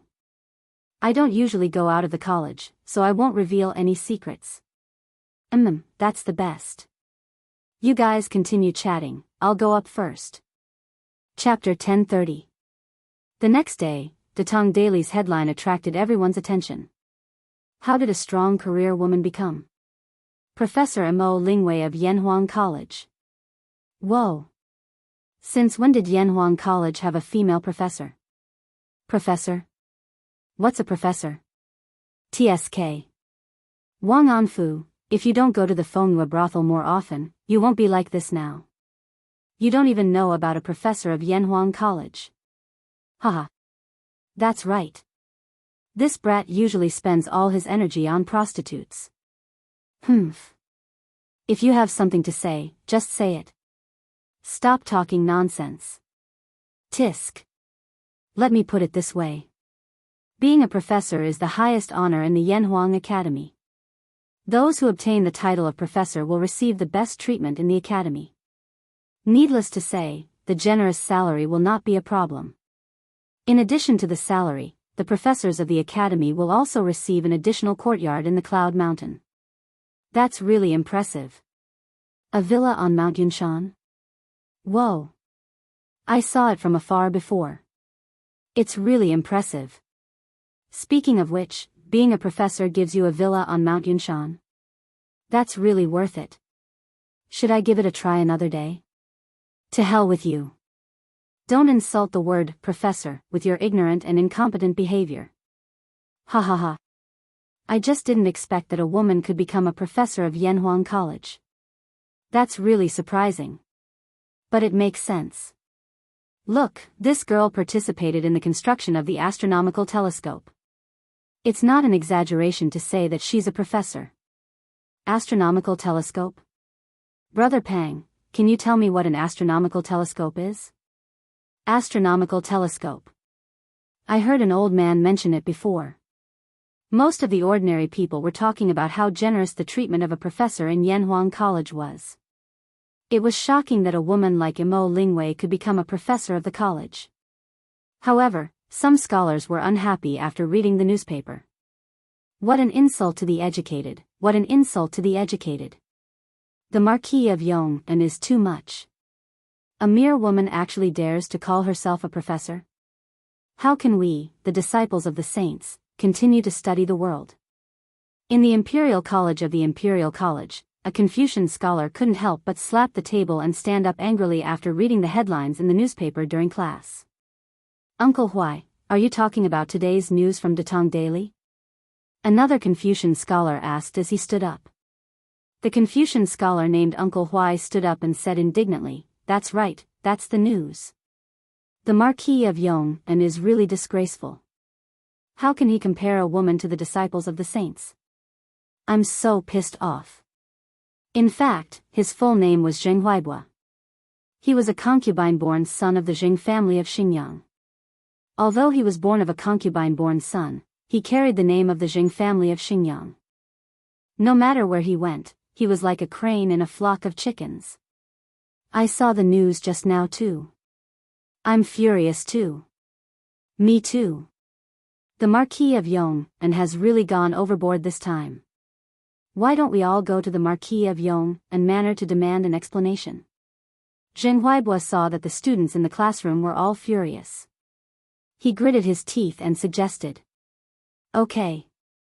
Let's go and demand an explanation from the Marquis of Yong'an. Let the Marquis of Yong'an revoke that woman's position as a professor. Yes. It must be revoked. Uncle Huai, if you want to go, I'll go with you." The classroom that was previously noisy suddenly became lively. After a while, a student weakly said, "Uncle Huai, I think we shouldn't go. Last time, the students of our college went to the Marquis of Yong'an manor to demand an explanation. In the end, they were almost stripped of their academic status. The leader, Cui Yunhan, was even sent to Cheongzhou." These words woke everyone up from their dream. When these words came out, the few people who were arguing fiercely earlier were all jolted awake. They immediately recalled that a few months ago when Li Zixuan officially mentioned on the newspaper that the Marquis of Yong'an, Cui Yunhan brought a group of students to the Marquis of Yong'an manor to cause trouble. In the end, they were wiped out in one fell swoop by the imperial guards sent by Li Zixuan. After that, Li Zixuan ignored the pleas of the Cui family's old grandfather and actually sent Cui Yunhan to Cheongzhou. This was a real lesson learned from the mistakes of the past. Furthermore, from the previous incident, it could be seen that Li Zixuan's current imperial favor was very high.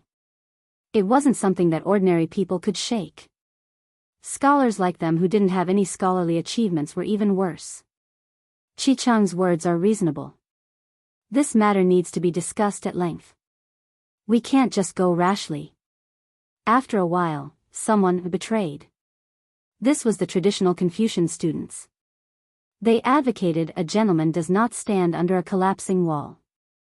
Once they discovered that there might be danger ahead, they would usually run faster than anyone else. Yes. Uncle Huai, this matter needs to be discussed at length. Otherwise, the gains won't make up for the losses. Why don't we go find Professor Cui? He has the right to write a letter to advise against it. Let's ask him to help us advise His Majesty on this matter. Zheng Huaibua despised his stupid teammates in his heart. After hearing this sentence, he couldn't help but nod and say, "Okay. Professor Cui is an upright person who abhors evil. Let's go find him together. He definitely won't sit by and do nothing." Speaking of Cui Shanyu, this fellow was actually quite miserable. Previously, he had joined forces with the 7 great professors of the Imperial College to impeach Li Zixuan. Although he had forced Li Zixuan out of the Imperial College in the end, he didn't get any good results. Not only did he fail to run for the position of the Imperial College's secretary, but he was also called by Li Er in the imperial edict as a teacher who only knew how to fight for power and profit. As a result, his political career in the imperial college had basically come to an end. In the following period of time, Cui Shanyu kept a low profile. It was likely that he didn't expect that while he was peacefully sitting at home, someone would deliver the opportunity for revenge to him. Wow! This ink girl is so amazing. Despite being a girl, she can actually achieve her current status. She is truly too amazing. The scholars were indignant that Mo Lingwei had ridden on their heads. The women of Chang and were looking up to Mo Lingwei's glorious achievements and sighing that a woman could actually not lose to a man. Within the Changle Palace, after Princess Changle saw the news in the newspaper, she let out a similar sigh. According to Brother Qingke, the ink girl is from the Mo family and is proficient in arithmetic and construction. It is only natural that she can achieve such accomplishments. If only Changle had the same intelligence as the ink girl. Sitting alone by the window, Changle gazed at the ginkgo leaves drifting in the wind. She couldn't help but sigh. Everyone envies me, the princess of the Great Tang, but they don't know that I envy the ink girl, a free person who can do what she likes and pursue her true love. Chapter 1031. Wow! Hanli, is this Mo Lingwei a professor at your college? South of Chang and City, and Le House, Lin family's backyard. Today was Yanhuang College's Saturday, so Iron Egg came to tutor Lin Hao. After Han Lijing went to Hedong Road, Iron Egg couldn't live alone in the Han village, so he was now living in Chang and City's Li Mansion. Although his sister, Han Yushi, reprimanded him for the results of the monthly test, he still came to the Lin family to fulfill his promise. Lin Hao took the opportunity to read today's Tang Daily while he was squatting in the latrine. His eyeballs almost popped out of their sockets when he saw what it was. He quickly wiped his butt and limped out of the latrine. Then, he walked to Iron Egg's side, widened his eyes, pointed at the newspaper, and exclaimed. Iron Egg frowned and said unhappily, "She's a professor at our college." "Young Master Lin, please don't call her by her name." Respect for teachers was a rule that every student of Yanhuang College must abide by. Ahem, sorry.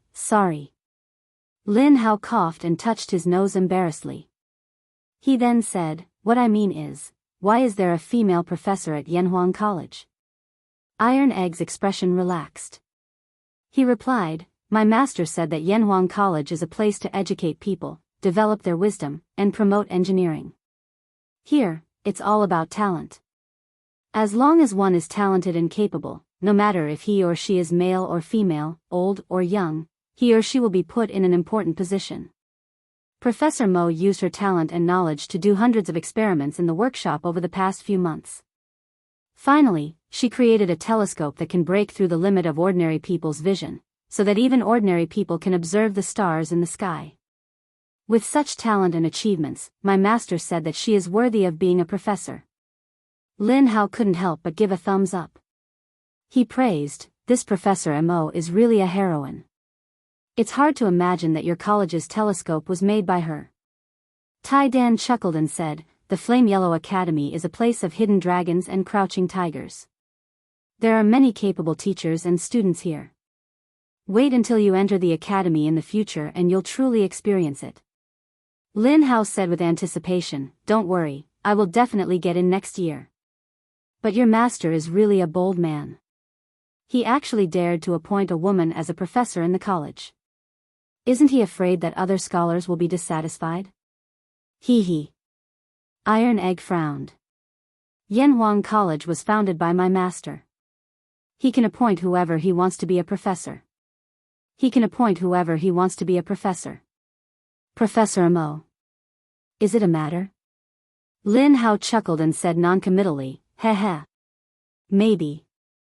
Li Zishuan didn't care about what other people were saying about the Datong Daily headline. As long as the content of the news wasn't confidential, other people could say whatever they wanted. In the afternoon, he received news that the first batch of bauxite that Fu Bin had brought back from Shuazhou had arrived at the workshop. It was earlier than Li Zishuan and Faubert had expected. Since he had nothing to do, Li Zixuan went to the new workshop of the Chitsu Pavilion to confirm whether Fu Bin was digging bauxite or not. "Young master, look, these are all here." Faubert pointed to a pile of gray stone-like ores in the front yard of the workshop and said, "Take a look and see if these are the bauxite ores you want." Li Zixuan went forward and picked up a piece.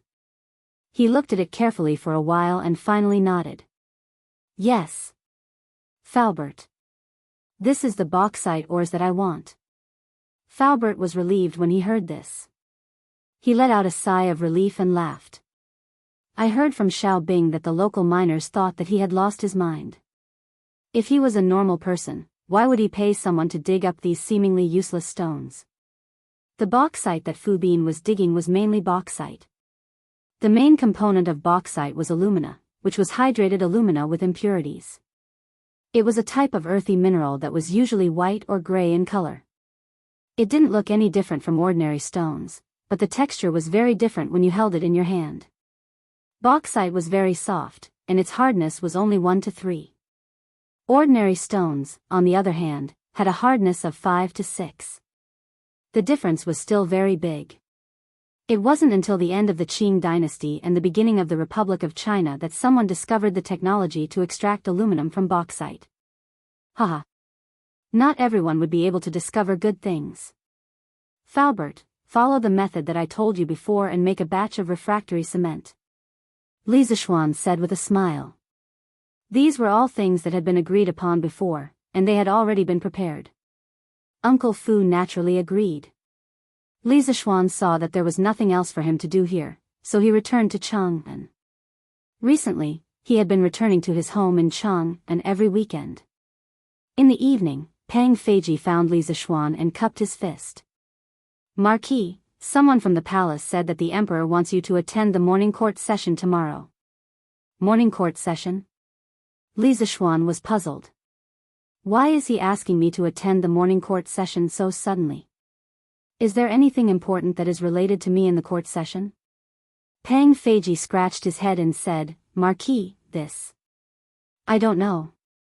"All right, you can go now." Li Zixuan had only asked subconsciously. He didn't expect Pang Feiji to answer. After all, with Pang Feiji's connections, he might be able to get some information, but in the imperial court, he was far from being able to do so. "I'll take my leave." After Pang Feiji left, Li Zixuan thought for a long time but could not come up with anything. He could only eat and rest early, feeling a little depressed. Early the next morning, he rode on Big White and led Pang Feiji and a group of guards to the palace. Outside Tai Chi Palace, he chatted with Qing Yaojin and the others for a while. Then, he realized that there was a familiar yet unfamiliar person in the crowd. He walked up to take a look and smiled. "Oh. Isn't this Professor Cui? Why are you here today?" Cui Shanyu knew that he was no match for Li Zixuan when it came to insulting others. He snorted and said, "The emperor summoned me, so I had no choice but to come." Li Zixuan thought about it. How could there be such a coincidence in the world? Perhaps the reason why he was summoned by Li Er today had something to do with this guy. Not to mention what the old man was up to behind his back, just the fact that he couldn't sleep in this morning was enough to make Li Zixuan feel very displeased. Thus, Li Zixuan did not show it on his face. He turned around and said in a voice that only the two of them could hear, "Professor Cui, I advise you to be kind. Otherwise, you will learn from Cui Shanfu's mistakes." "You." Cui Shanyo's expression changed drastically. He turned around and wanted to scold Li Zixuan, but Li Zixuan had already walked back to the group of generals. He could not make it in time. "Go to court. All officials, go to court for an audience." At this moment, a eunuch at the top of the stairs shouted in a high-pitched voice. The officials immediately quieted down and lined up. They carried the imperial edict and walked up the stairs toward Tai Chi Palace. Chapter 1032. Cui Shanyu, are you the one who impeached the Marquis of Yong, and for insulting the teachings of the saints and misleading the students? Inside the Taiji Palace. Halfway through the morning assembly, Li Er suddenly called out Cui Shanyu's name and asked. Cui Shanyu was still thinking about the words Li Zixuan said outside the Taiji Palace to persuade him to be kind. When he heard Li Er call out to him, he was startled at first, then quickly went forward and bowed. Your Majesty, it's not that I want to impeach, but that I represent the thousands of disciples of the saints to seek an explanation from the Marquis of Yong'an. Li Zixuan, who was resting on the coiling dragon pillar in the main hall, was shocked at this moment. It was finally his turn to go on stage. As expected, Li Er said, Marquis of Yong'an, come forward. Professor Cui wants to seek an explanation from you. Yes, Your Majesty. Li Zixuan responded and walked in front of Cui Shanyu. He asked with a smile, Professor Cui, I wonder what kind of explanation you want from me? Oh, no, it should be the thousands of disciples of the saints that you speak of. What kind of explanation do you want from me? Cui Shanyu swallowed his saliva and mustered his courage. The saints have taught us that the heavenly sovereign is inferior to the earth, the universe is fixed, the inferiority is superior to the inferiority, the position of nobility and inferiority is determined, the way of heaven becomes a man, the way of earth becomes a woman. The universe knows the beginning, the Kuan creates things. But today, the Marquis of Yong'an allows a woman to steal a professor of Yanhuang College. Isn't this an insult to the teachings of the saints, a disgrace to the culture, and misleading the students? The heavenly sovereign is inferior to the earth, the universe is fixed. From the Book of Changes, Li Zixuan frowned, because he was not used to Cui Shanyu's previous words. Fortunately, he inherited the memories of 2 lifetimes. After pondering for a while, he finally understood that this old fellow wanted to use the mouth of Confucius to convey the idea of men being superior to women. You are indeed like your mother playing me? After hearing so much classical Chinese, Li Zixuan subconsciously wanted to recite a sentence of his own, but Cui Shanyu was dumbfounded when he heard it. Li Zixuan realized that something was wrong and quickly changed his words. Yanhuang College has always chosen people based on their ability. If Professor Cui is not satisfied with my appointment, you can compete with Ink Girl in knowledge. Why should we bring this small matter to the court and delay His Majesty and the other officials from dealing with the world's affairs? In fact, when he said, you are indeed like your mother's play, he forcefully translated the modern, are you king kidding me, into the classical version. It was normal for Cui Shanyu to be confused after hearing it.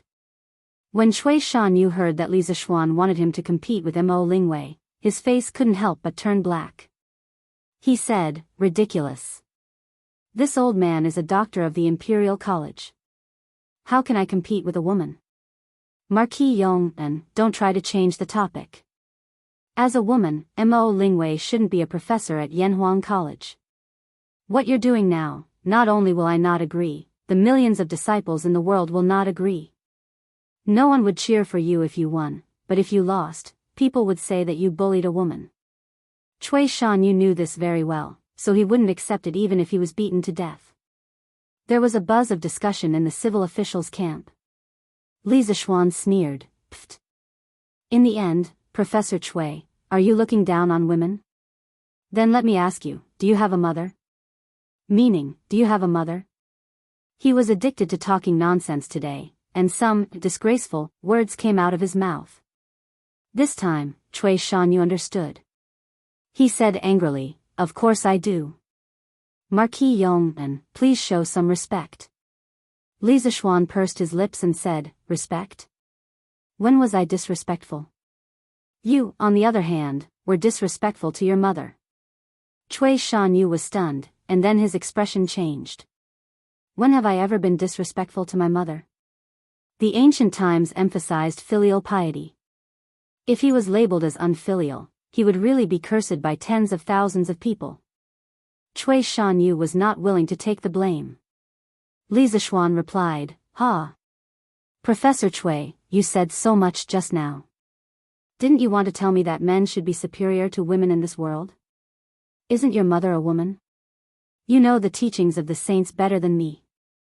If I remember correctly, the saints once said, a gentleman upholds the fundamentals, and the fundamentals are born from the Tao.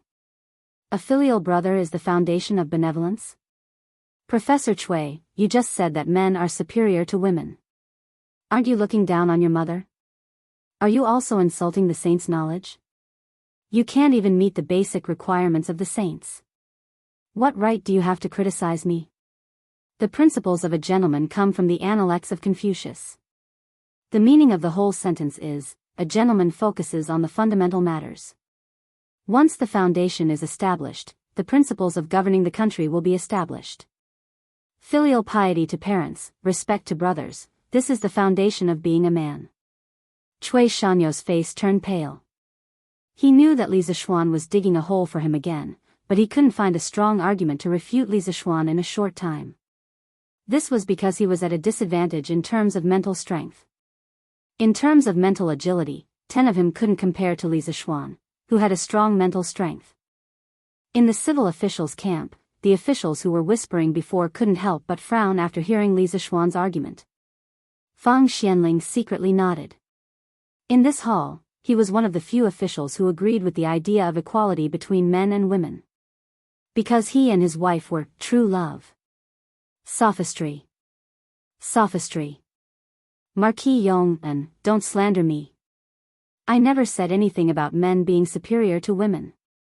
Cui Shanyu felt the burning pain on his face, but he still defended himself.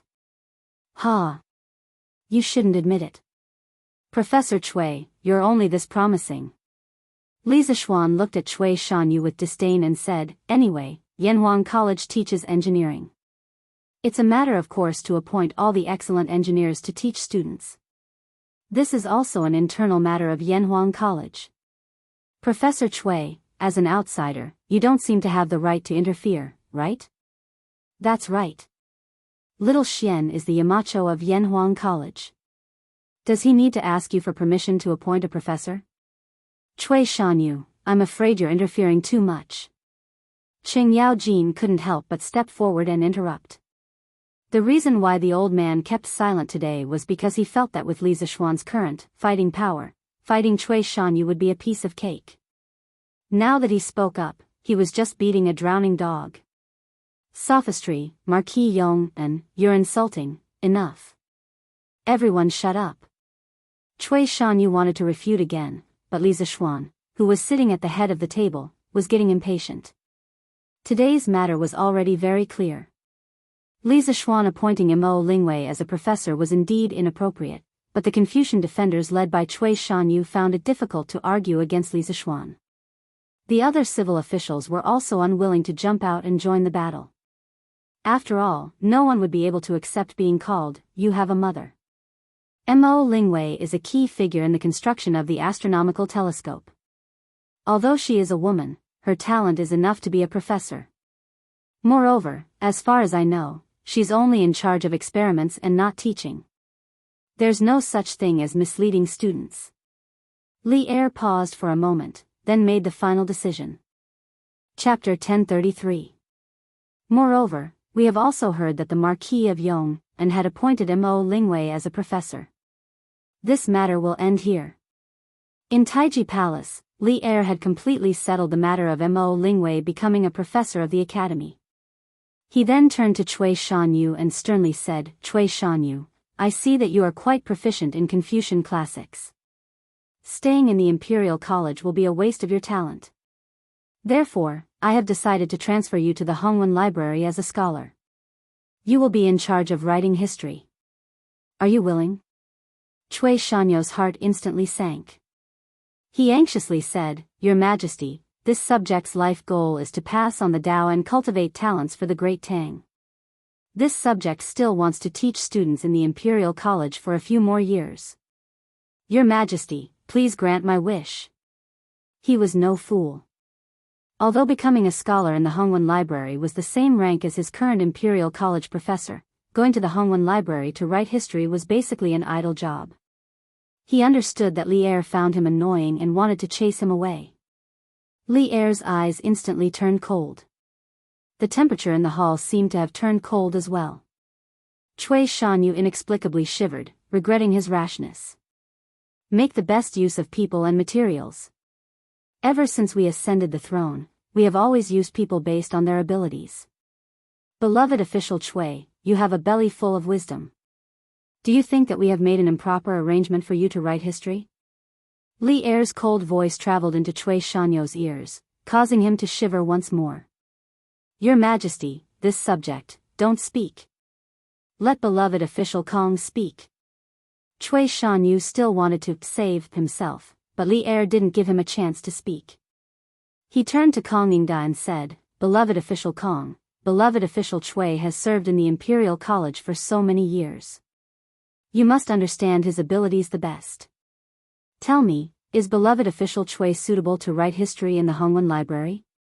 When Kong Yingda heard Li Er call him, he couldn't help but frown. Cui Shanyu immediately looked over, praying that Kong Yingda would let him off the hook. But reality was merciless. After a few moments of silence, Kong Yingda clasped his hands and said, Your Majesty, Academician Cui is familiar with the classics and history. He is indeed suitable to write history in the Hongwen Library. Actually, not only was Li Er fed up with Cui Shanyu, Kong Yingda had long been fed up with him as well. Yesterday afternoon, Cui Shanyu had submitted a petition to impeach Li Zixuan, but Kong Yingda did not know about it. Kong Yingda didn't support Imo Lingwei's appointment as a professor in Yanhuang College, but he wouldn't oppose it either. Although Li Er was the dean of Yanhuang College on the surface, everyone knew that it was only in name. Li Zixuan was the real master of Yanhuang College. Kong Yingda understood that Li Zixuan had appointed a professor to his academy. Even if he objected, he had no right to do so. Besides, Kong Yingda had always felt guilty towards Li Zixuan.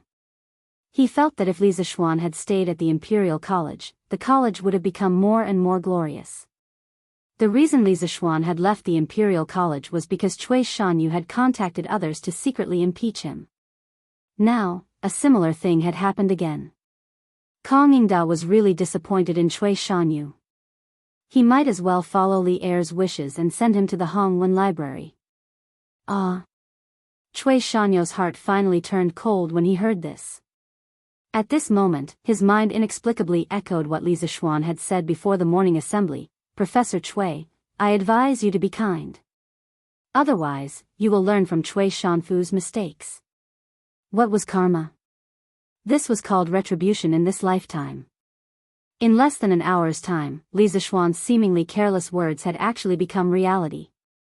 Cui Shanyu really hated Zheng Huaibua and the other scholars who had urged him to impeach Li Zixuan. Minister Cui, are you willing to go to the Hongwen Library to study history now? Li Er nodded with satisfaction. If he could send Cui Shanfu to Lingnan, what could Cui Shanyu do?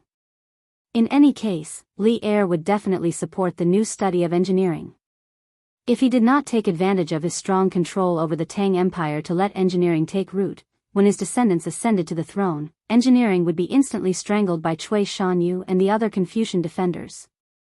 After this year of witnessing the power of engineering, Li Er believed that if the Tang Empire wanted to last forever, it could not be separated from engineering. This subject is willing. Thank you, Your Majesty. Cui Shanyu sighed as if he had accepted his fate. He bowed towards Li Er. At this point, he knew that there was no use in struggling. At this moment, he seemed to have aged a few years, but his heart was even older.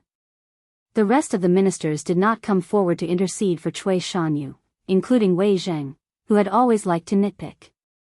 First, Li Er's appointment was righteous and no one could find fault with it. Second, Wei Zheng and his wife's situation was similar to Feng Xianling and his wife's. He was also a person who respected and loved his wife. Cui Shanyu's previous remarks about men being superior to women made him feel a little uncomfortable. Official Cui is a righteous person and has worked hard for the country. He is truly a role model for all the officials. I will reward him with 10 bolts of brocade and 100,000 yuan. Li Zixuan thought to himself, at least you know what's good for you. But on the surface, he looked like a wise ruler treating his subjects kindly. Li Zixuan, who was standing below, curled his lips. Thank you, Your Majesty. Cui Shanyu stepped forward and bowed again. Then please report if you have any matters to discuss. If not, the court is dismissed. Li Er nodded and looked at the officials below. None of the officials spoke. Today, they had seen Li Zixuan's current favor. They could not help but sigh at Shui Shanyo's overestimation of his abilities. Just based on Li Zishuan's position in Li Er's heart, as long as it was not a crime of treason, no one could overthrow him. Court is dismissed. Li Er stood up and waved his hand. Pfft! This Marquis of Yong'an is truly different. Who would have thought that a 7-foot-tall man like him would speak up for a woman? Although some of his words were a little crude, they were not without reason. Haha. In the imperial harem, Empress Zhangsun was chatting with concubine Yang and concubine Yin. The topic of their conversation was the scene that happened in the court earlier. Concubine Yang, who usually did not smile, revealed a rare smile upon hearing this. Isn't that so? Since ancient times, scholars have always said that only women and villains are difficult to deal with. But today, this great scholar, the Marquis of Yong'an, is actually speaking up for us women. How interesting. Concubine Yin pursed her lips and smiled faintly. Looking at the actions of the Marquis of Yong'an in this year, it does not seem like something those pedantic scholars would do. Especially his wedding at the end of June. Even now, many people were still talking about it. If you ask me, that girl from the Han family is also very fortunate to have married someone of her own. Who knows how many girls in Chang'an City are envious. Li Zishuan, who had just left the palace, was completely unaware that a small morning court session had turned him into the legendary friend of women. His position in the hearts of women had instantly risen by several levels. Chapter 1034. Xiao Xian, you are indeed like your mother. What do you mean by that? After leaving the imperial city, Qing Yaojin suddenly patted Li Zishuan's shoulder and asked. Li Zishuan was stunned. After a while, he said helplessly, "Ahem, Uncle Qing, that was just a joke. It doesn't mean anything." Qing Yaojin glared at him and said unyieldingly, "Hey! Don't try to play dumb with me. Although I don't know much about literature, I know that this sentence is definitely not as simple as what you said." Li Zishuan almost vomited blood. "Uncle Qing, why do you have to ask this?" He did not like to swear in front of his elders. Qing Yaojin chuckled and said, "I just think that this sentence is quite easy to say." "What's wrong with asking? Easy to say? If this old fellow learned it, he might even greet everyone he met with, 'You're just like your mother playing tricks on me.' TSK, that would be a beautiful scene." Ahem. "Uncle Qing, do you really want to hear it?" Li Zishuan looked around and asked when he saw that there was no one around. "Hey. Of course. If you don't want to hear it, why would I waste so much effort to ask you?" Actually, the meaning of this sentence is, "Are you King kidding me?" After Li Zishuan said that, he quickly slipped away. But Qing Yaojin was stunned on the spot. "Cho Nyo, come here." After returning home, Qing Yaojin waved at Qing Chumo in the front yard. Qing Chumo ran over and asked, "Dad. You called for me?" Qing Yaojin made a sound of agreement. He clasped his hands behind his back and looked up at the sky with a profound expression. Just when Qing Chumo thought that his old man was going to instill some principles of life into him, Qing Yaojin finally turned his eyes to him and said, "You really are like your mother playing me?" Ga. Qing Chumo's face and heart were immediately in a state of confusion. Firstly, it was the first time he had seen his old man speak so eloquently. Secondly, he didn't understand what Qing Chumo meant at all. Sometimes, being uncultured was really scary. "You stinking brat, you've wasted your time in the academy. You can't even understand a single sentence. In the future, you're not allowed to go out and fool around during the holidays. Stay at home and study hard. Do you hear me?" Qing Yaojin slapped Qing Chumo's head in exasperation. With a straight face, he ordered Qing Chumo to go back to his room. "Oh." Qing Chumo rubbed the back of his head gloomily and replied, "Sir, I'm sorry about yesterday's news." In the afternoon, Li Yu arrived at the Li mansion. After finding Li Zishuan, she immediately apologized. Li Zishuan was stunned. "Little Yu, what's wrong with the news? Why are you apologizing to me for no reason?" Little Yu looked up and said, "Sir, I heard that someone is impeaching you in front of His Majesty because of yesterday's news. This is all my fault, if not for." Li Zishuan suddenly understood. He waved his hand and interrupted, "Ha. So that's what happened. Little Yu, you don't have to blame yourself. What you did was right. Besides, aren't I fine now? But, no buts. I agreed to let you publish that news. And regardless of whether that news is true or not, the news of Ink Girl being appointed as a professor at the academy will spread sooner or later. When the time comes, those who should come will come. After all, some people are willing to be cheap and look for trouble. You can't stop them." Li Zishuan said half-jokingly. In fact, when he asked Little Yu to publish the news of Mo Lingwei being appointed as a professor, he had a deeper intention. That was to show that Mo Lingwei was treated well and widely respected for making telescopes. This was to stimulate people's enthusiasm for science in this era. This was to create momentum for public opinion. In his previous life, although the era he lived in was technologically advanced, there were still some unsatisfactory aspects. The one that left the deepest impression on him was when a teacher asked a student when he was young, "Student XX, what is your dream?" Under normal circumstances, the student would answer, "Teacher, I want to be a scientist when I grow up." Or, "I want to be a soldier when I grow up and protect my country." But what would happen when he went to university? "Little kid, what is your dream?" "Uncle, I want to be a celebrity when I grow up." Or, "Uncle, I want to be an internet celebrity when I grow up." Now that Li Zishuan had transmigrated to the Tang dynasty, he didn't want the Tang dynasty to develop like that in the future. He felt that his Datong daily needed to use public opinion to stimulate the enthusiasm of the people to advocate science and technology. He wanted everyone to feel that scientists like Mo Lingwei were honorable and worthy of respect. Perhaps his power was just a drop in the bucket and couldn't really affect the overall situation, but some things were better done than not done. Some things needed someone to take the lead. Pfft. Hearing the second half of Li Zishuan's words, Little Fishy couldn't help but laugh. She said, "Sir, if Professor Chui heard this, wouldn't he be furious?" Hee hee. Li Zishuan shrugged and said nonchalantly, "What does it have to do with me whether he's angry or not? Little Fishy, in the future, Datong Daily has to write more of this kind of news. We have to let the people know how great our Yanhuang College is. Moreover, the teachers of the college have always been contributing their wisdom to the Tang dynasty. They are worthy of everyone's respect." Little Fishy nodded vigorously and said with anticipation, "Yes, yes. Sir, don't worry, I will." Actually, Little Fishy really wants to become someone as amazing as Sister Mo, but I can't understand the principles and formulas that Sister Mo talks about. I know that I'm still far from Sister Mo. However, it should be a very interesting thing to let more people worship people like Sister Mo. Little Fishy is willing to do it. Li Zishuan shook his head and laughed. "Little Fishy, what Ink Girl did is indeed great, but what you're doing now isn't bad either. You can use the pen in your hand to create a spiritual idol for the people."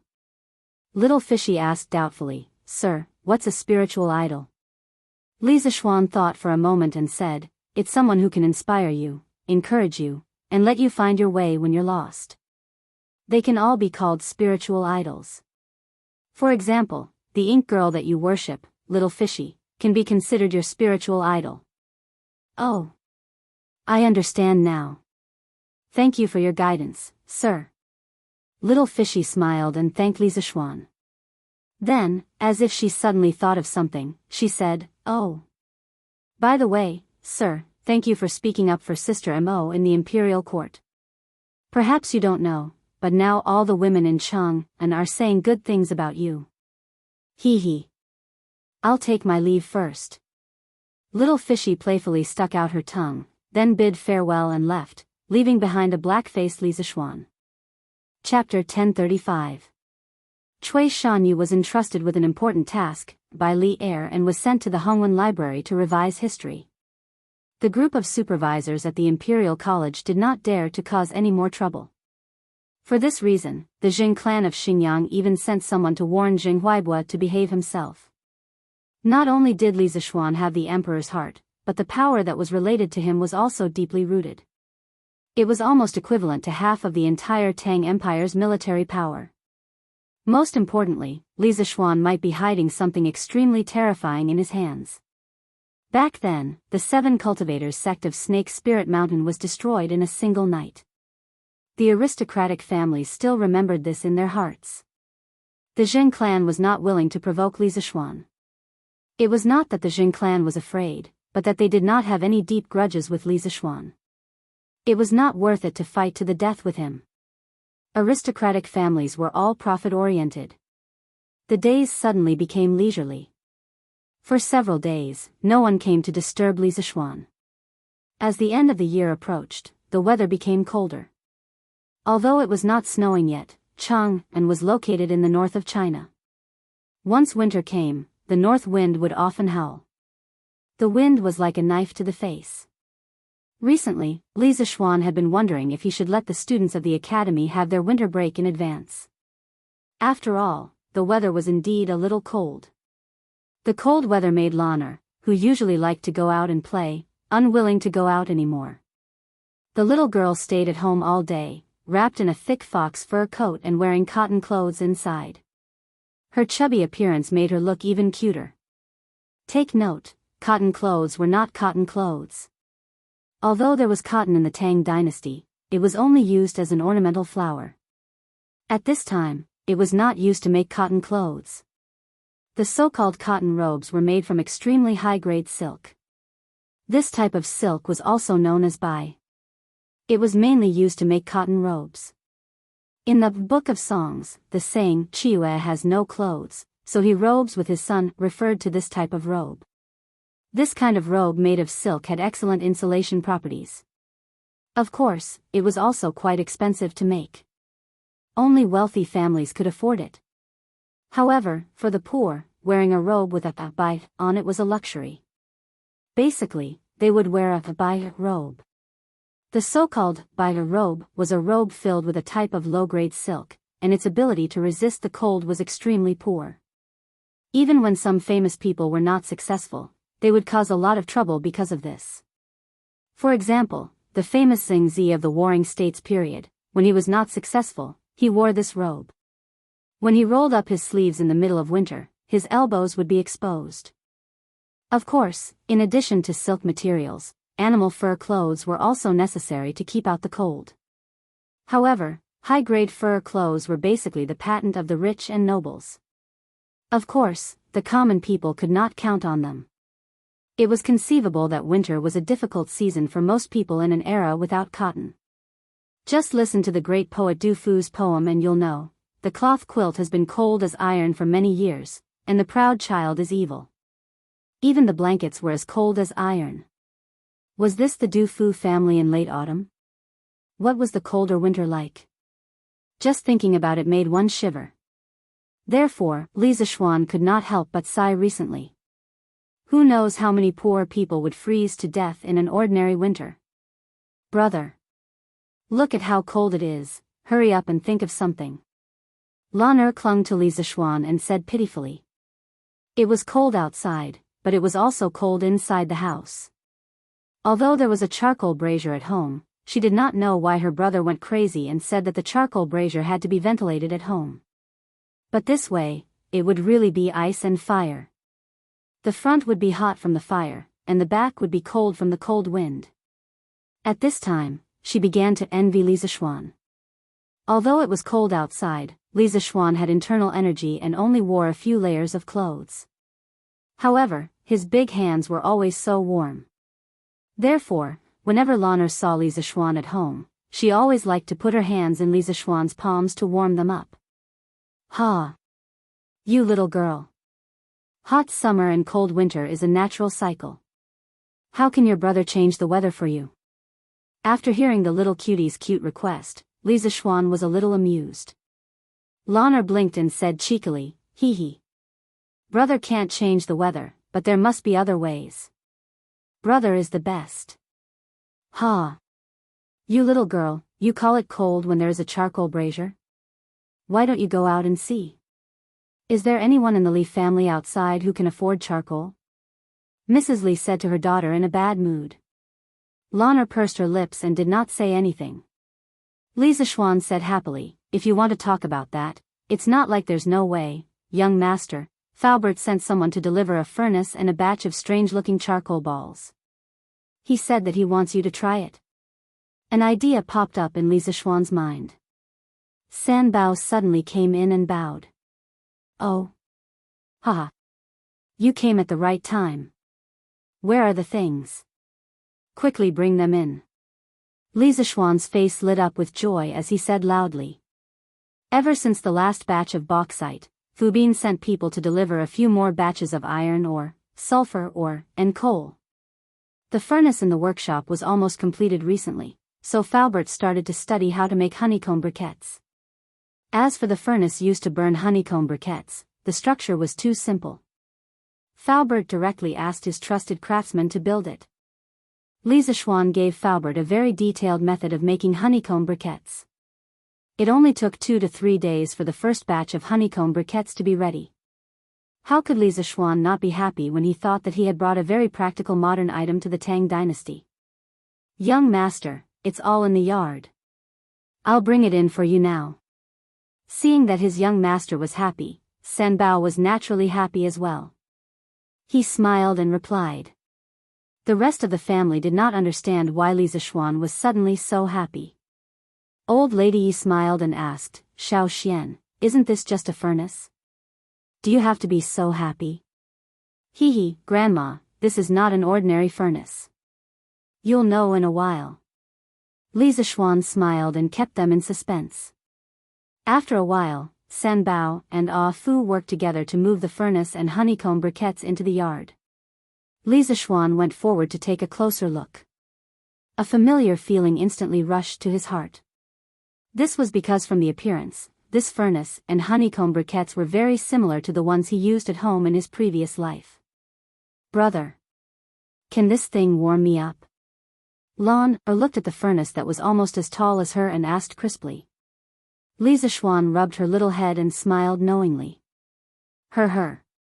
Lon, you guessed right, but there's no reward, haha. After that, he did not care about the little girl's coquettishness and went forward to personally pick up the fire tongs. This was something that existed before the 3 kingdoms. He clamped a piece of honeycomb briquettes to death and put it into the charcoal basin. Then, he lifted his head and said to Old Lady Yi, Grandma, this thing is made of briquettes. I call it honeycomb briquettes. You'll know the magic of this thing in a while. Chapter 1036. The black and heavy honeycomb briquettes were set up in the blazing charcoal fire. The originally very warm charcoal basin suddenly became not so warm after some of the sparks were blocked. Xian, we don't lack charcoal at home. Why did you bring so many briquettes over? It's very difficult to burn them. Li Jingma frowned. Although the briquettes that Lisa Schwan picked up were a little different in shape, coal was still coal. In Li Jingma's opinion, no matter what shape it would not be as easy to burn as charcoal. Lisa Schwan smiled and said, Father, it's true that our family can afford to burn charcoal, but most of the commoners' families can't. Your son is doing good deeds. Moreover, this honeycomb briquettes are not only used to heat the fire. Just watch. Li Jingma saw that his son was going to be stubborn to the end.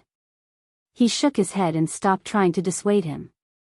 However, Madame Li was very attentive. She asked softly, Xian, your honeycomb briquettes and stove are specially designed for the poor commoners? If that's the case, Mother supports you.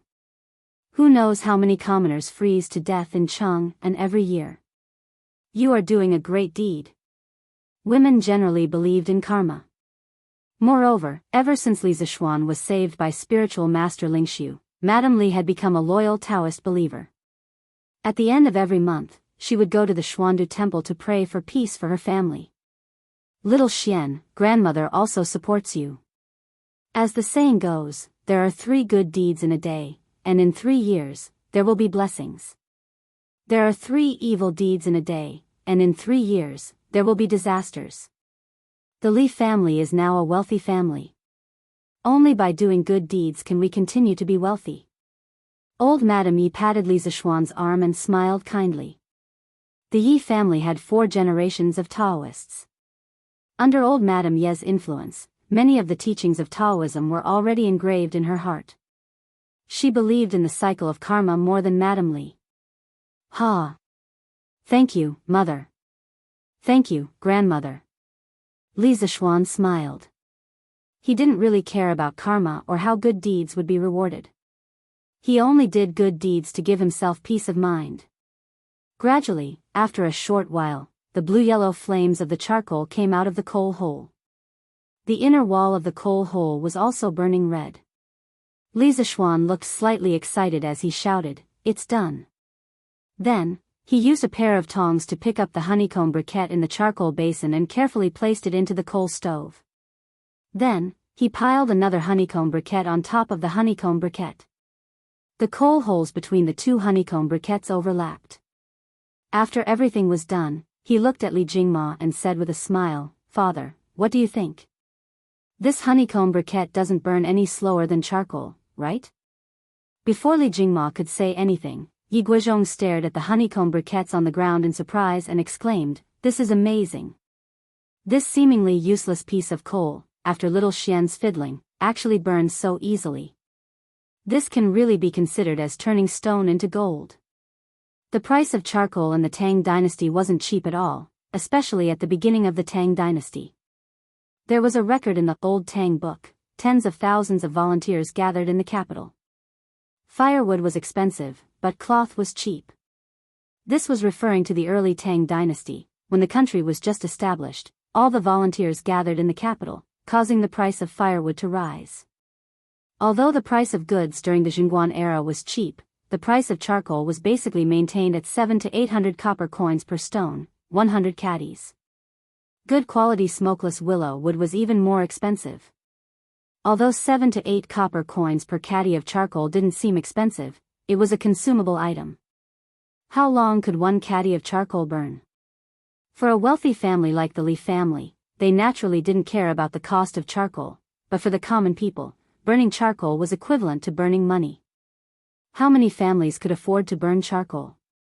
The late Tang dynasty Taoist poet Chao Tang described the kitchen in a fairyland in his 98 Little Traveling Immortal Poems. What do the kitchen maids cook?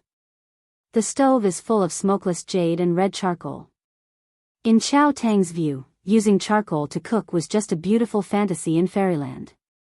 This poem proved the reality of the use of charcoal at that time. For the common people, using charcoal for cooking was an extremely difficult thing to do. In fact, during the Tang dynasty, the consumers of charcoal were mainly the upper class of society. During that time, the relatives of the imperial family and the 1st to 5th rank officials in the capital were provided with charcoal as part of their salary. During the Tianbao era, Emperor Xuanzong of Tang even set up positions in the imperial court to be responsible for matters related to charcoal. In the imperial court, there was also the position of charcoal envoy to be in charge of related matters. It was because of this that Yi Guizhong said that Li Zishuan's honeycomb briquettes were the means to turn stone into gold. After all, those briquettes were difficult to burn in the past. How was it different from stone? But now, after Li Zishuan did this, it completely turned waste into treasure, turning stone into gold. There was a huge amount of wealth behind this honeycomb briquettes. What do you mean by turning stone into gold? This is obviously a meritorious deed. Xiao Xian, this honeycomb briquettes should be cheaper than charcoal, right? Old Madame Yi patted Yi Guizhong's arm, then looked at Li Zishuan and asked. Li Zishuan smiled and nodded. Of course it's cheaper, and it's cheaper by a lot. Grandma, even if this honeycomb briquettes are sold for only 1 copper coin, I won't lose out. He was now a real nouveau riche. For honeycomb briquettes, he only needed to consider the cost of manpower and transportation. The cost of each honeycomb briquettes was even lower. 1 copper coin per piece, he really wouldn't lose out. Yo! 1 copper coin per piece? That's really cheap. Old Madame Yi was also a discerning person. She estimated that each honeycomb briquettes weighed at least 1 caddy. The price of one caddy was less than 1 copper coin. Compared to charcoal, it was simply too cheap. Ah! Brother! The honeycomb briquettes on top are also burning. It's so warm. Stared at the coal stove for a long time. At this moment, she suddenly shouted. Her little hands touched the outside of the coal stove to warm herself up, and her little face was full of excitement. Lisa Schwan looked at it, then picked up a piece of honeycomb briquettes from the ground and put it into the coal stove. In the end, he said, this stove usually needs 3 honeycomb briquettes at the same time, so that the heat can be transferred to the stove. Now that the 2 briquettes below are already burning, the one above will burn even faster. Shall he go to the kitchen and get me a copper kettle, and fill it with water? Yes, young master. Shall he responded and hurriedly pushed open the door and went out. Yi Fashion guessed Lisa Schwan's intention and asked, Cousin, are you going to boil water on this stove? That's right. The honeycomb briquettes, other than being used for heating, are also used to boil water and cook rice. And its advantage in this aspect is something that even charcoal can't replace. Lisa Schwan replied with a smile. After a while, Xiao He came back with a copper kettle. The kettles of this era were made of pottery and copper, but their appearance was still very different from the modern kettles. Lisa Schwan was too lazy to care about these things now. To him, it was fine as long as it could be used to boil water. He placed the copper kettle on the stove and opened the lid of the ventilation hole of the coal stove. After a while, the fire in the stove became more vigorous. In less than a quarter of an hour, there was a chi-chi-hoo-hoo sound coming from the kettle. Mrs. Li said in surprise, this honeycomb briquettes boil water really fast, much faster than firewood. Lisa Schwan replied, Mother. Not only does this thing boil water quickly, it also lasts for a long time. Don't look at the 3 honeycomb briquettes inside. If you only use them to boil water, 1 honeycomb briquettes can burn for 6 hours at most. You need to change 4 honeycomb briquettes a day. If you only want to keep the coal fire burning and leave a small hole in the ventilation hole, 1 honeycomb briquettes can burn for about 12 hours. You only need to change 2 pieces of coal a day. This way, you can avoid the trouble of starting a fire every time. Combustion requires a certain environment, combustible, oxygen, and temperature. A single honeycomb briquettes can't be burned because they can't maintain the temperature. Honeycomb briquettes can only burn normally in the stove, and at least 2 honeycomb briquettes are needed in the stove. A normal household stove needs 3 honeycomb briquettes at the same time to boil water and cook. Lisa Schwan said all this from his experience.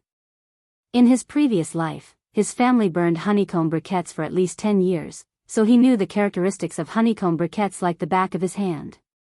Beside him, Yi Yuzhu, old Madame Yi, and the others were all stunned when they heard Lisa Schwan's words.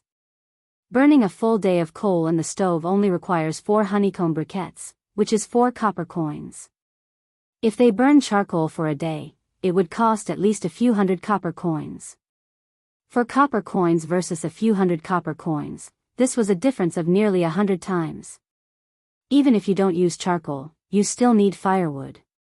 The people outside Chang and city can go up the mountain to cut firewood, but the people in the city have to pay for the firewood.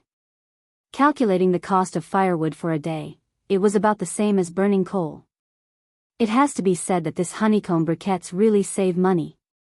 Moreover, this thing doesn't have smoke, so it's many times better than firewood. Little Xian, this is a good thing. You don't know how much effort it will take to boil water and cook with this stove and the honeycomb briquettes. If this thing is sold, the people, regardless of whether their family has money or not, will rush to buy it. Madame Li beamed with joy. When she had married Li Jingma in her early years, she had changed from a rich young lady who had never done any household chores to a virtuous wife who was capable in both the hall and the kitchen. She knew the difficulties of the kitchen the best. Before coal and oil were developed and used on a large scale, there was almost no energy source that could compare to the importance of firewood. Firewood was the main source of firewood for cooking. That feeling of being burned by smoke and fire was really a kind of pain. Cousin. How much does this stove cost? Yi Fashion suddenly asked. Li Zixuan muttered, this stove is made of pure iron, so it's naturally more expensive. The cost of each stove is about 150 copper coins. But the lifespan of each stove is at least 5 years, so there shouldn't be any problems within 5 years. 150 copper coins, 5 years. If you calculate it carefully, using a stove and honeycomb briquettes to boil water and cook is indeed very cost-effective. But I reckon that many poor people won't be willing to fork out so much money to buy a stove.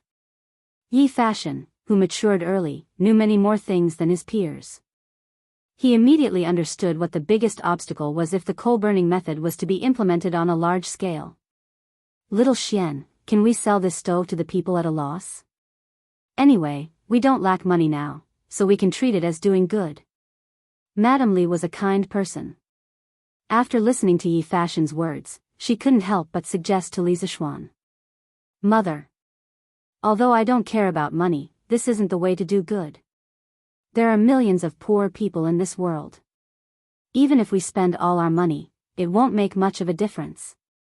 In my opinion, doing good has to be sustainable. We can't just do it once and there won't be a next time. Regarding the price of the stove, I will find another way. Mother, you don't have to worry. Li Zixuan shook his head. In his previous life, those world-class tycoons, such as Bill Gates, donated almost all their wealth to a fund under their name for charity. At that time, they had even persuaded Mr. Ma to donate all his assets like them, but Mr. Ma did not agree. This was because Mr. Ma felt that if money was donated to the poor, it would be dead money. Once the poor finished using it, that portion of money would be completely gone.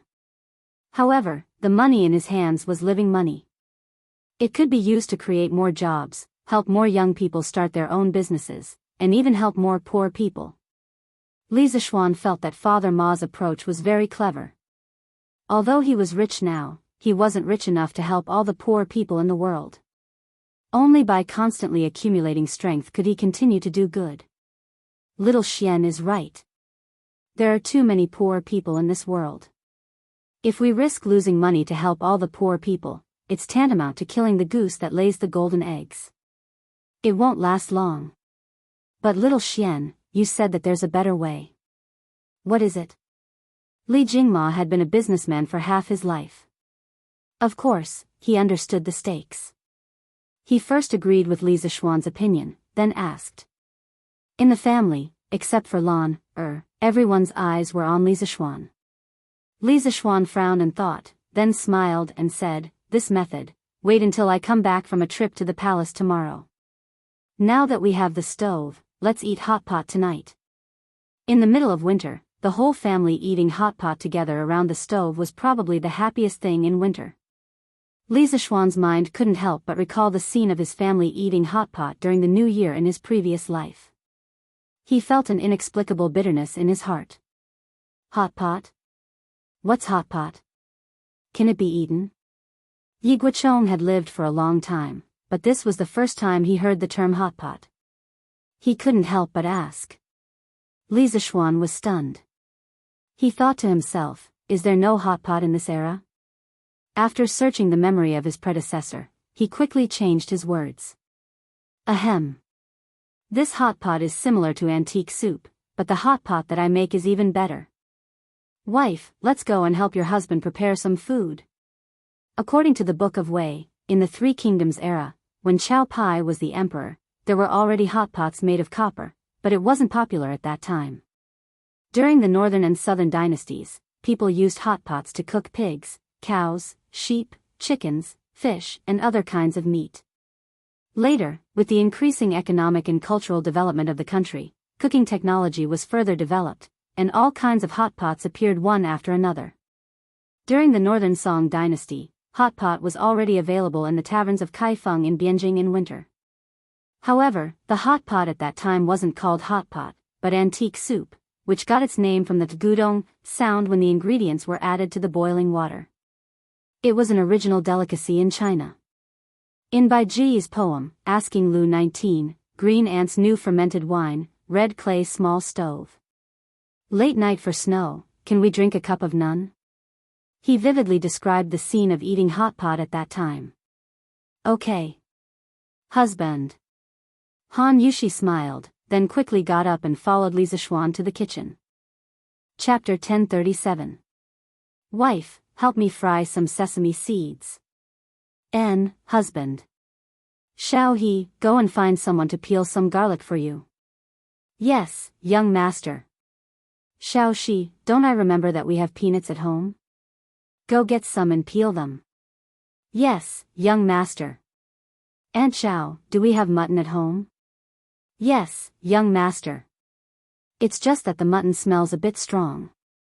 Young master, do you really want it? Yes. Not only mutton, but also fish. Hey. Today, I'll show you my knife skills. He planned to cut some mutton rolls and make some fish balls. In the kitchen, Li Zixuan had put in a lot of effort for this hot pot. He planned to use all the seasonings at home, because the key to whether or not the hot pot was delicious was whether or not the dipping sauce was good. He planned to use sesame sauce mixed with peanut butter, then sprinkle some garlic, soy sauce, salt, vinegar, chives, and mustard. Although there was no chili, the overall taste would definitely not be bad. Sesame and garlic were both introduced into China during the Western Han Dynasty. Of course, there were these things in the Tang Dynasty. As for peanuts, this was a bit more complicated. Modern scientists generally believe that the origin of peanuts was in South America. After the great geographical discovery in the 15th century, it spread from South America to Europe, Africa, and Asia. However, there were also scholars who believed that China was also one of the origins of peanuts, based on two archaeological discoveries in the 50s and 60s of the 20th century. In 1958 and 1961, a number of peanut-like plant kernels were unearthed from the Wuxing Qianshan ruins in Zhejiang and the Xiushui Shanbei ruins in Jiangxi. Among them, the unearthed specimens in Jiangxi were more complete. After identification, it was confirmed that they were peanut kernels, and they existed around 2000 BC. However, archaeology was very strict when it came to certain conclusions. Out of the two discoveries, only one of them could be confirmed as a peanut specimen. This kind of isolated evidence was far from enough to prove that peanuts were originally from China and were not introduced from America after the great geographical discovery. Therefore, there is still debate about the origin of peanuts in the academic world. This book tentatively assumes that peanuts existed in the Tang Dynasty. Li Zixuan cut up a few large plates of mutton rolls. Everyone in the kitchen was dazzled by Li Zixuan's miraculous knife skills. Fortunately, Li Zixuan had internal energy. If he had transmigrated into the body of a weakling, who could not even truss up a chicken, he would not have dared to play like this. Seeing that Han Yushi had finished stir-frying the sesame seeds, Li Zixuan asked his wife to start stir-frying the peanuts. He personally ground the stir-fried sesame seeds into powder. As for the peanuts, he would do the same later. When the time came, the two sauces would be mixed together according to the ratio. Together with the seasoning, it would basically be done. As for the hot pot dishes, other than the lamb rolls, there were also Li Zixuan's special fish balls, chicken slices, pork rolls, and other meat dishes. As for the vegetarian dishes, there were only bean sprouts and tofu. The vegetables in his greenhouse hadn't even grown yet. This was also the only regrettable thing. After preparing the ingredients and the dipping sauces, Li Zixuan returned to the main hall. He picked up the wind-chasing sword that could cut iron like mud and began to modify the table. He actually dug a circular hole in the middle of the square wooden table. It was exactly one size bigger than the diameter of the coal stove. Old Man Li frowned as he watched. In his heart, he thought that his son was really a prodigal son. After everything was done, Li Zixuan placed the coal stove under the table. By raising the coal stove, he made the coal stove extend out of the hole in the middle of the table. All right. Wife, serve the dishes. San Bao, go to the kitchen and bring the pot over. Also, bring some water. Li Zixuan clapped his hands and said. Speaking of which, he really put in a lot of effort in order to eat hot pot in the Tang Dynasty. After a while, the washed and cut ingredients were all placed on the table. A big pot was placed on the coal stove that passed through the dining table. In front of everyone was a gray dipping sauce sprinkled with chopped green onions and garlic. It looked very tempting. Xiao Xian, how do you eat this? Don't tell me that after the vegetables are cooked, you still have to take them out to dip them in? Yi Guizhong stared at the bowl of dipping sauce in front of him and asked in puzzlement. Sometimes, he was also very curious and wished that he could pry open Li Zishuan's head to see what was inside. Who asked this guy to come up with new tricks every once in a while? Good. Grandfather's eyes are really sharp. Actually, if you directly put all the ingredients into the pot and cook them, some things won't taste good if they're overcooked. The most authentic way to eat hot pot is to pick up the fresh vegetables and put them into boiling water. After boiling for a while, you take them out and dip them in the seasoning. It's fresh and delicious. At this time, the boiling water in the pot was already boiling. The bottom of the pot was actually just some seasonings like ginger, salt, green onions, and oil. It was very simple. As Li Zishuan spoke, he picked up a few pieces of mutton rolls and stirred them twice in the pot. The bright red mutton rolls turned dark gray in a short while. Li Zishuan directly put the boiled mutton into the dipping sauce bowl and dipped it in it. He smiled and said, although raw mutton has a strong rank odor, after it's boiled and dipped in the dipping sauce, not only will the rank odor be reduced, but it will also be very delicious. Grandmother, try it first. After saying that, he put the dipped mutton into old Madame Ye's bowl. Old Madame Ye beamed with joy and said, good, good, good. My good grandson. Grandmother will try it. Yi Guizhong, who was beside her, could only stare helplessly. The old man was very depressed in his heart. He could only follow Li Zishuan's steps like a child and boiled mutton for himself with a pair of chopsticks. Mmm. Delicious. This mutton is so fresh and tender. The dipping sauce tastes so good too. I've lived for so long, but I've never eaten such delicious mutton. Old Madame Yi put the mutton in the bowl into her mouth and chewed lightly. The freshness of the mutton rolls mixed with the fragrance of the sauce. In an instant, the taste buds on the tip of her tongue began to absorb the delicious taste of the mutton rolls like a person who hadn't eaten for 3 days. Lan also wants to eat the boiled mutton. Brother. Lan shouted after hearing old Madame Ye's evaluation. Come, brother will help you. Father, mother, wife, grandfather, everyone, let's start eating. Li Zishuan called out to his family as he boiled the mutton for Lan. Haha. Eat. Everyone eat. This mutton is really delicious after being boiled like this. Yi Guizhong also tasted the freshness of the boiled mutton and said excitedly. Soon, the atmosphere in the house began to rise. Eating hot pot was all about one person and many people. Only then would it be lively and warm. Yo. Why are you eating so early today?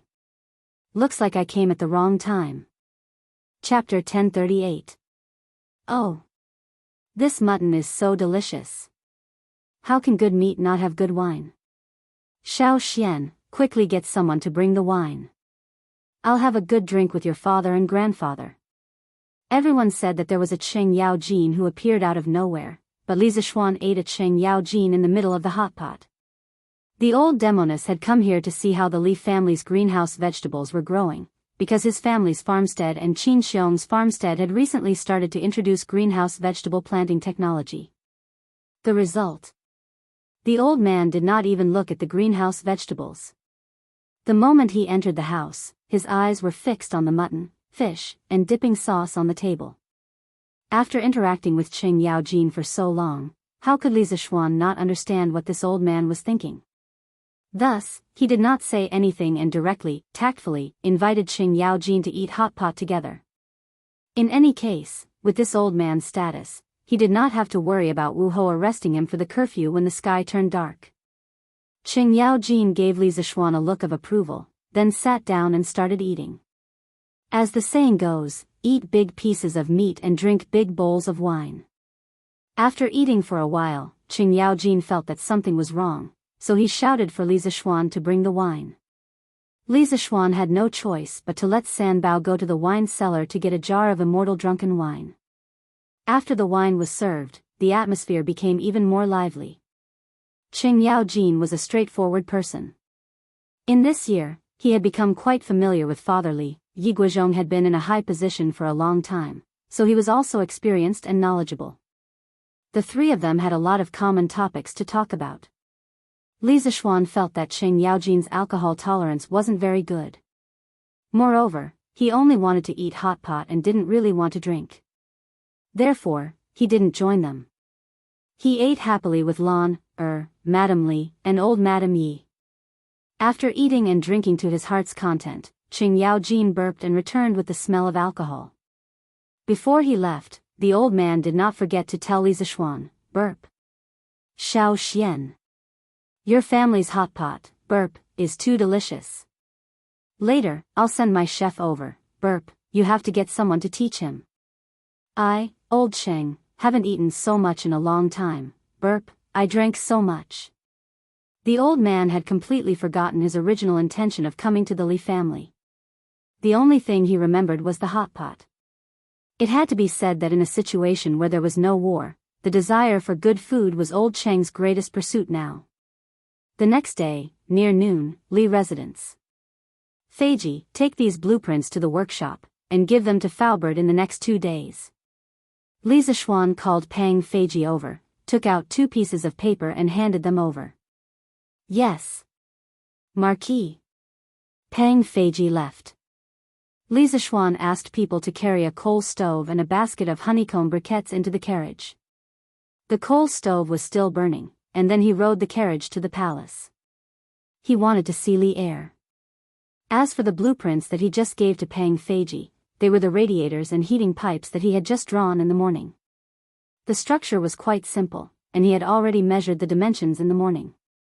As for the dimensions of the house in Yunshan Villa, he had drawn the blueprints of the villa, so naturally, there was no need to measure them. Li Zixuan planned to install self-made heaters for his residence and Yunshan Villa at the same time. Anyway, now that he had the honeycomb briquettes and the coal stove, he just needed to set up a pot and arrange some pipes, and it was basically done. This was made by imitating the self-made heaters in the villages in his previous life. The principle was also very simple, a big boiler that boiled water.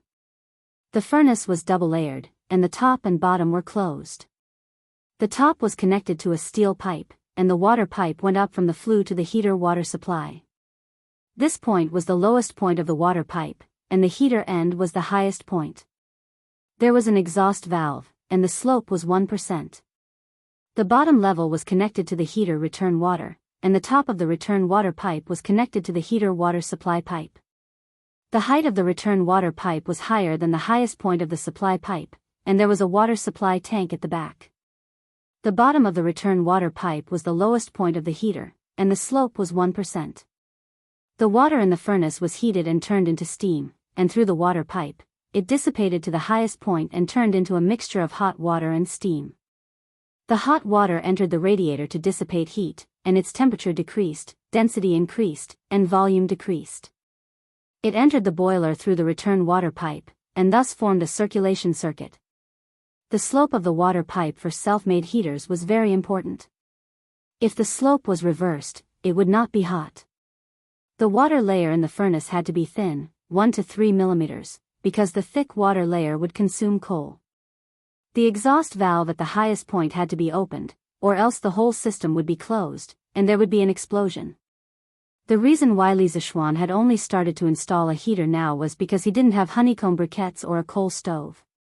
It was very inconvenient to boil water because charcoal could not last as long as honeycomb briquettes. Now that he had created the honeycomb coal and coal stove, he had to quickly install the heating in his house. In the imperial palace, Li Er returned to the Li Zheng Hall in Shiyuan right after the morning court session, because there were charcoal braziers and heaters here. Although he was an emperor on horseback and knew martial arts, he was far from being invulnerable to cold and heat like a martial arts grandmaster. In this kind of weather, he would also feel cold. Li Er had just spoken for a while with Empress Zhongsun in the Li Zheng Hall when an attendant from the Yellow Door came to report. Your Majesty, the Marquis of Yong, and requests an audience. Li Er was stunned for a moment before he laughed out loud. Oh. When did this brat take the initiative to look for me? Did he say what happened? Ever since Li Zixuan entered the officialdom, most of the time, he would only enter the palace when Li Er summoned him. It was extremely rare for him to take the initiative to enter the palace like today. Replying to Your Majesty, the Marquis of Yong, and said that he is here to present a treasure. That attendant replied cautiously. Present a treasure? Ha! Today, new things are happening one after another. Let him wait at the Sweet Dew Hall first. I will be there soon. Li Er's curiosity was piqued. He didn't care about the cold weather outside. He put on a fox fur coat and prepared to go to the Sweet Dew Hall to meet Li Zixuan. After all, this was the imperial harem, and Li Zixuan was already an adult and a married man. Of course, he couldn't let him come here. If it was at the beginning of the year before Li Zixuan was married, Li Er might have met him in the imperial harem. But now, it was absolutely impossible. Your Majesty, this concubine also wants to see what treasure the Marquis of Yong and is offering. I wonder if I can go with Your Majesty? It was Empress Zhangsun who was also interested. She asked Li Er. Haha. Since Maid Guanyin is interested, then let's go together. But it's very cold outside. Maid Guanyin, you have to wear an extra layer of clothing. Li Er laughed and agreed very straightforwardly. Thank you for Your Majesty's concern. This concubine knows. Empress Zhangsun's heart warmed. A palace maid helped her put on a mink fur coat before the husband and wife left. Chapter 1039. Greetings, Your Majesty. Greetings, Your Majesty. In the Sweet Dew Hall, Li Zixuan saw Li Er and Empress Zhangsun walking out from the back of the hall. He quickly retracted his gaze and bowed towards the two. Rise.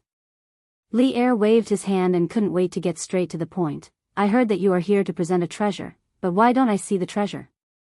Although Li Zixuan was young, he was extremely cunning. Usually, it was hard to take advantage of him. Today, he actually took the initiative to present himself. Li Er really wanted to know what surprise Li Zixuan brought.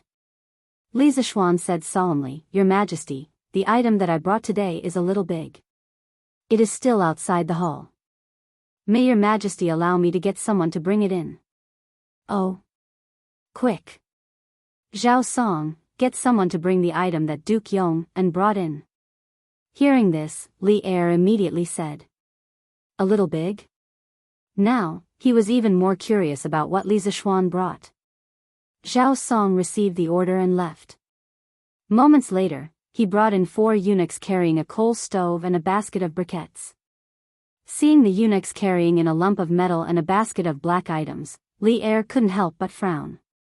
Because these 2 items didn't look high and mighty at all. Feeling slightly unhappy, Li Er walked down from above and looked at Li Zixuan unkindly. This is the treasure that you want to present to me? What a special coal stove. Halfway through his sentence, Li Er realized that there was a fire burning in the stove. He couldn't help but exclaim in surprise. Li Zixuan cupped his hands and said, Your Majesty, this isn't a coal stove. This is a coal stove. Inside is burning coal. Coal? How can coal fire be so strong? Li Er wasn't the kind of emperor who didn't know about worldly affairs. Hearing this, he immediately frowned in disbelief. At this moment, Zhangsun also walked down from above. She carefully sized up the honeycomb briquettes in the bamboo basket and said after a moment, Your Majesty, the briquettes brought by the Marquis of Yong and are very special. Not only are the coal briquettes of the same size, there are also many holes of the same size in the middle. This concubine guesses that it is because of this that the fire in the furnace is so strong. Li Zixuan was stunned. Then, he turned his head to look at the bamboo basket. As he looked, he asked, Li Zixuan, is what the Empress said true? Li Zixuan cupped his hands and said with a smile, Your Majesty, the Empress has sharp eyes. Just as the Empress said, the reason why the charcoal balls are so easy to ignite is because of its special structure. Because these briquettes were shaped like honeycombs, I call them honeycomb briquettes. Today, the treasures I present to your majesty are this coal stove and the honeycomb briquette. Li Er calmed down and nodded. To be able to turn useless coal into this kind of easily flammable honeycomb briquette, it is indeed a treasure. In that case, the imperial court might be able to consider mining a few coal mines next year. But how did you make these honeycomb briquettes? Seeing the honeycomb briquettes, Li Er felt as if he had seen a pile of gold. The Great Tang had discovered many coal mines in the Hedong Road area, but because the raw coal was hard to burn, the mining value was not high. But now, it was different. Li Zishuan said helplessly, "Your Majesty. This honeycomb briquettes were made by smashing the coal briquettes, adding a binder, and casting it through a mold. Today, I present these two items to your Majesty. First, I want to show your Majesty the advantage of combining the honeycomb briquettes and the coal stove. Second, I want to discuss something with your Majesty." Advantage? What advantage? Could it be that this honeycomb briquettes are easier to burn than charcoal? Li Er asked. Li Zishuan repeated what he had told his mother and grandmother yesterday about the advantages of using honeycomb briquettes to boil water and cook rice. Before Li Er could say anything, Zhang Sun couldn't help but exclaim, "That's right. For honeycomb briquettes can boil water and cook rice for an entire day?" Marquis Yong'an, is what you said true? Li Zishuan smiled and nodded, "Absolutely true. And a normal family cannot boil water and cook rice for an entire day, so the actual consumption of honeycomb briquettes is definitely less than this." Haha. Good stuff. This is really good stuff. Li Zishuan, let me ask you, how much does this honeycomb briquettes and the coal stove cost? When Li Er heard this, he could not help but feel that the honeycomb briquettes were more convenient than the coal briquettes. He laughed and asked. Li Zishuan replied, "The cost of a honeycomb briquettes is less than a copper coin. As for the coal stove, it is about 150 copper coins. But a coal stove can be used for at least 5 years." Li Er nodded, "That's right. That's right. It's cheap and practical. The commoners will definitely like it. This is really a treasure that benefits the country and the people." Haha. I also like it. Empress Zhongsun had a worried expression, "Your Majesty, although the honeycomb briquettes are cheap, the price of the coal stove is on the expensive side. Not everyone can afford it. To fully promote the use of coal stoves and honeycomb briquettes, I'm afraid there are still many difficulties." Li Er's face instantly darkened. Clearly, he agreed with what Empress Zhongsun said. Li Zishuan bowed and said, "Your Majesty is right. This is also the second reason why I came to find your Majesty today." Li Er's gaze darkened, and he said, "Speak." "Your Majesty, now that the Tang Empire has been stable for less than 10 years, the price of charcoal in the eastern and western cities has always been high. Burning charcoal is no different from a fantasy to the commoners. But in winter, the weather is cold. Other than boiling water and cooking rice, most people also need a fire to keep warm. Chang'an is the capital of the Tang Empire. Every year, many poor commoners freeze to death, not to mention the other remote areas. There will definitely be more people freezing to death. And now that there are cheaper and more durable honeycomb briquettes, the price of charcoal will definitely continue to drop. Correspondingly, there will be more and more people who can afford to burn coal. But to the commoners, the price of coal stoves is indeed too high. But without coal stoves, the use of honeycomb briquettes is extremely limited. And now that it is winter, there are still many poor commoners who are suffering from the cold. So, honeycomb briquettes and coal stoves must be promoted to the commoners together. And in order to help the commoners survive the winter, I can sell the honeycomb briquettes and coal stoves at cost price to the poor commoners without earning a single cent. But my power alone is ultimately limited. So, I have a small request, and I hope your Majesty will allow it." Li Zishuan said slowly with a sincere face. Hearing this, Li Er was silent for a moment, and he said, "It's good that you still have this kind of heart. I really didn't misjudge you. Actually, since the beginning of winter, I have been thinking about how to reduce the number of commoners who freeze to death. But in Chang'an alone, there are tens of thousands or even hundreds of thousands of poor commoners who are suffering from the cold. The money in the national treasury cannot be used now. If you have a way, quickly say it. As long as your request is not too much, I will allow it. Chapter 1040. Inside the Sweet Dew Hall. Li Er and his wife stared eagerly at Li Zishuan, because Li Zishuan had just mentioned a problem that they were very concerned about, which was the problem of the poor people freezing in winter. In fact, in the previous dynasties of the Tang Empire, no matter which dynasty, many people would freeze to death every year. In the era where cotton had not been planted on a large scale, the price that the people had to pay to wear warm clothes was too high. Your Majesty, I wish to set up a public welfare organization to help the poor people. Li Zishuan clasped his hands and said the idea that he had been brewing in his heart these days. Public welfare organization? Marquis Yong'an, what is public welfare? Empress Zhongsun was puzzled. Li Er also looked at Li Zishuan curiously, thinking, why does this kid always pop new words out of his mouth? Could it be that he learned all these from that dream? Your Majesty, the so-called public welfare is related to the welfare and interests of all the people of the Tang Empire. I set up this public welfare organization mainly to call on the rich people to donate money, then I will use this money to help the poor. At that time, every time I receive a donation, I will donate 4 coal stoves and 200 honeycomb briquettes to 4 poor families.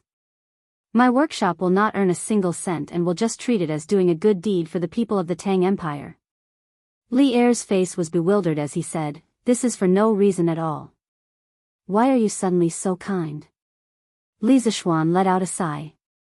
In order to make old Li believe him, he could only pretend to sigh deeply and say, Your Majesty, many people are very poor.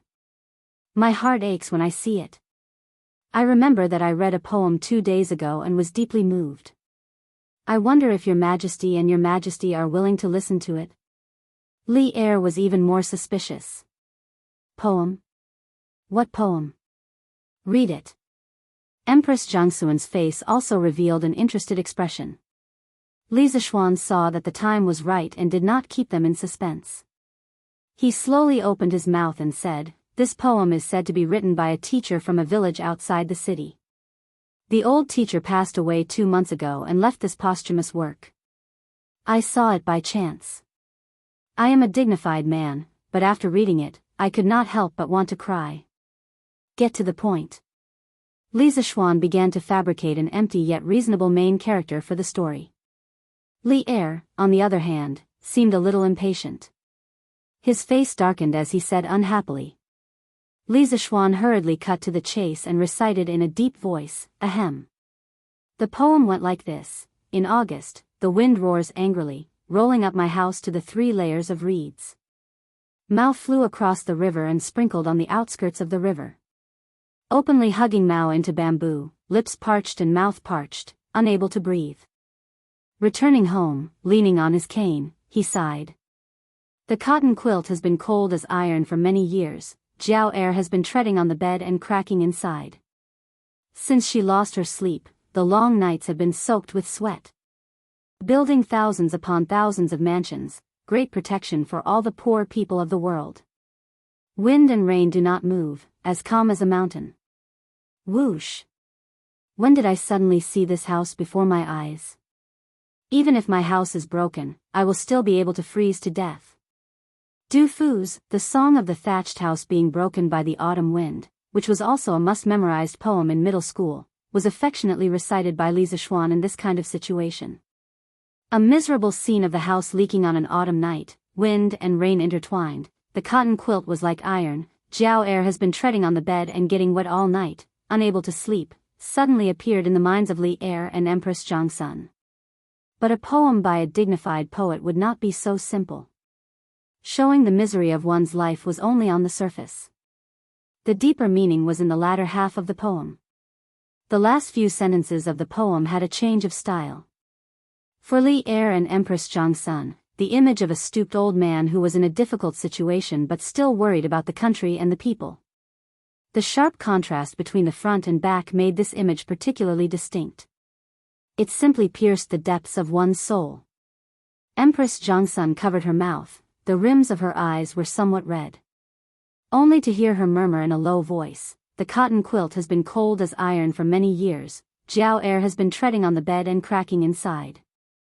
Building thousands upon thousands of mansions, great protection for all the poor people of the world." Marquis Yong, you just said that the old man who wrote this poem has passed away? Li Zishuan bowed and said, "According to the news I received, the old man is indeed no longer in this world. It seems that he froze to death." This fellow was secretly muttering in his heart, "Great poet don't blame this junior for stealing your poem. This marquis is also to realize your dream of great protection for all the poor people of the world."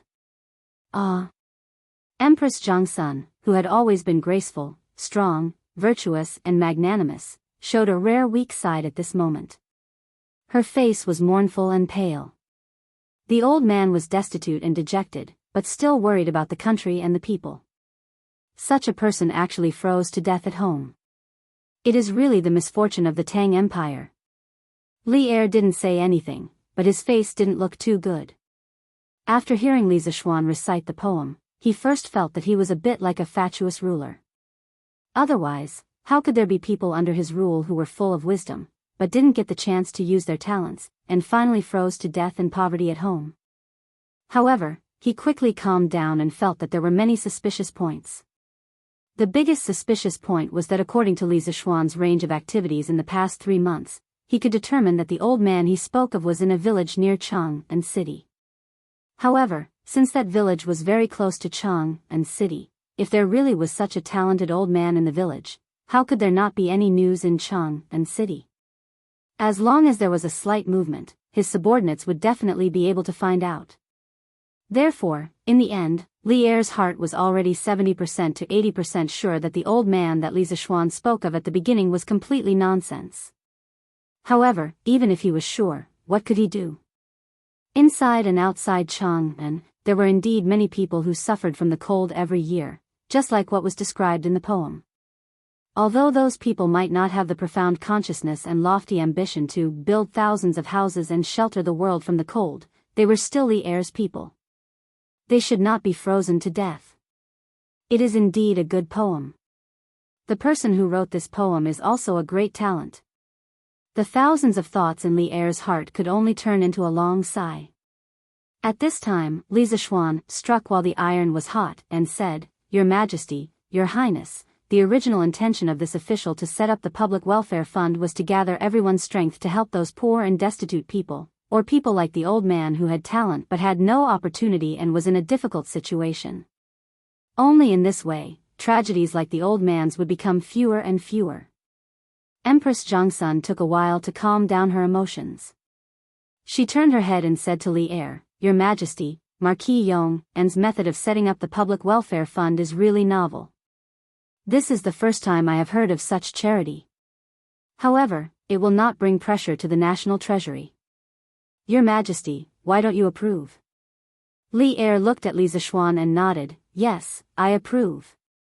I allow your public welfare fund to be set up in the name of the imperial court." Li Zishuan smiled and cupped his hands, "Thank you, Your Majesty." Chapter 1041. Inside the Sweet Dew Hall. After Li Er agreed to Li Zishuan establishing the Warm Tang Public Welfare Foundation in the name of the imperial court, Empress Jongsun said happily, "Marquis Yong, if your public welfare organization is established, remember to tell Ben Gong. Ben Gong also wants to contribute her meager strength." Li Zishuan cupped his hands and said, "Empress, you misunderstand. What ability does this official have to shoulder such a heavy responsibility? What this official means is that the president of this public welfare organization should be Empress. This official will not hold any position in this public welfare organization." Empress Jongsun couldn't help but be startled. This answer was completely out of her expectations. However, after a moment, she still smiled and shook her head, saying, "Hee hee. Marquis Yong, you're even scheming against Ben Gong? That won't do. Ben Gong usually has many things to do. Ben Gong can't take care of your public welfare organization. When the time comes and the important matter of saving the people is delayed, Ben Gong will become a sinner. Although she didn't understand why Li Zixuan would make such a decision, she had always been a low-key person. This kind of public appearance that would easily attract attention was something she definitely wouldn't do. Li Zixuan hurriedly said, as the master of the imperial harem, it's normal for Empress to have no time to care about other things. However, as the president of the public welfare organization, Empress doesn't need to take care of it every day.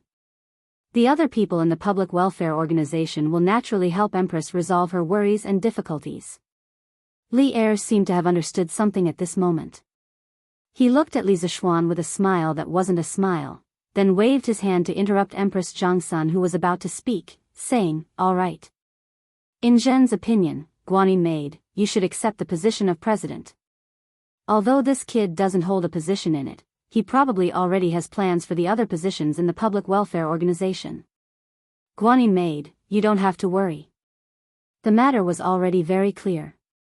Li Zixuan wanted to establish a public welfare organization to help the people, but he was worried that he would gain too much prestige among the people and cause the officials to impeach him.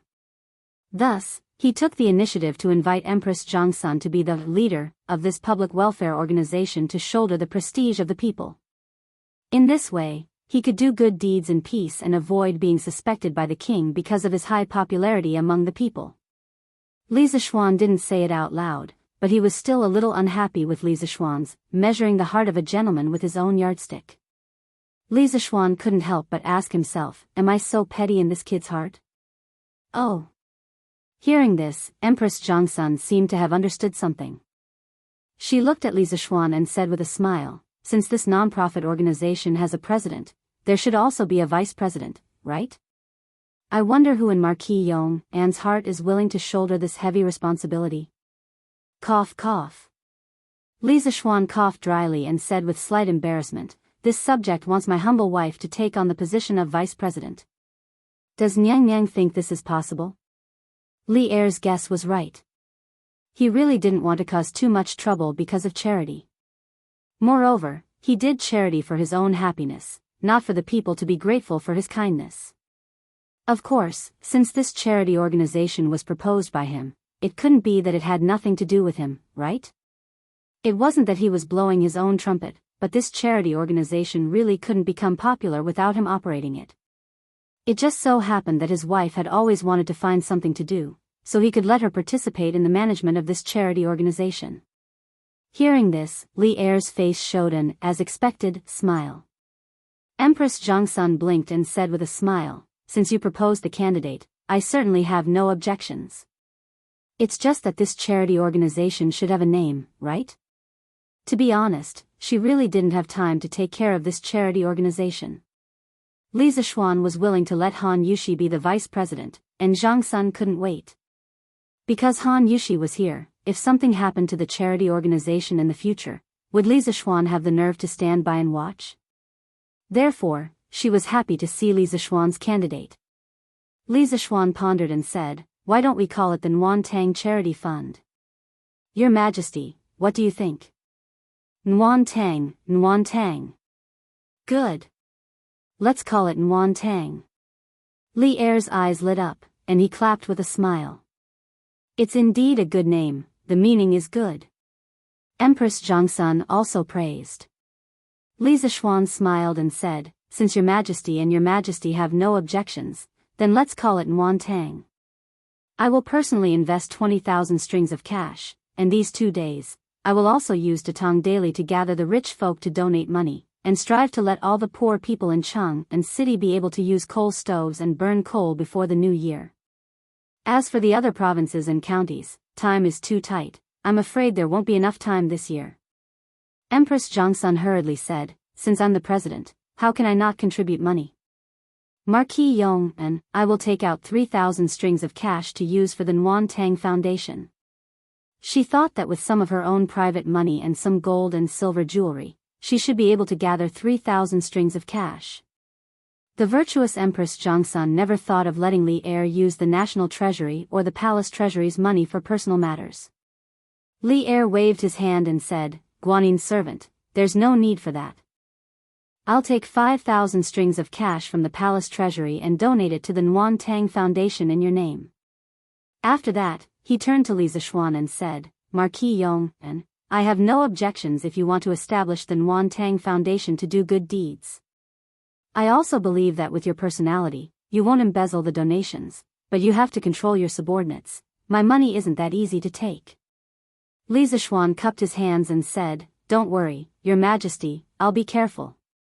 I'll make sure that every donation of the Nuantang Foundation is properly spent. As a modern person, he knew better than anyone how important honesty and fairness were to a charity foundation.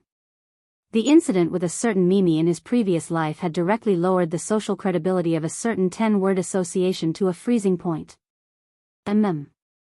That's for the best. Li Er said faintly. Seeing that there was nothing else here, Empress Zhongsun said goodbye to Li Er and left. In the hall, only the two of them were left. Li Er clasped his hands behind his back. After a long time, he said slowly, You little brat. I'll tell you one more time, I'm not Lu Bang, and you're not Han Xian. After saying this sentence that had no head or tail, Li Er snorted and left in a huff. It was obvious that he was very unhappy. Sigh. I'm just too lazy to mess around. Otherwise, even if you're Lu Bang, I'll still be able to pull you down. Li Zixuan curled his lips as he fantasized in his heart. He understood what Li Er meant, but he didn't regret doing so, because he was a person who didn't like trouble in his bones. However, just because he didn't like trouble didn't mean that he was afraid of trouble. Just as he thought, if Li Er was really an emperor like Lu Bang, who killed meritorious officials, he, Li Zixuan, wouldn't just sit and wait for death. Whoever didn't let him have a good life, he wouldn't let them have a good life. Chapter 1042. Marquis, Manager Fu said that the things you want will be ready in 2 days. When the time comes, he will send someone to deliver them to you. After returning home from the palace, Li Zixuan met Pang Feiji at the entrance. Pang Feiji cupped his fists. I understand. Li Zixuan nodded lightly. He was secretly happy. It seemed that he would be able to use the heater in a few days. What a corrupt life. When he returned to the main hall, his family was waiting for him to eat. Seeing that he had returned, Han Yushi hurriedly ordered the dishes to be served. Because the food cooled quickly in winter, before Li Zixuan returned, the cooked food was kept warm in the pot. From this, one could see Li Zixuan's important position in the Li family. He was the proper head of the family. During the meal, Li Zixuan told his family about the Warm Tang Foundation that he had told Li Er and Empress Zhongsun in the palace. Sure enough, old Madame Yi, Madame Li, and Han Yushi immediately became enthusiastic. Good. This is a good thing. Old Madame Yi put down her chopsticks and looked at Li Zixuan. She said enthusiastically, Xiao Xian, I didn't bring much money this time, but I still have some valuable jewelry. If I pawn it, it can be exchanged for 1,000 or 2,000 strings of coins.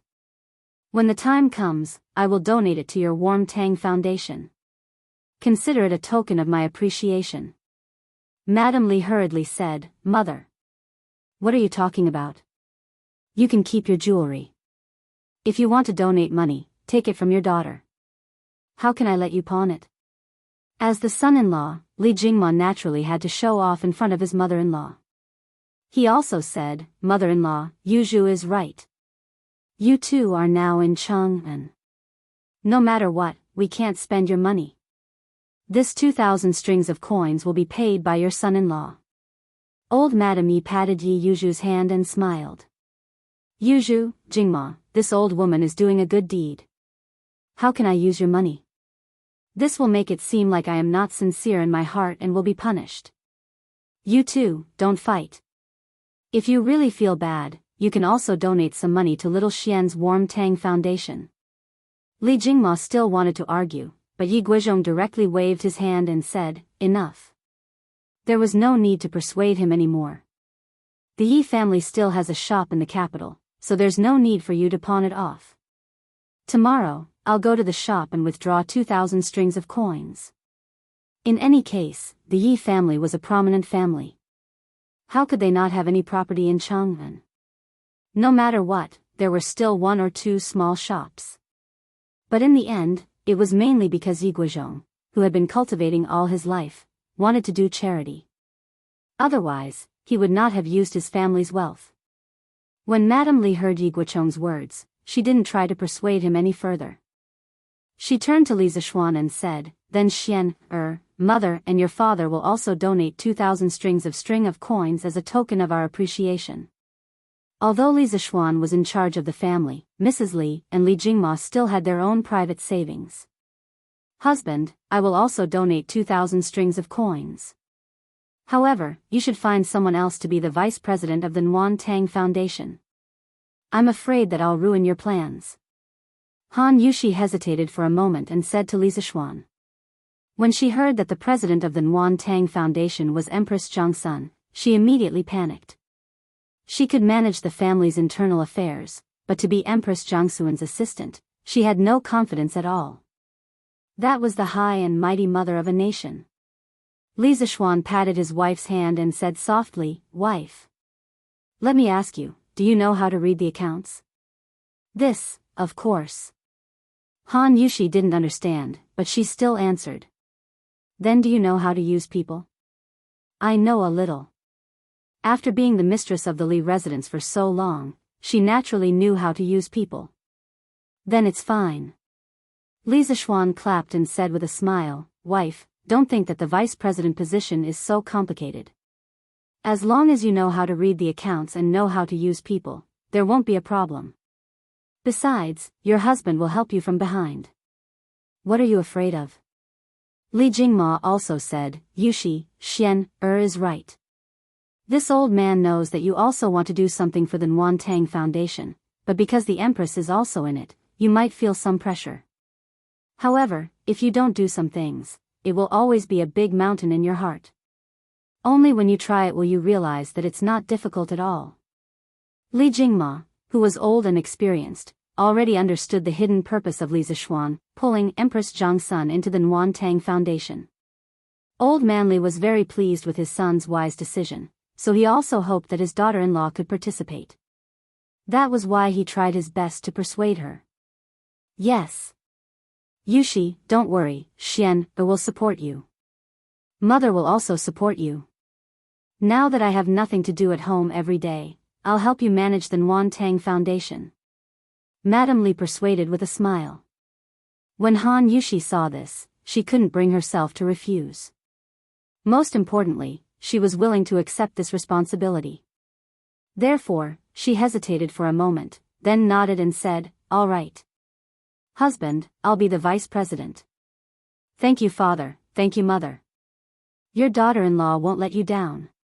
Hee. "Sister Yushi, don't be afraid. When the time comes, Lan will also help you." The little cutie Lan joined in the fun. Instantly, everyone laughed. 15 minutes later, after lunch, everyone dispersed. Only Li Zishuan, Yi Fashion, and Lan were left in the main hall. Yi Fashion came over to Li Zishuan and said, "Cousin, Fashion also wants to do something for the Nuan Tang Foundation, but Fashion only has 20 strings of money. Can you lend me some first?" When Li Zishuan heard this, he thought to himself that his cousin's worldview was extraordinarily righteous.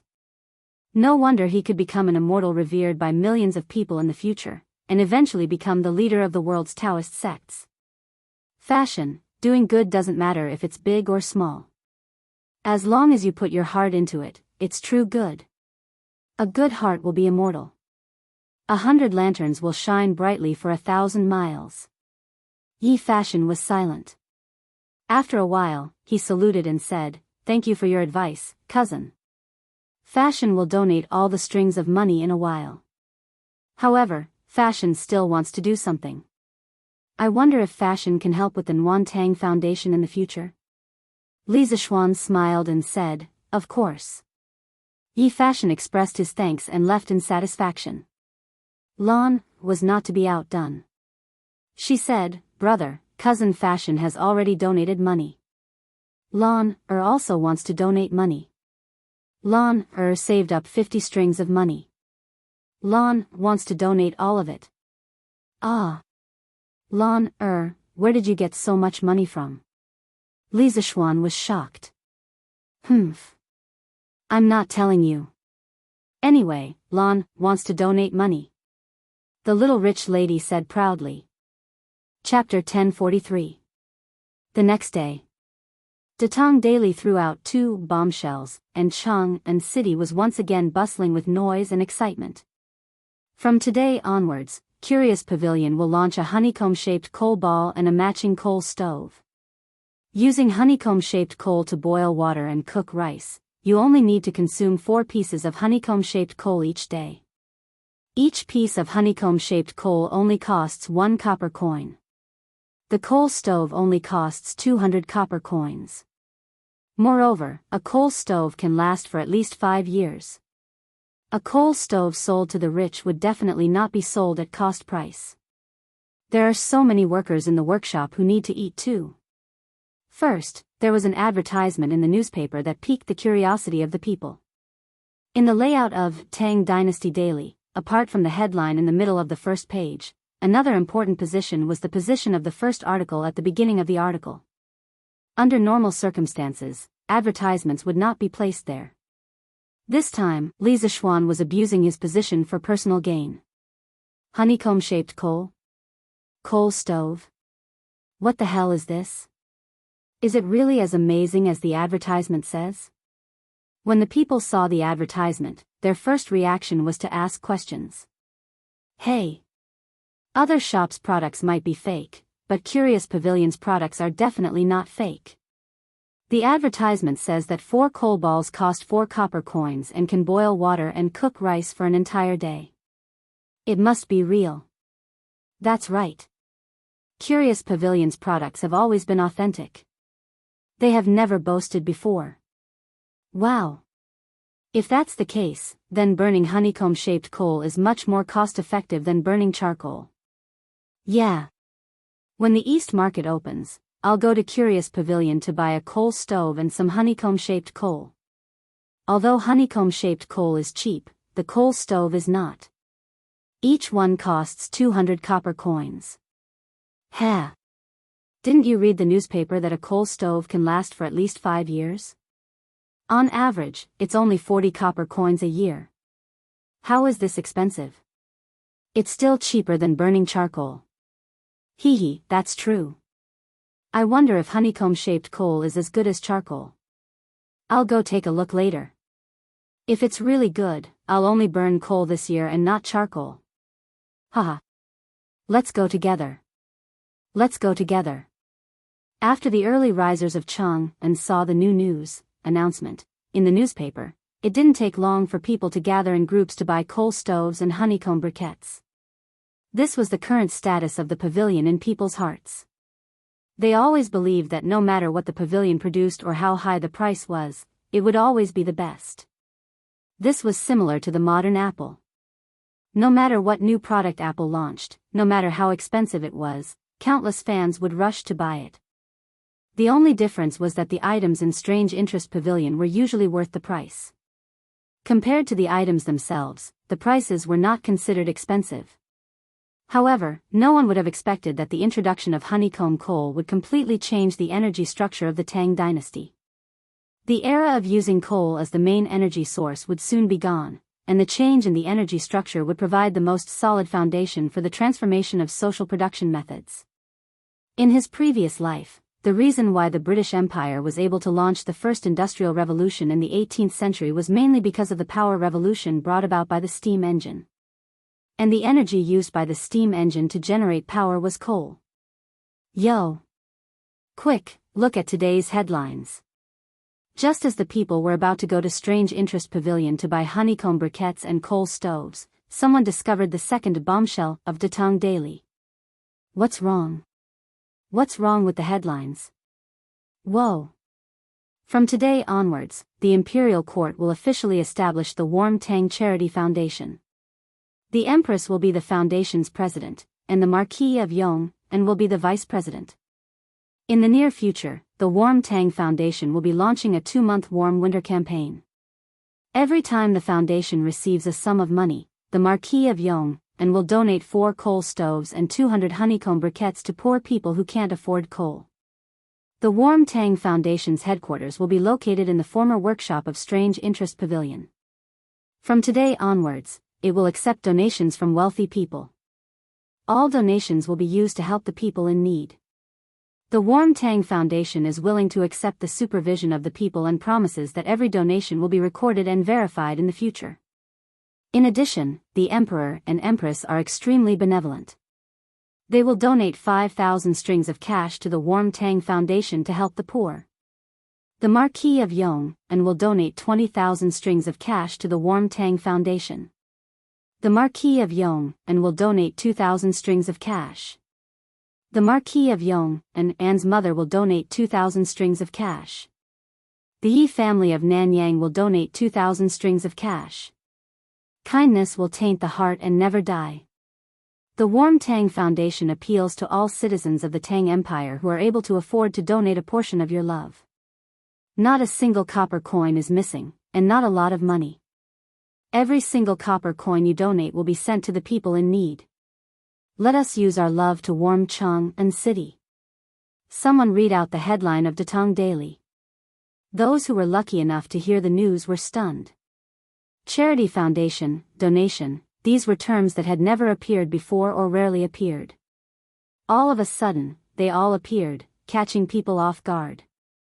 The news of Li Heir and Empress Zhongsun donating 5,000 strings of cash was even more shocking. It made the people's scalps tingle. Since ancient times, the dynasties of the Central Plains changed every few hundred years. However, there had never been an emperor who used his own money to help the poor people. Many emperors were high and mighty. They had never stepped out of the palace in their entire lives. They had no idea what the suffering of the people was. As a result, there was a Jinhui emperor in history who said, "Why not eat meat?" However, ever since Li Heir ascended the throne, not only did he implement benevolent policies, he even wanted to use his own money to help the poor. In this era where imperial power reigned supreme, this was extremely rare. Many old people who had experienced the chaos of war couldn't help but kneel in front of the palace and chant, "His Majesty is benevolent. Long live Tang Empire." After a long while, some citizens couldn't help but comment, "The Marquis of Yong and is also very benevolent. He actually donated 20,000 strings of cash." Ha! Isn't that obvious? The Marquis of Yong and has always been benevolent to the citizens. Didn't you see that his wife and mother donated money? That means that the Marquis of Yong and alone donated 24,000 strings of cash. Wow! The Marquis of Yong and is really a philanthropist. Ha! You're still saying that it's too little. Don't you know the relationship between the Yi family of Nanyang and the Marquis of Yong'an? The previous head of the Yi family is the Marquis maternal grandfather. He's currently living in the Marquis residence. Then doesn't that mean that the Marquis of Yong'an's family donated 26,000 strings of cash? Of course. Right, didn't you guys notice that the newspaper said that the Marquis of Yong'an would give 4 coal stoves and 200 honeycomb briquettes to the poor every time he received a donation? According to the price of honeycomb briquettes and coal stoves, that's worth 1,000 copper coins.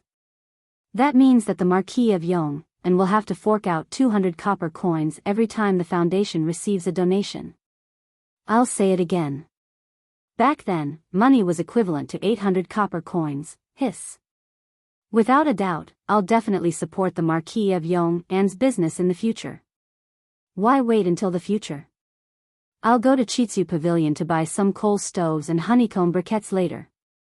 It's just nice that the weather has been cold recently. I can use them. I'll go too. I'm going to donate money to the Warm Tang Foundation.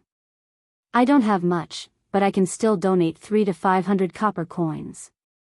I'll donate 300 to 500 copper coins too. I'll donate 10 strings of cash. Wow.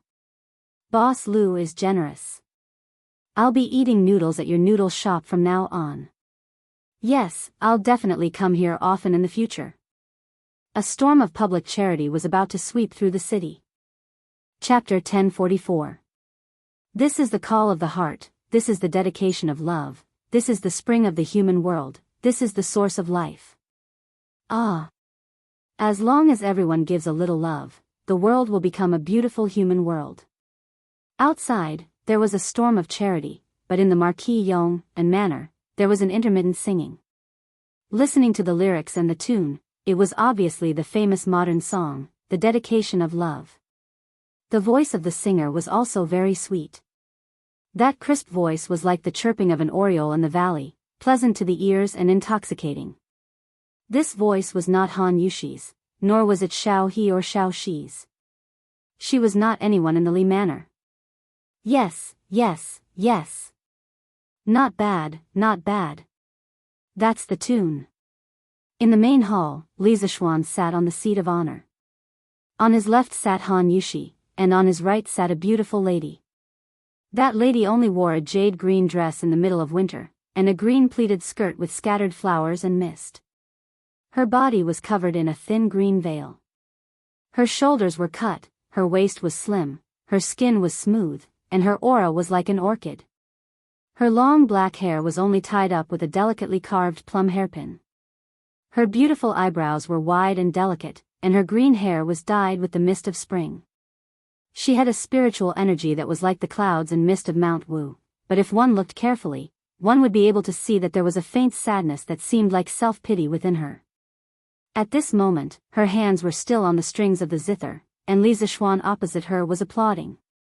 As for Han Yushi, although she was smiling, no one knew what she was thinking. Then, Fian, can you sing the complete song for Marquis and Madame again? The lady stood up and bowed, then asked softly. Her voice was as beautiful as the spring water, making people feel comfortable and relaxed. Li Zishuan smiled and nodded, okay. Miss Yen Air, please sing.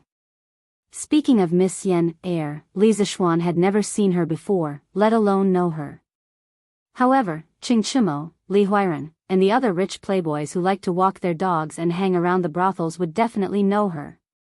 This woman was the famous courtesan of Hundred Flowers Tower in Chang and City, Fang Fian. She was the goddess of countless men's dreams. Many rich young men could not get close to her even if they spent a lot of money. At most, they could only get a smile from her. But even so, there were still countless people who flocked to her. Today, Li Zishuan had asked Pang Feiji to invite back a girl who could sing the best in Chang'an. Pang Feiji did not know what Li Zishuan wanted to do. At first, he hesitated. He hesitated about what kind of girl he should find for Li Zishuan. Then, he felt a little conflicted. He felt that if he found a girl for Li Zishuan, he would be letting down Han Yushi, the mistress of the Li mansion. Later, this fellow secretly found Xiao He and asked her to send this news to Han Yushi of the West Courtyard and let her make the decision. He did not have to wait for long before Han Yushi's reply came. Her reply was very simple. There were only 2 words, do it. Pang Feiji thought about it and ran to Hundred Flowers Tower. He found the so-called Mother Hua and asked her to invite Fang Fian out. Under normal circumstances, Hundred Flowers Tower did not receive guests during the day. Moreover, Fang Fian was not someone who could be invited by ordinary people. However, Pang Feiji was from the Marquis Yong and Marquis Mansion. He represented Li Zishuan, the most dazzling new noble in the Tang dynasty. He was also the god of wealth in the eyes of businessmen. Mother Hua did not dare to offend him. She quickly asked someone to invite Fang Fian out. Then, the rest of the matter was logical. Oh, it was not logical. After Fang Fian arrived at the Li mansion, she was actually received by Li Zishuan in the main hall of the Li mansion. This made her feel a little ridiculous. Logically, if a man admired her and invited her to his house, shouldn't they talk about romantic affairs? How could they talk about romantic affairs in the main hall of a mansion? However, what happened next was even more illogical. Li Zishuan invited her over just to teach her how to sing. Moreover, it was a song with such straightforward lyrics without any literary talent. Alright, since Li Zishuan was still polite to her, Fang Fian could only sing along. However, after singing once, she was attracted by the beautiful melody of the song and could not help but start to compose the music for the song. Later on, she was also conquered by the lyrics that she had always looked down on. Because although the lyrics were straightforward, the purest and most selfless feelings, as well as the truth, goodness, and beauty of the world, were the most touching. As long as everyone gives a little love, the world will become a beautiful world. What a beautiful vision this was. At this moment, Fang Fian's jade-like fingers were gently stroking the strings of the zither. Her fingers were like butterflies dancing on the strings as she softly sang, "This is the call of the heart, this is the dedication of love, this is the spring breeze of the human world." The sound of the guqin and the singing were like thin and bright silk. They were smooth and dense as they quietly stretched out. They stretched out, and stretched out again. Just like this, they passed through the main hall, passed through the main door of the Li residence, and floated above Yongla Lane. They were all pervasive and drilled into people's hearts. "Xiao Shi, do you think the young master has fallen in love with this vixen?" Outside the main hall, Xiao He sat on the stairs in front of the door. She rubbed her chin and said to Xiao Shi beside her with a depressed expression, "Xiao He, we have never met Miss Fang before. How can you say that about her?" Xiao Shi patted Xiao He's arm and said softly, "Did I say something wrong? Look at her wearing so little in the middle of winter. She must be trying to seduce the young master. It's over. If the young master is really seduced by this vixen, the young madam will be in trouble." Xiao He said worriedly. Xiao Shi shook her head and said, "No, the young master is not that kind of person." "Che. Xiao Shi, what do you know? You don't know how many men in Chang and have been seduced by this vixen. The young master is also a man. How can you be sure that the young master will not be seduced?" "I believe in the young master. The young master only asked Miss Fang to come over and sing." "Xiao He, you must be thinking too much." Actually, not only were the two of them arguing, Madame Li in the east courtyard was also guessing what her son was trying to do today. "Old master, do you think Xian wants to take in a concubine?" "Take in a concubine? Humph. Even if he wants to take in a concubine, he can't take in a brothel girl. Not to mention that our family is now a big family. Even in the past, this old man would not allow him to take in such a dirty woman." Old man Li snorted. "Jing Mo is right. Xiao Xian can take in a concubine, but he definitely can't take in a brothel girl." This was Yi Guozhong's voice. Actually, these people were thinking too much. Front courtyard, main hall. The song ended and the crowd dispersed. Li Zixuan stood up to send the guests off and said, "Miss Yen, when you go back, you must teach this song to the other sisters in your brothel. Also, tell your Mama Hua that for the next month, it's not that the 100 Flowers brothel can't sing other songs, but this song must be sung 10 times a day. Otherwise, I will definitely settle the score with her."